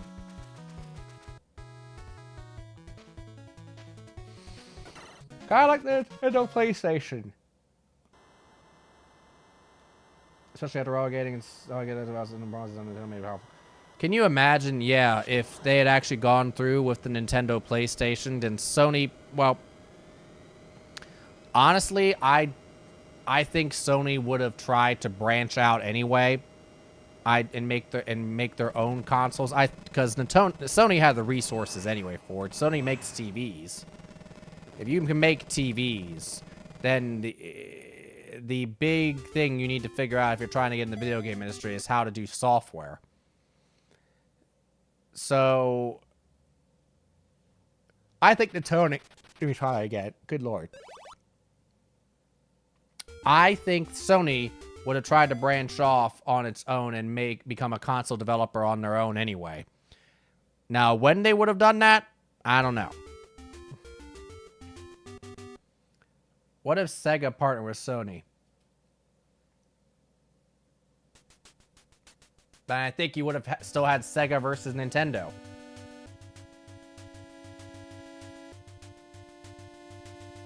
And then I don't think Xbox may have been as successful, and maybe Microsoft wouldn't have either released a 360, maybe they wouldn't have gone into it at all, because there would have been still other... Well, no. Xbox probably would have thrown their hand into the ring. Sega made too many mistakes. Yeah, we could just leave it at that. Sega made too many mistakes. They were on a roll, and then I think they frankly got cocky, and they made too many mistakes. And we have already lost this obstacle course because of that mistake there, folks. You may think that that's not going to cost us much time, but guess what? Yes, it will cost us too much time.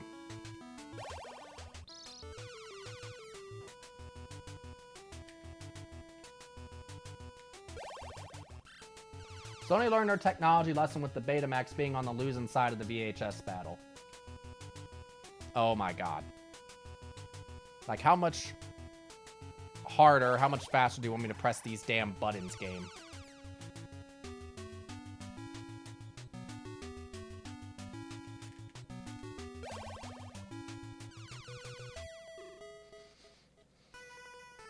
This one is easy, but the problem is that it's such a time sink.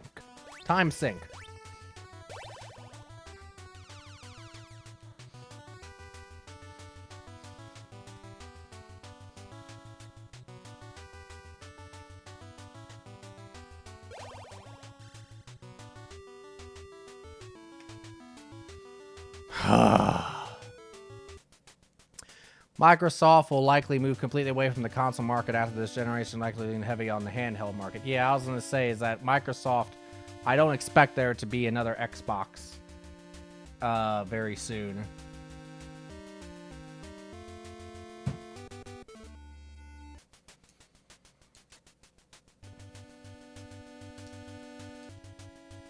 Ladies and gentlemen,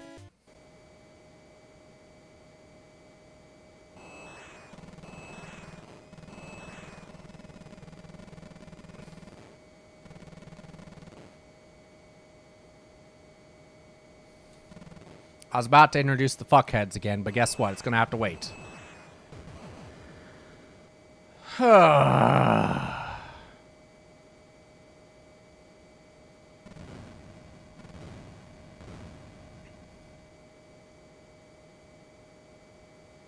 So we're down to Top Gun, Gradius, and Double Dare.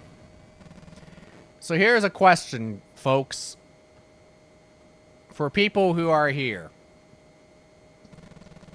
How badly do you want to see me beat these 3 games? I only say that because Top Gun and Gradius in particular are the ones that I have no prior experience with before doing this shuffler. And as we've seen, there's definitely bullshittery going on with both of them. Much less so of Gradius than Top Gun. Top Gun's got bullshittery going on. So my question is... do people want me to remove a game, or do people want me to keep pushing to try to get them all?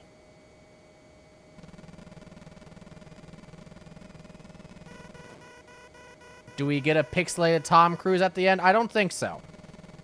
I don't think Tom Cruise's image or facial likeness was licensed for this game.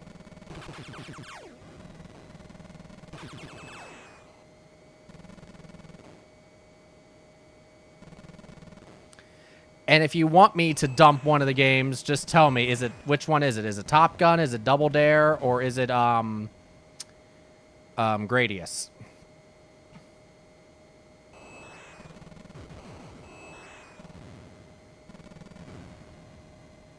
Pixelated Val Kilmer? No, I don't think we got that either. Or Pixelated Goose's Remains. Oh, oh, oh, that's harsh.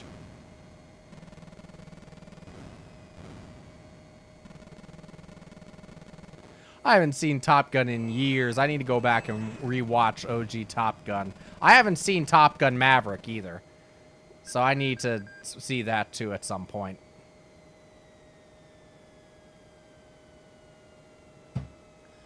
Looking like Minecraft dust.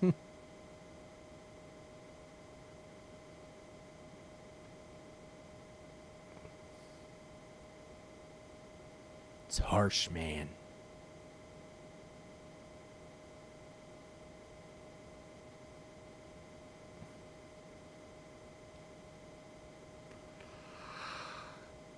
I don't even think this part is hard. I really don't. Now, do I always get it each time? No. But this part to me is not bad. What kills me are the frickin' bombs. Ladies and gentlemen, the fuckheads are here for about the 80 billionth time because they cannot figure out how the fuck to beat that obstacle course. So, and we have asked them to retire because we are literally over budget for the entire decade, but they have refused. And so we may end up getting canceled because of this team. But Standards and Practices insists they've got to stay on until either they win or the show is canceled. So, we're sorry. We're stuck. We understand. You're sick of seeing them too. But here they are again. Tesla Cybertrucks remind me of Minecraft DeLoreans. What if Double Dare is actually purgatory for the fuckheads?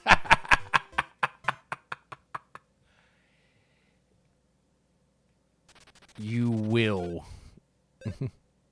Ronald Wilson Reagan. That's why they should have brought in Howard Felschel to regulate the budget. Right? What if the real fuckheads are the friends we made along the way? Does that mean Bigfoot is a fuckhead?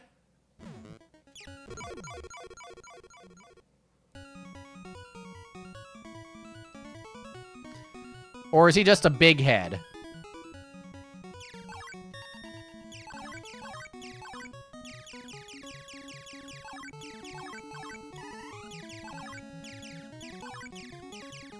It'd be funny if he comes in and is like, so my ears were burning, so I'm assuming you all were talking about me. Oh no, Bigfoot, of course we weren't. We would never do that. And he's like, yeah, bullshit.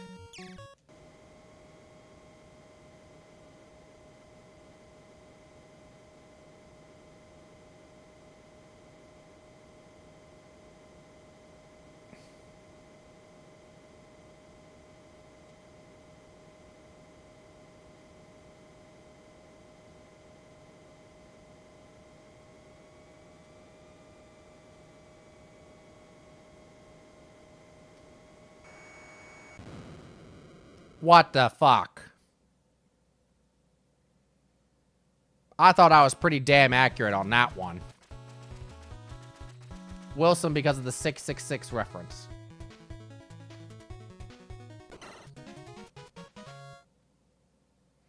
Buttspot was definitely a fuckhead. Yes, he was, Earl. 100%. Rip Buttspot indeed. Yes. Rips in chat for Buttspot. Let's all go brigade the Sonic the Hedgehog subreddit. Why? Why? Why? What's going on at the Sonic subreddit? Dare I ask? Besides probably some disturbing Rule 34 bullshit. Ken Penders is God. Who the hell is Ken Penders?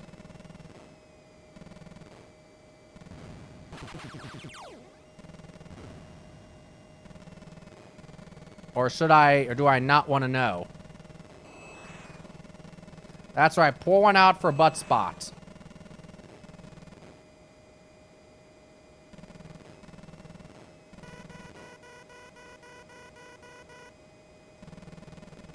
You would think somebody would have made some sort of, you know, whatchamacallit, thing, some sort of command, not command.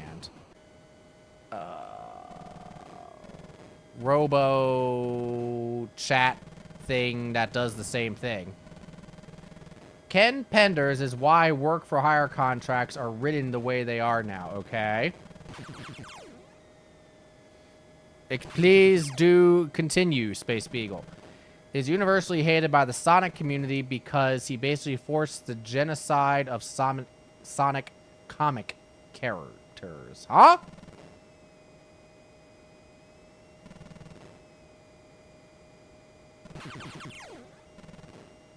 So is he like an author? An illustrator? Remember the Archie Sonic comics? I mean, I didn't read them, but I know they existed.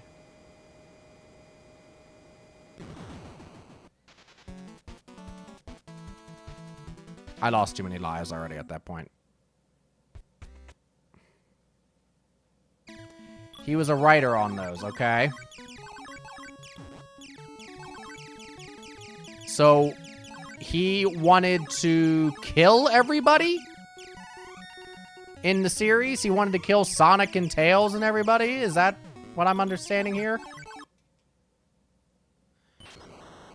Then he sued Sega and Archie to try and take a bunch of the characters, including established characters.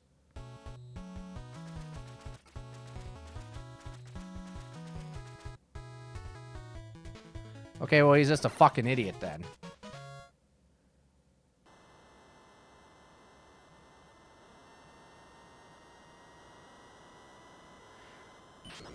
So, who did they kill off?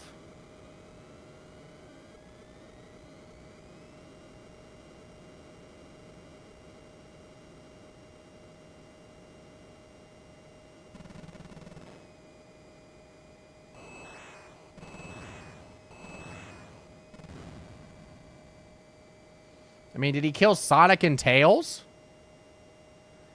He didn't succeed in getting Knuckles, which is who he wanted most. Apparently, the dude does not understand copyright law. I'm pretty sure that Knuckles was in, video games before he was ever in the comics. But all of Knuckles' palette swap echidnas he basically got.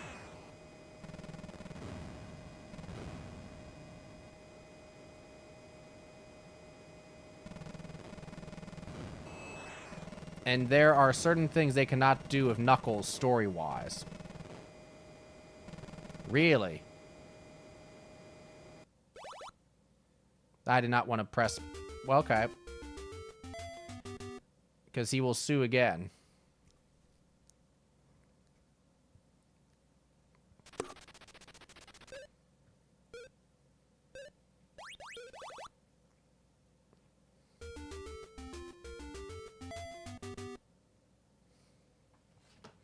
The information provided focuses on characters removed from the Archie Sonic comics following a lawsuit rather than explicitly killed off by him.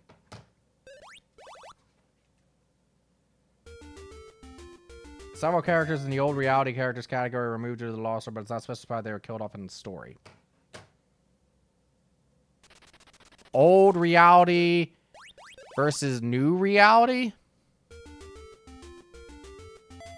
So the Sonic timeline has... So Sonic has split timelines, diverging timelines.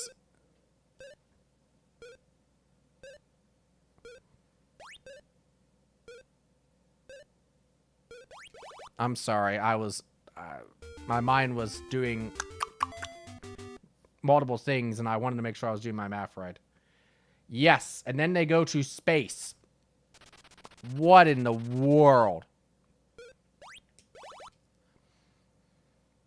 Sonic the Hedgehog seems like a story and a universe that should not need to have multiple timelines. Zelda is makes a little more sense.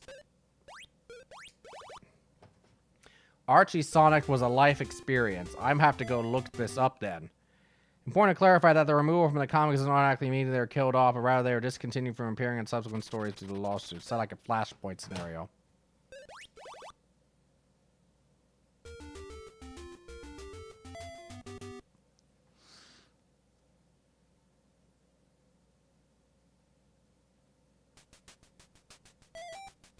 I was thinking the Cataclysm had them killed off, but I think they just hopped realities.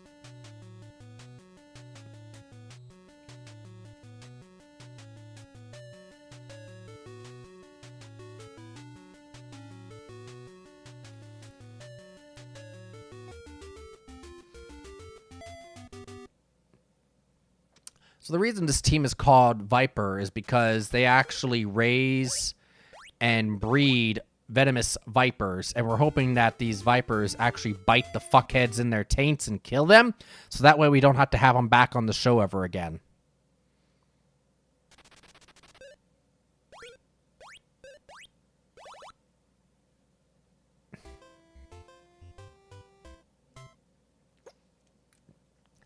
Oh, hi, fuckheads. This is another question for you for $20. Nickelodeon has gotten violent.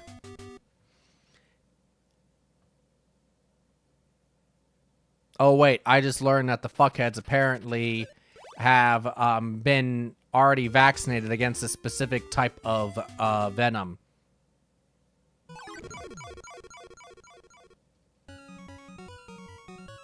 I'm sorry to hear that. Oh, but Viper, fuckheads, I'm real happy for you. Yes, of course I am. That's wonderful. You can join us yet again for another episode of Double Dare next week right here on Nickelodeon.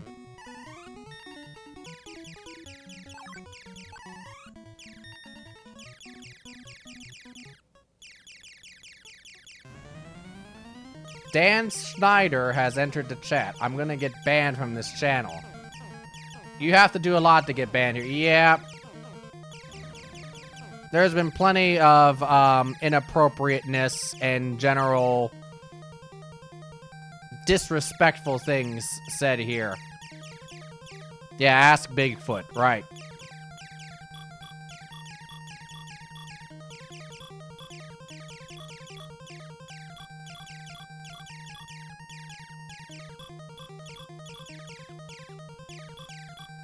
Now, if you say something that's actually racist, then that might do it.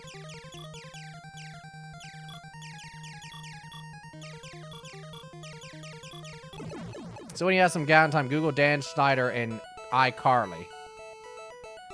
What didn't you have your 9 on your 90s bingo card? Whoever thought Damon, what?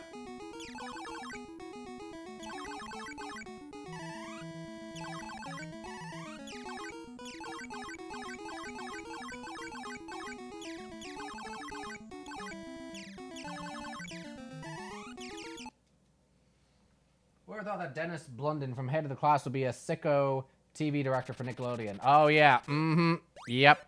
Mm-hmm. Also, CC threatens to take away my sword away like once a stream. Yep. That's right.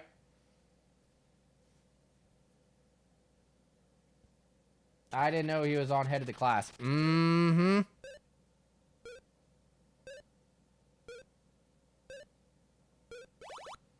Am I being dumb? Okay. I was looking there and I'm like, yeah. Yeah.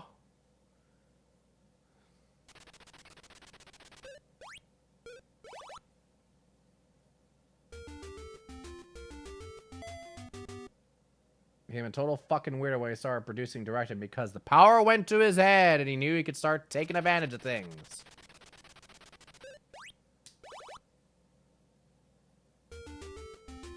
When Brian Robbins and the guy who played Arvid were all on Head of the Class together. Motherwort. Pretty sure that's a weedy plant. You see wart spelled with an O. It's usually something flora. Like crackle, I think.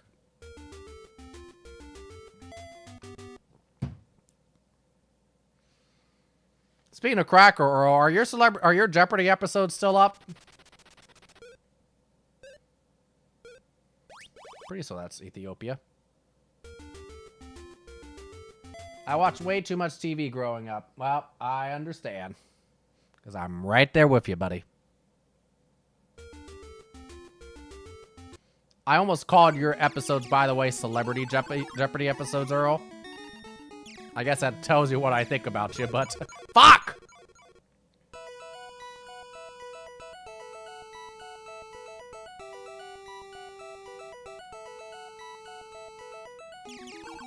Sports Jeopardy is the correct term for those.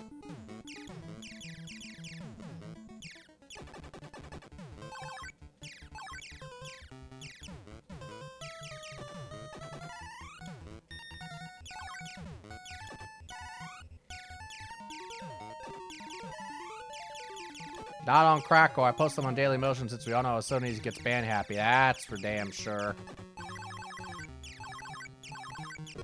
Fuck. I miss Keenan and Kel. Diddle. Though, one could argue that if you wanted to relive that, you can watch SNL to some extent, but it's not the same.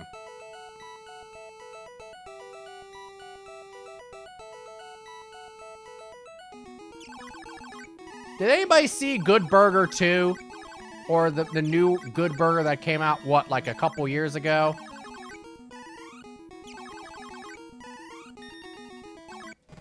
Was it any good? I do wonder with the announcement of Hulu hosting all Jeopardy and Wheel episodes, whether Sports Jeopardy may show up. I was wondering that too at a point. Kel did show up on SNL. He did, yes. I love the first movie and all the goodness. Yeah, I thought the first Good Burger, that was actually a movie with that awkward humor, toilet humor to some extent that I thought was okay enough. Because I'm not a fan of toilet humor for the most part. And I'm definitely not a fan of cringe humor. You know, the awkward cringe type humor. I'm not a fan of that. Because it doesn't make me laugh. It just makes me cringe. And I'm not actively seeking reasons to cringe.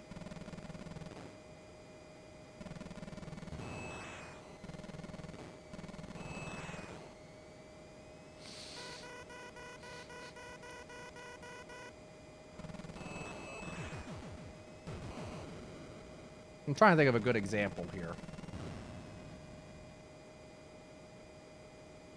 Nothing is immediately coming to mind, though. Or that's like a good example of that, though.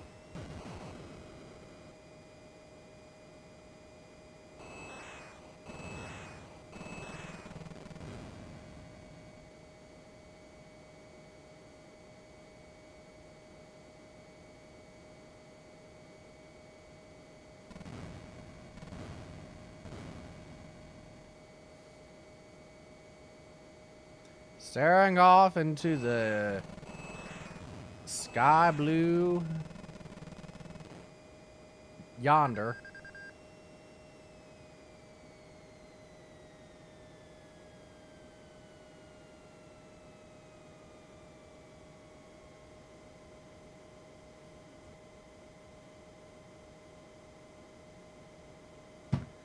Red Bull gives you wings? Holy shit!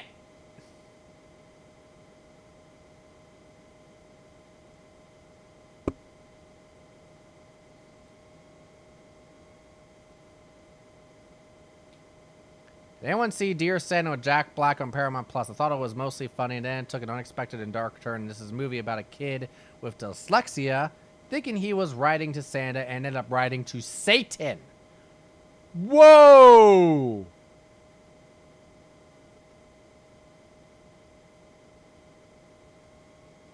I'm suddenly interested.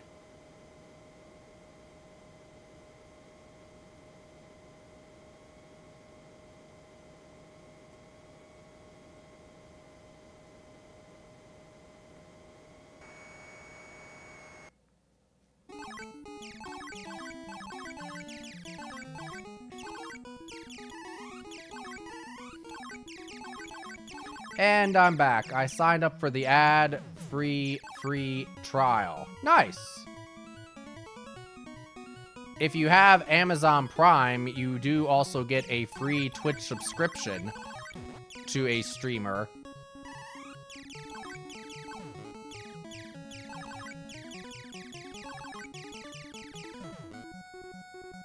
So you could also get ad-free viewing if you have that by connecting your Twitch account to your Amazon account.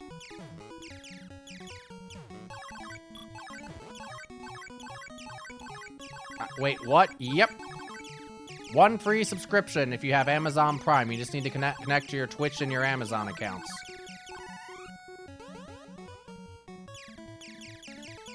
An unexplained plot holes and something.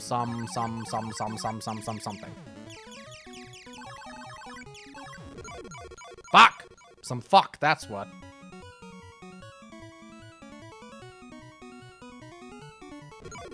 And some more fuck.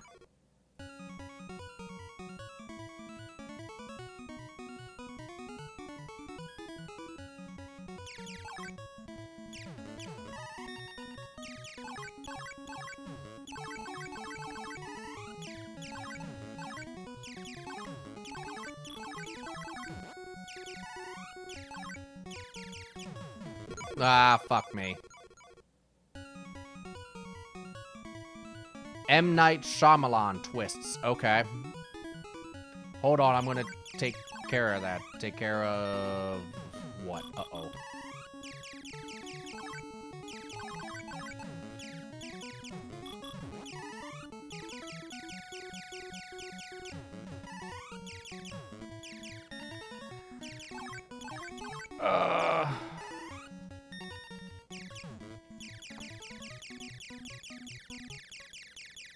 Ah, I know what you mean. Okay. There should be a, Twitch page that's like, it has instructions to it. Google AI Assist probably can go through that too. You just have to watch it. I don't want to spoil anything I've said that was basically in the trailer. What's the name of the movie? Dear Santa?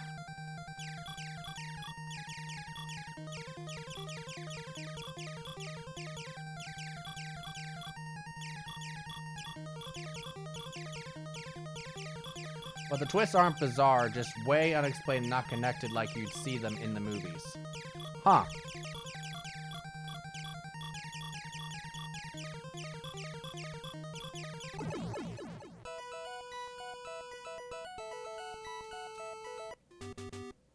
We've won yet another game.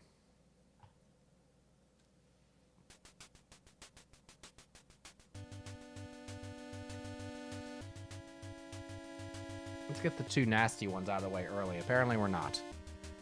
We're gonna leave the mountain for last, aren't we? It's gonna suck. Oh no, there it is. Why is that one always coming up last? Dear Santa, you can't miss it with Jack Black on the title. Alright.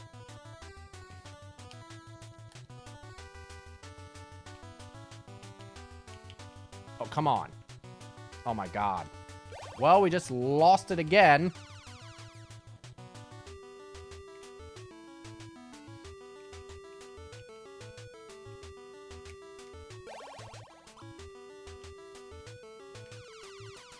How did I do this before?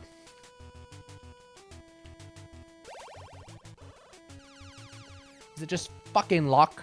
Wouldn't surprise me if it is.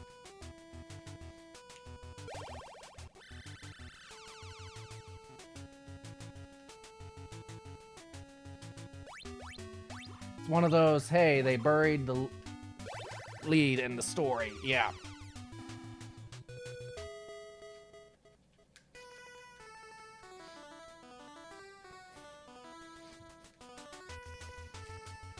I feel like I'm actually doing a damn obstacle course right now. Oh my god.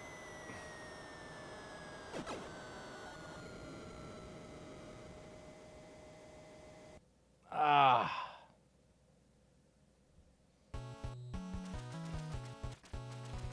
My wrist.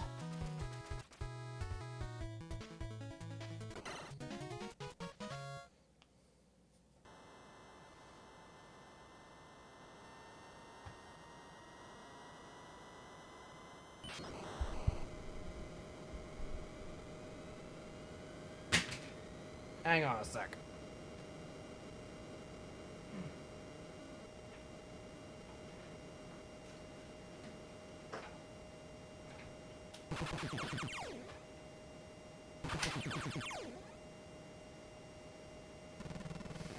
I need to break this sucker out next time we get to the Elbow Dare obstacle course. We'll see.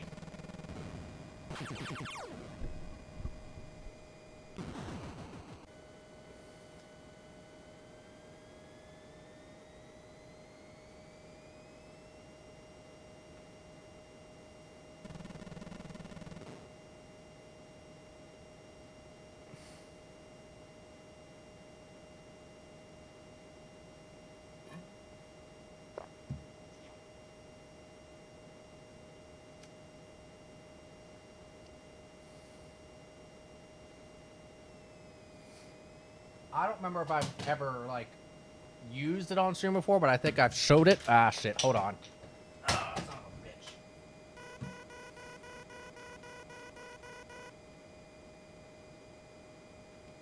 I spilled my water.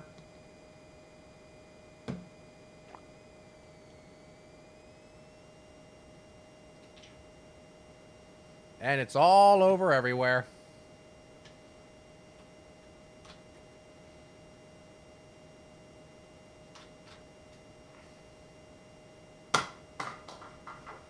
So watch as I play video games and sop up this water at the same time. Thankfully, it's Top Gun and not Castlevania 2.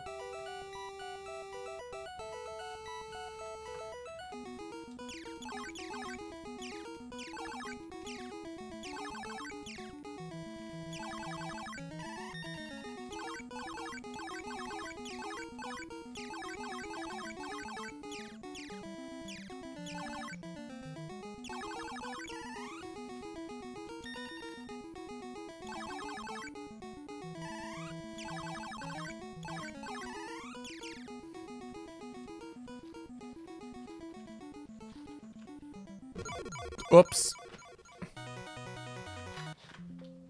Oops. Again. There we go. All right. Get the floor cleaned up here. Shit.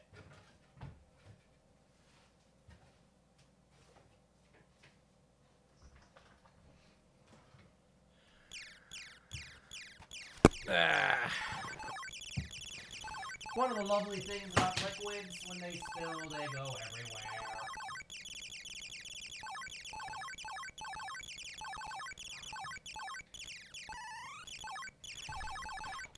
Thankfully, it was water and not something sugary.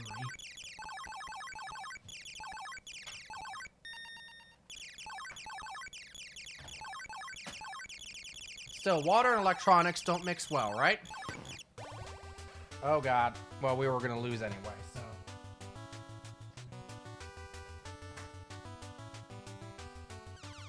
There. You got your NES.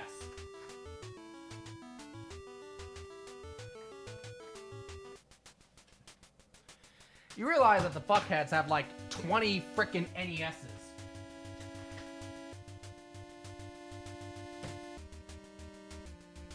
What do you do with that many NESs, folks? Just asking.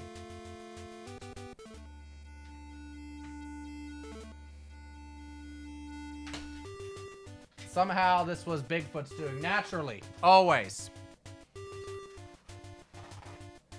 They're running a racket. Maybe the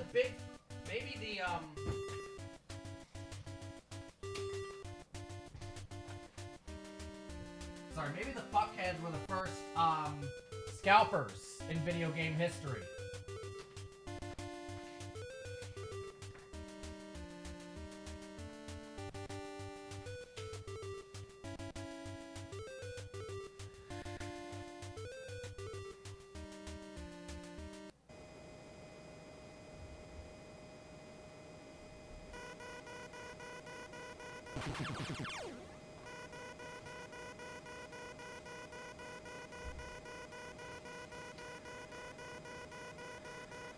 Oh.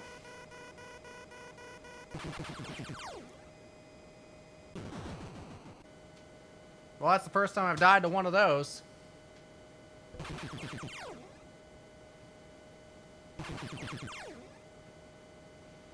Alright, I think I got pretty much all of it.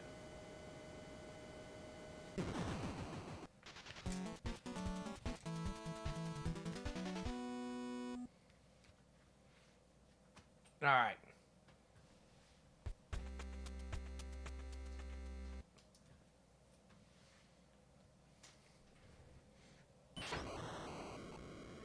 I keep paper towels in here for a reason.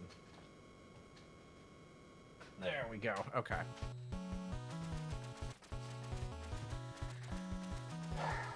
Again, if I'm spilling anything, I'd rather it be water any day than frickin' soda or sweet tea or something that, of course, has sugar and stains. If your water is staining something, you have bad water.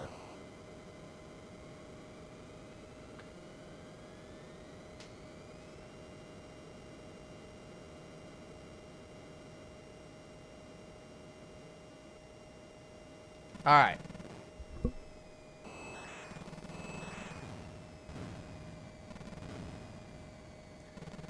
So what did chat decide? Should I try to push through, or did chat decide that one of these games should go bye-bye? And if so, which one?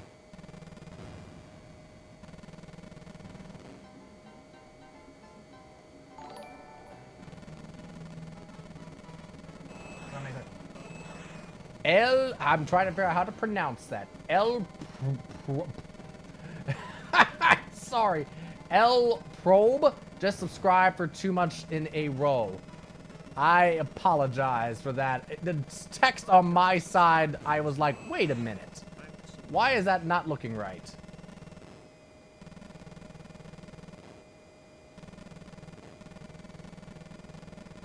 I did it right. Oh, that's you, IP Cosmonaut. Or is it?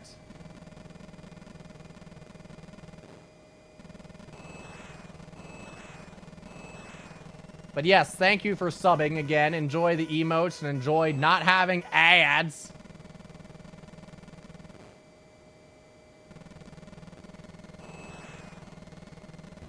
You can still have Red Bull and still have wings. Note. Oh, that's the demo.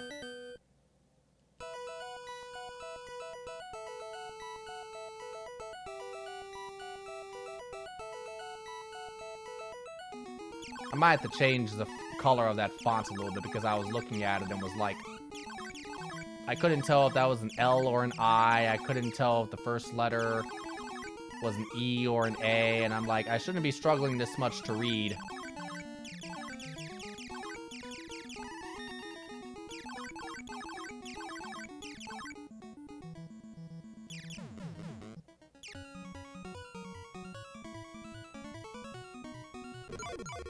That was me looking away because I saw light go by my windows over there. And it must have been a car going by, but it was very bright. And so I was like, is somebody pulling into my driveway at this time of night? I hope not.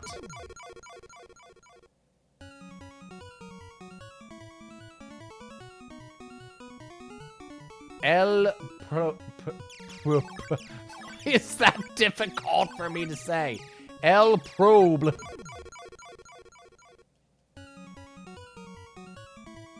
Apparently, I have 2 Twitch accounts. Oh!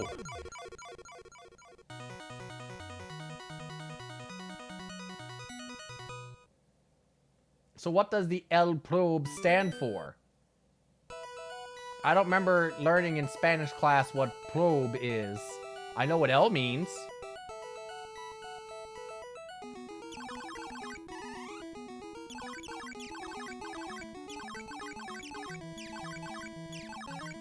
Or does it stand for the probe?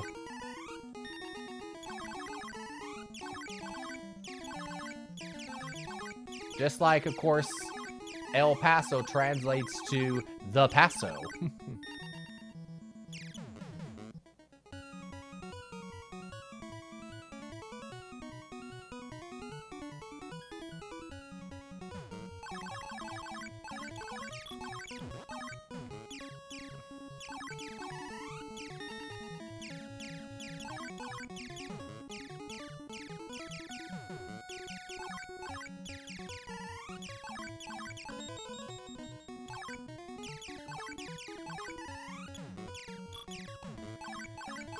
Okay, long story short, okay. El Poob is blurple spelled backwards. That it is. I agree with this so far.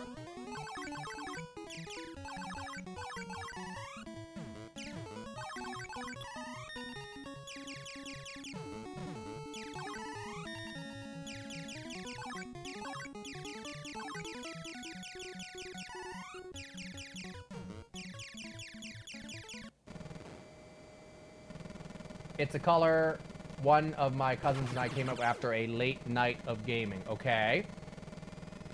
Okay, how would you describe the color then?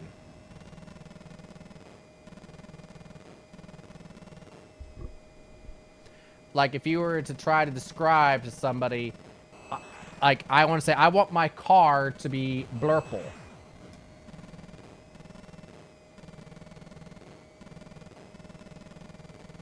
Blue and purple. So kind of like indigo then. Or not really.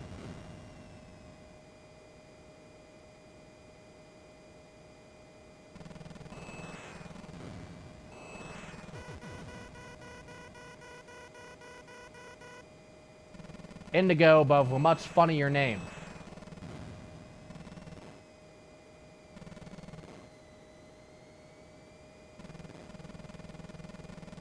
El Plurb. Plurb. El Plurb. I'm trying to say that, because now that I know what it means, I'm not trying to say El Plurb.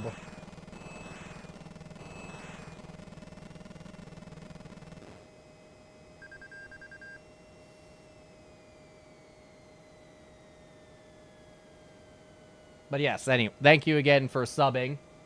Using the Amazon Prime sub for that. That's one of the incentives you have as being an Amazon sub. Excuse me, an Amazon Prime member is that you get a free sub. And so, yeah, no ads. You get the emotes. And fun times. So, basically my eyes were burning, and he turned to me, and I asked how bad my eyes were because of the constant eye strain, and he said they were blurple. So your eyes were a mixture of blue and purple. Now, I have not stared into your eyes, frankly, long enough for me to remember what color your eyes are naturally.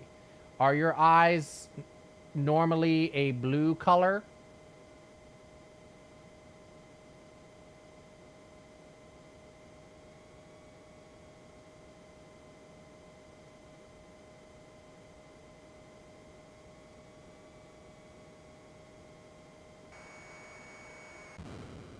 Shit.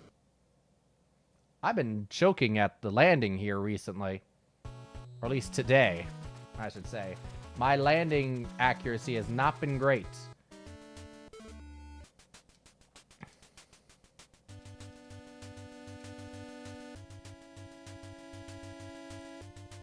So because we have yet to figure out a way to get rid of the fuckheads, what we've actually done, folks, is actually just permanently glued them to these seats.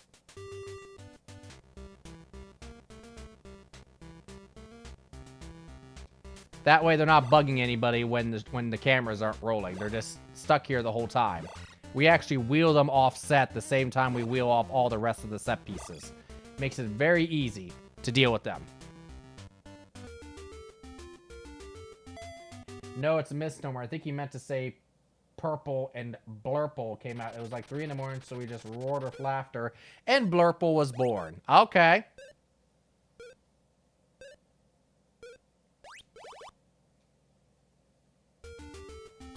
Alright, lads. Linda demands a walk. Talk to you later. Alright, please extend our well wishes to Queen Linda.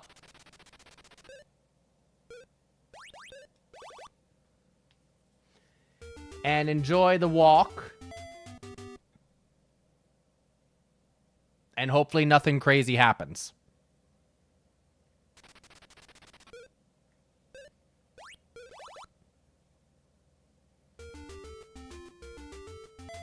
Her Majesty. Your Majesty, Linda, as we learned, apparently.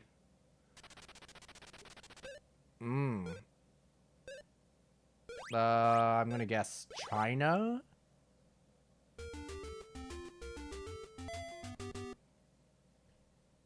That's why Mushu pork is so popular, right? Which side of your body does the right side... Okay.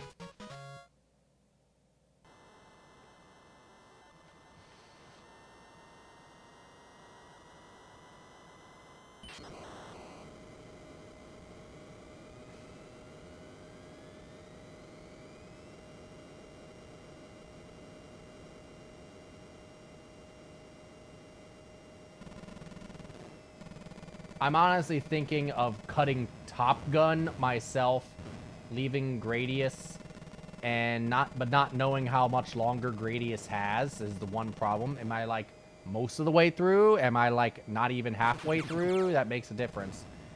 But I definitely feel like I need to be Double Dare before this is all over. So...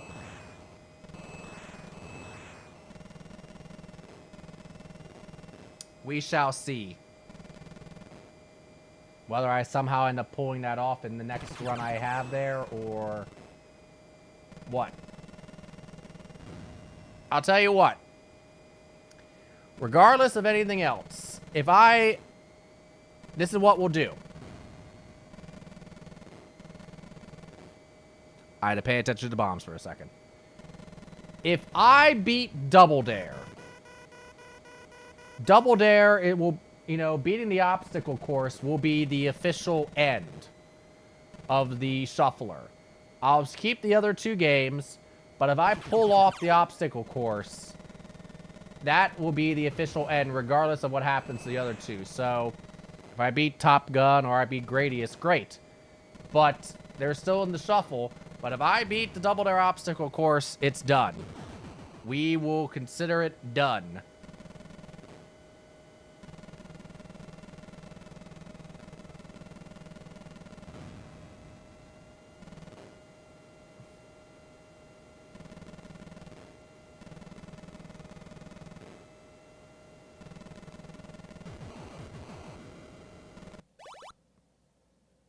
Damn it. No, it's the left side.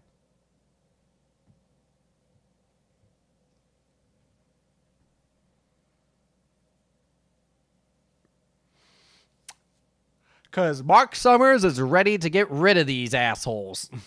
Excuse me, these fuckheads.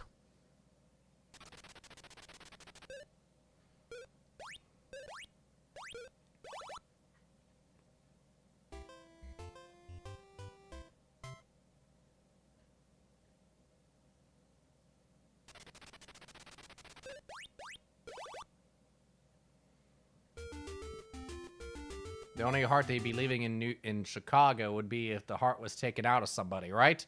Mafia hit.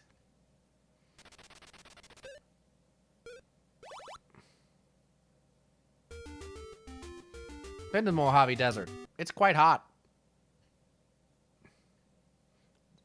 It's where the Palm Springs is. 29 Palms, the military base, and all that.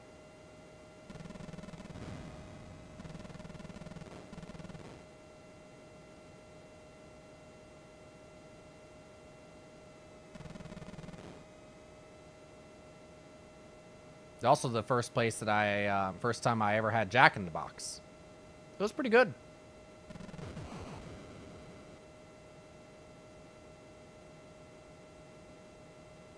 I think I had a hamburger and fries.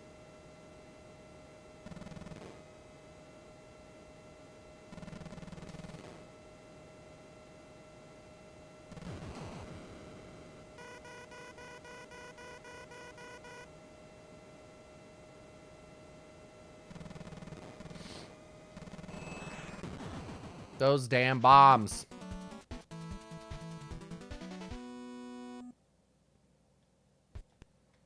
We haven't gotten to the third stage at all tonight. That sucks. This intro sequence is pretty much the best part of this game, you know? It's pretty much the best looking part of the game, too.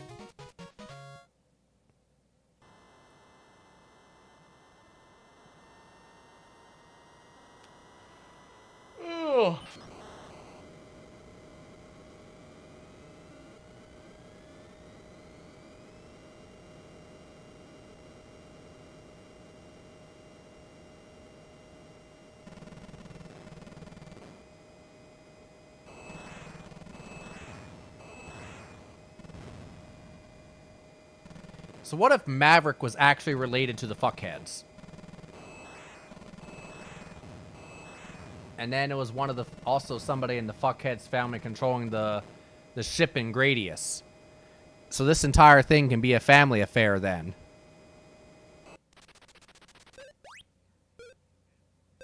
Oh god, is that Cobra? It's frickin' Hawk, isn't it? Or no, it's Duke. Okay. Man, Twitch makes accounts really easy to delete. So IP Cosmonaut is no more. Really?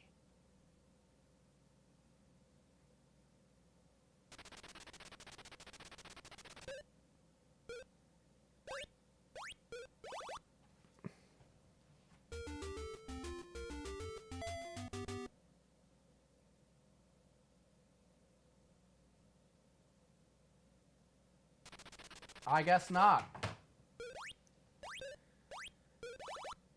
I click in your name and it's not coming up.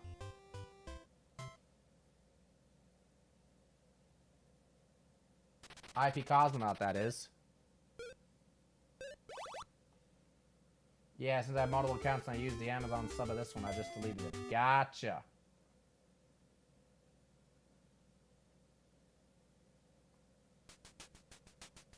Yeah, it says you've actually been following me on this account now since August of 2023.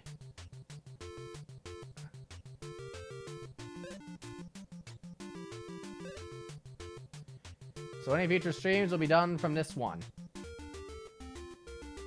Oh, that's right, because you stream sometimes from yours. Shit.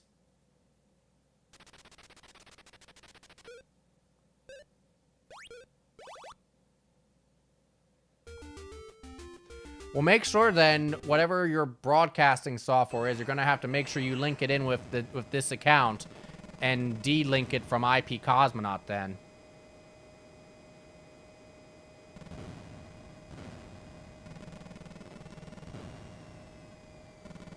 Like, I use OBS. You know, Streamlabs and OBS are probably the two most common ones. I mostly do it natively from PS5. Okay.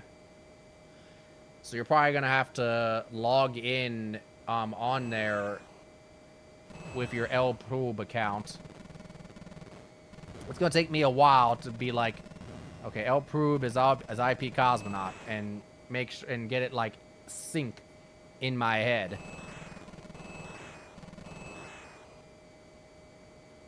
Yeah, and unlink the other, right. To get streaming to work requires a lot more setup than I think a lot of people think. I mean, it's definitely easier than it used to be, but you gotta get a lot of things talking to each other and communicating for it to work out.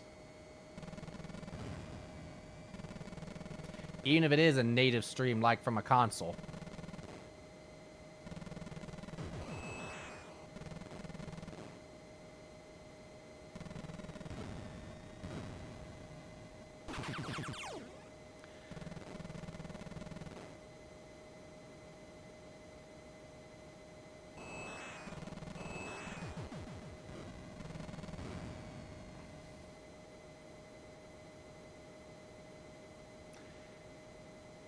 The only thing Nintendo does wrong is they have no interest in native streaming. Yeah, I've felt like that's a oversight on their part. I think a lot of people would be native streaming from their Switch or Switch 2 then. Hell, Nintendo has been guilty of even copywriting streams, people playing their games, and basically like, oh, you know, they're using Nintendo music. Well, no shit, they're playing your game on a stream, Nintendo. They're not trying to claim ownership. They're literally playing the game the music comes from.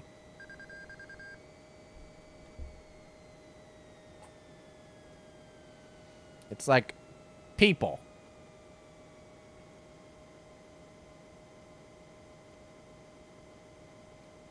I mean, if you let video game TV shows review your games and actually show footage of your games, why is this any different? The ninjas probably go after people with capture cards. While streaming, when streaming is under fair use, isn't it? Yes, it is. You're not claiming ownership. And as long as the thing that you're playing is something you have acquired legally, yes, it's considered fair use. Movie makers compete for awards. What country is France? Because also, what you're not creating something from, you're not actually modifying the game itself. You're playing the game. The quote content that's being created is what the streamer themselves are doing. So the things they're saying, the layout, the look, commentary, etc. There's skill at dying in this game, apparently, too. Which is a skill I apparently have. Very skilled at dying at this game.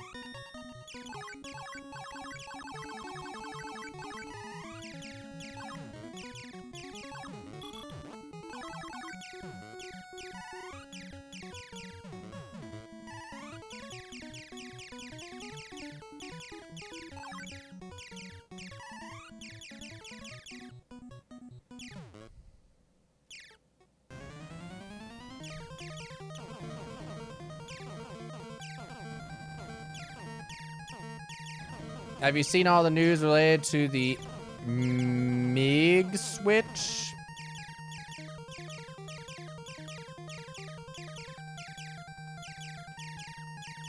I don't think so. What does MiG stand for in this case?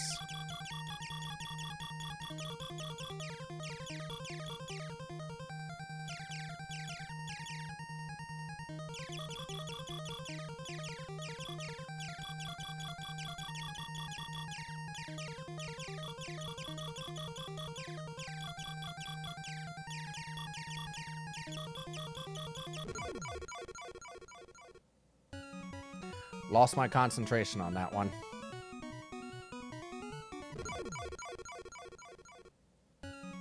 Apparently, I'm just losing my concentration overall. Yep. Basically, it's a Switch cartridge that allows people to dump like 50,000 ROMs onto it and mod their Switch to play them. So, what kind of games are we talking about? Are we talking about like the...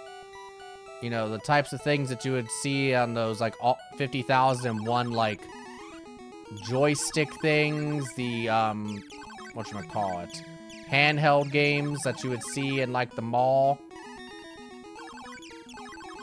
Or are they Switch games, somehow?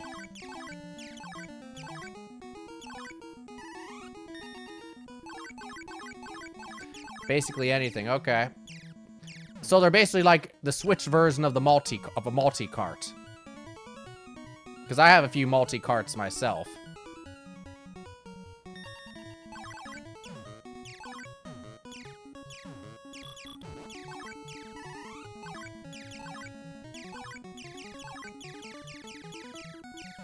That'd be funny. What you would do, that would be funny. You would dump onto something like that a whole bunch of frickin' multi-cart ROMs. So, like, you would dump, like, Caltron 6 and 1, Action 52, you know, the 70,001 carts, you know. Yes, but normally people sail the high seas together and load everything from the Atari catalog to present day. Yes. I don't get no respect. One time, Robert... Oh, what was I say? One time a robber came into my apartment and he left 5 books.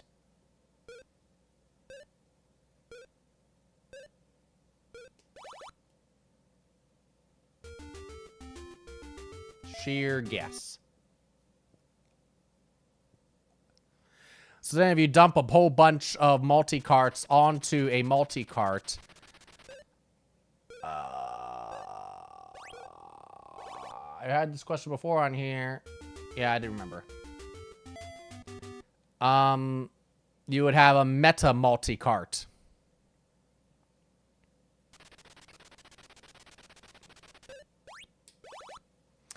So in response, Nintendo updated their extended user license agreement to basically let people know that they do this kind of stuff, they brick the console. I've been hearing about things related to if people do certain things, they brick their console.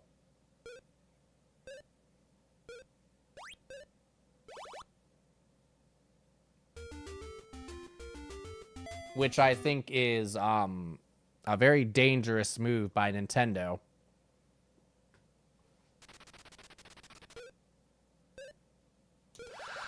Assume it's Rocky Marciano.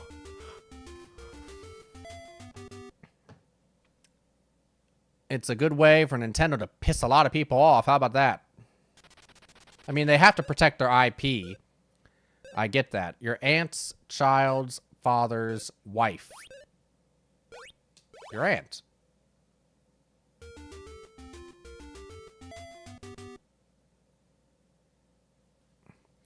Also used as intended. No, I mean, I understand. I mean, it's fully within Nintendo's legal rights to do that. 100%. I feel like a more reasonable option instead of bricking the console is if they can figure out a way for it to be detected and then the console knows that it's that and so that it stops, then just program it so that it doesn't run the son of a bitch.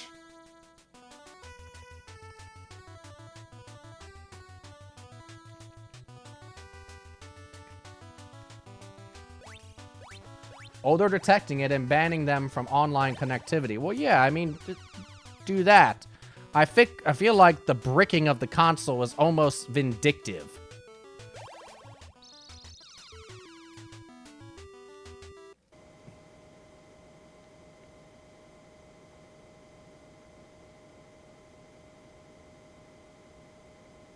We already have enough vindictiveness out there in the world today.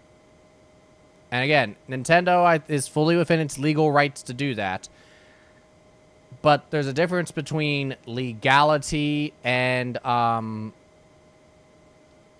acceptance. Just because it's legal doesn't mean that it's accepted, and just because something is acceptable doesn't mean that it's legal either.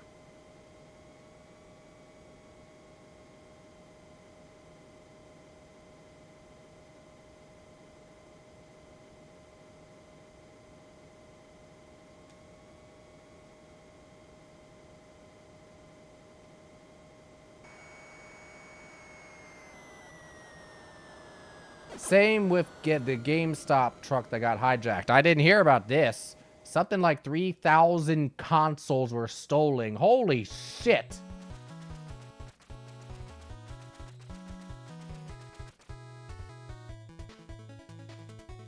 And they're probably going to brick all of them.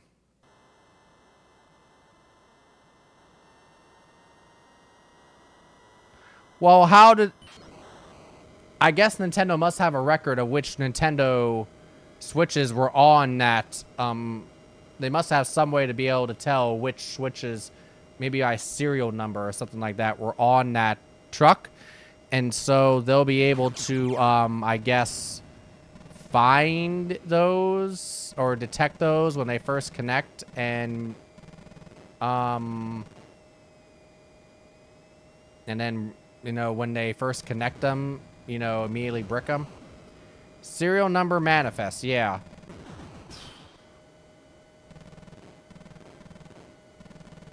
That's an application of bricking that I could see. That's an application I could see, yes.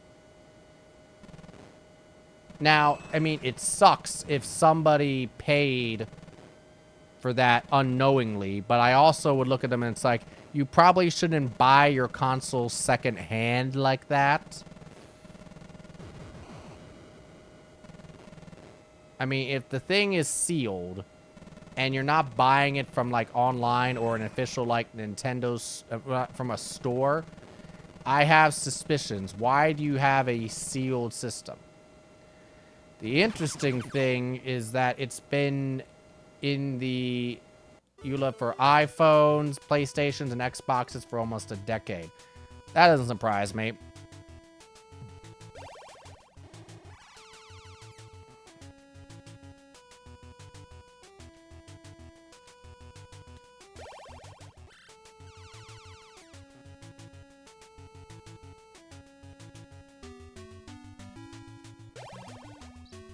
Oh my god.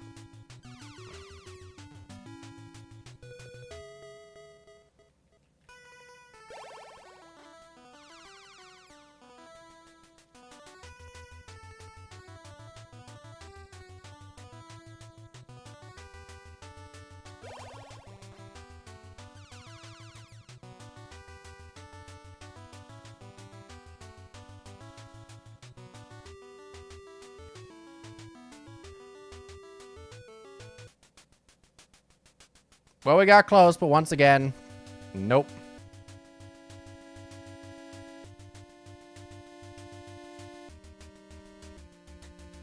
Wonder if you were to hook up the frickin' power pad to that.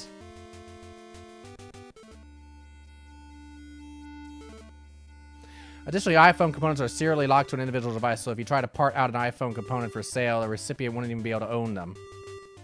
Which is funny because, to be frank, I don't have an official Apple iPhone battery in mine.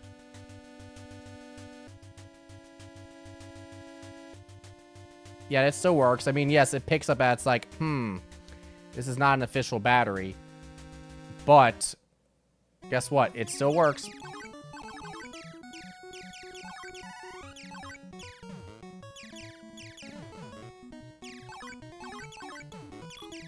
This is also not a brand new iPhone either. I got this iPhone used from Amazon. It's an iPhone 12. So, I mean, like, you know, it's not an iPhone that Apple is caring about as much. If I were to do that to the newest iPhone, there probably would be problems.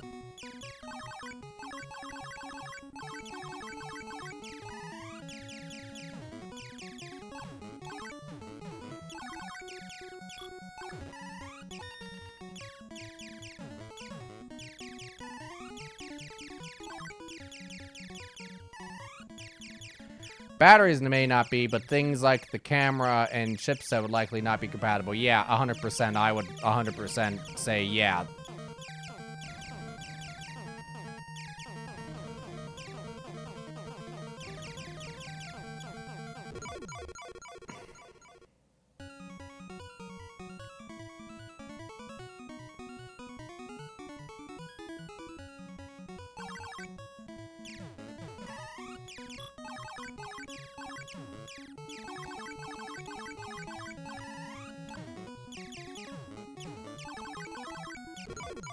I had to run away from that thing. Alright, it is 1 o'clock here on the East Coast. I need to probably call it a night. We made good progress tonight. We are down to 3 games, and as I said, I've made a decision that we will call the shuffler done and when we beat Double Dare. Hopefully, we'll be able to beat all 3 of these. But just knowing how this thing is going, I don't know. So we're going to pause the emulation there.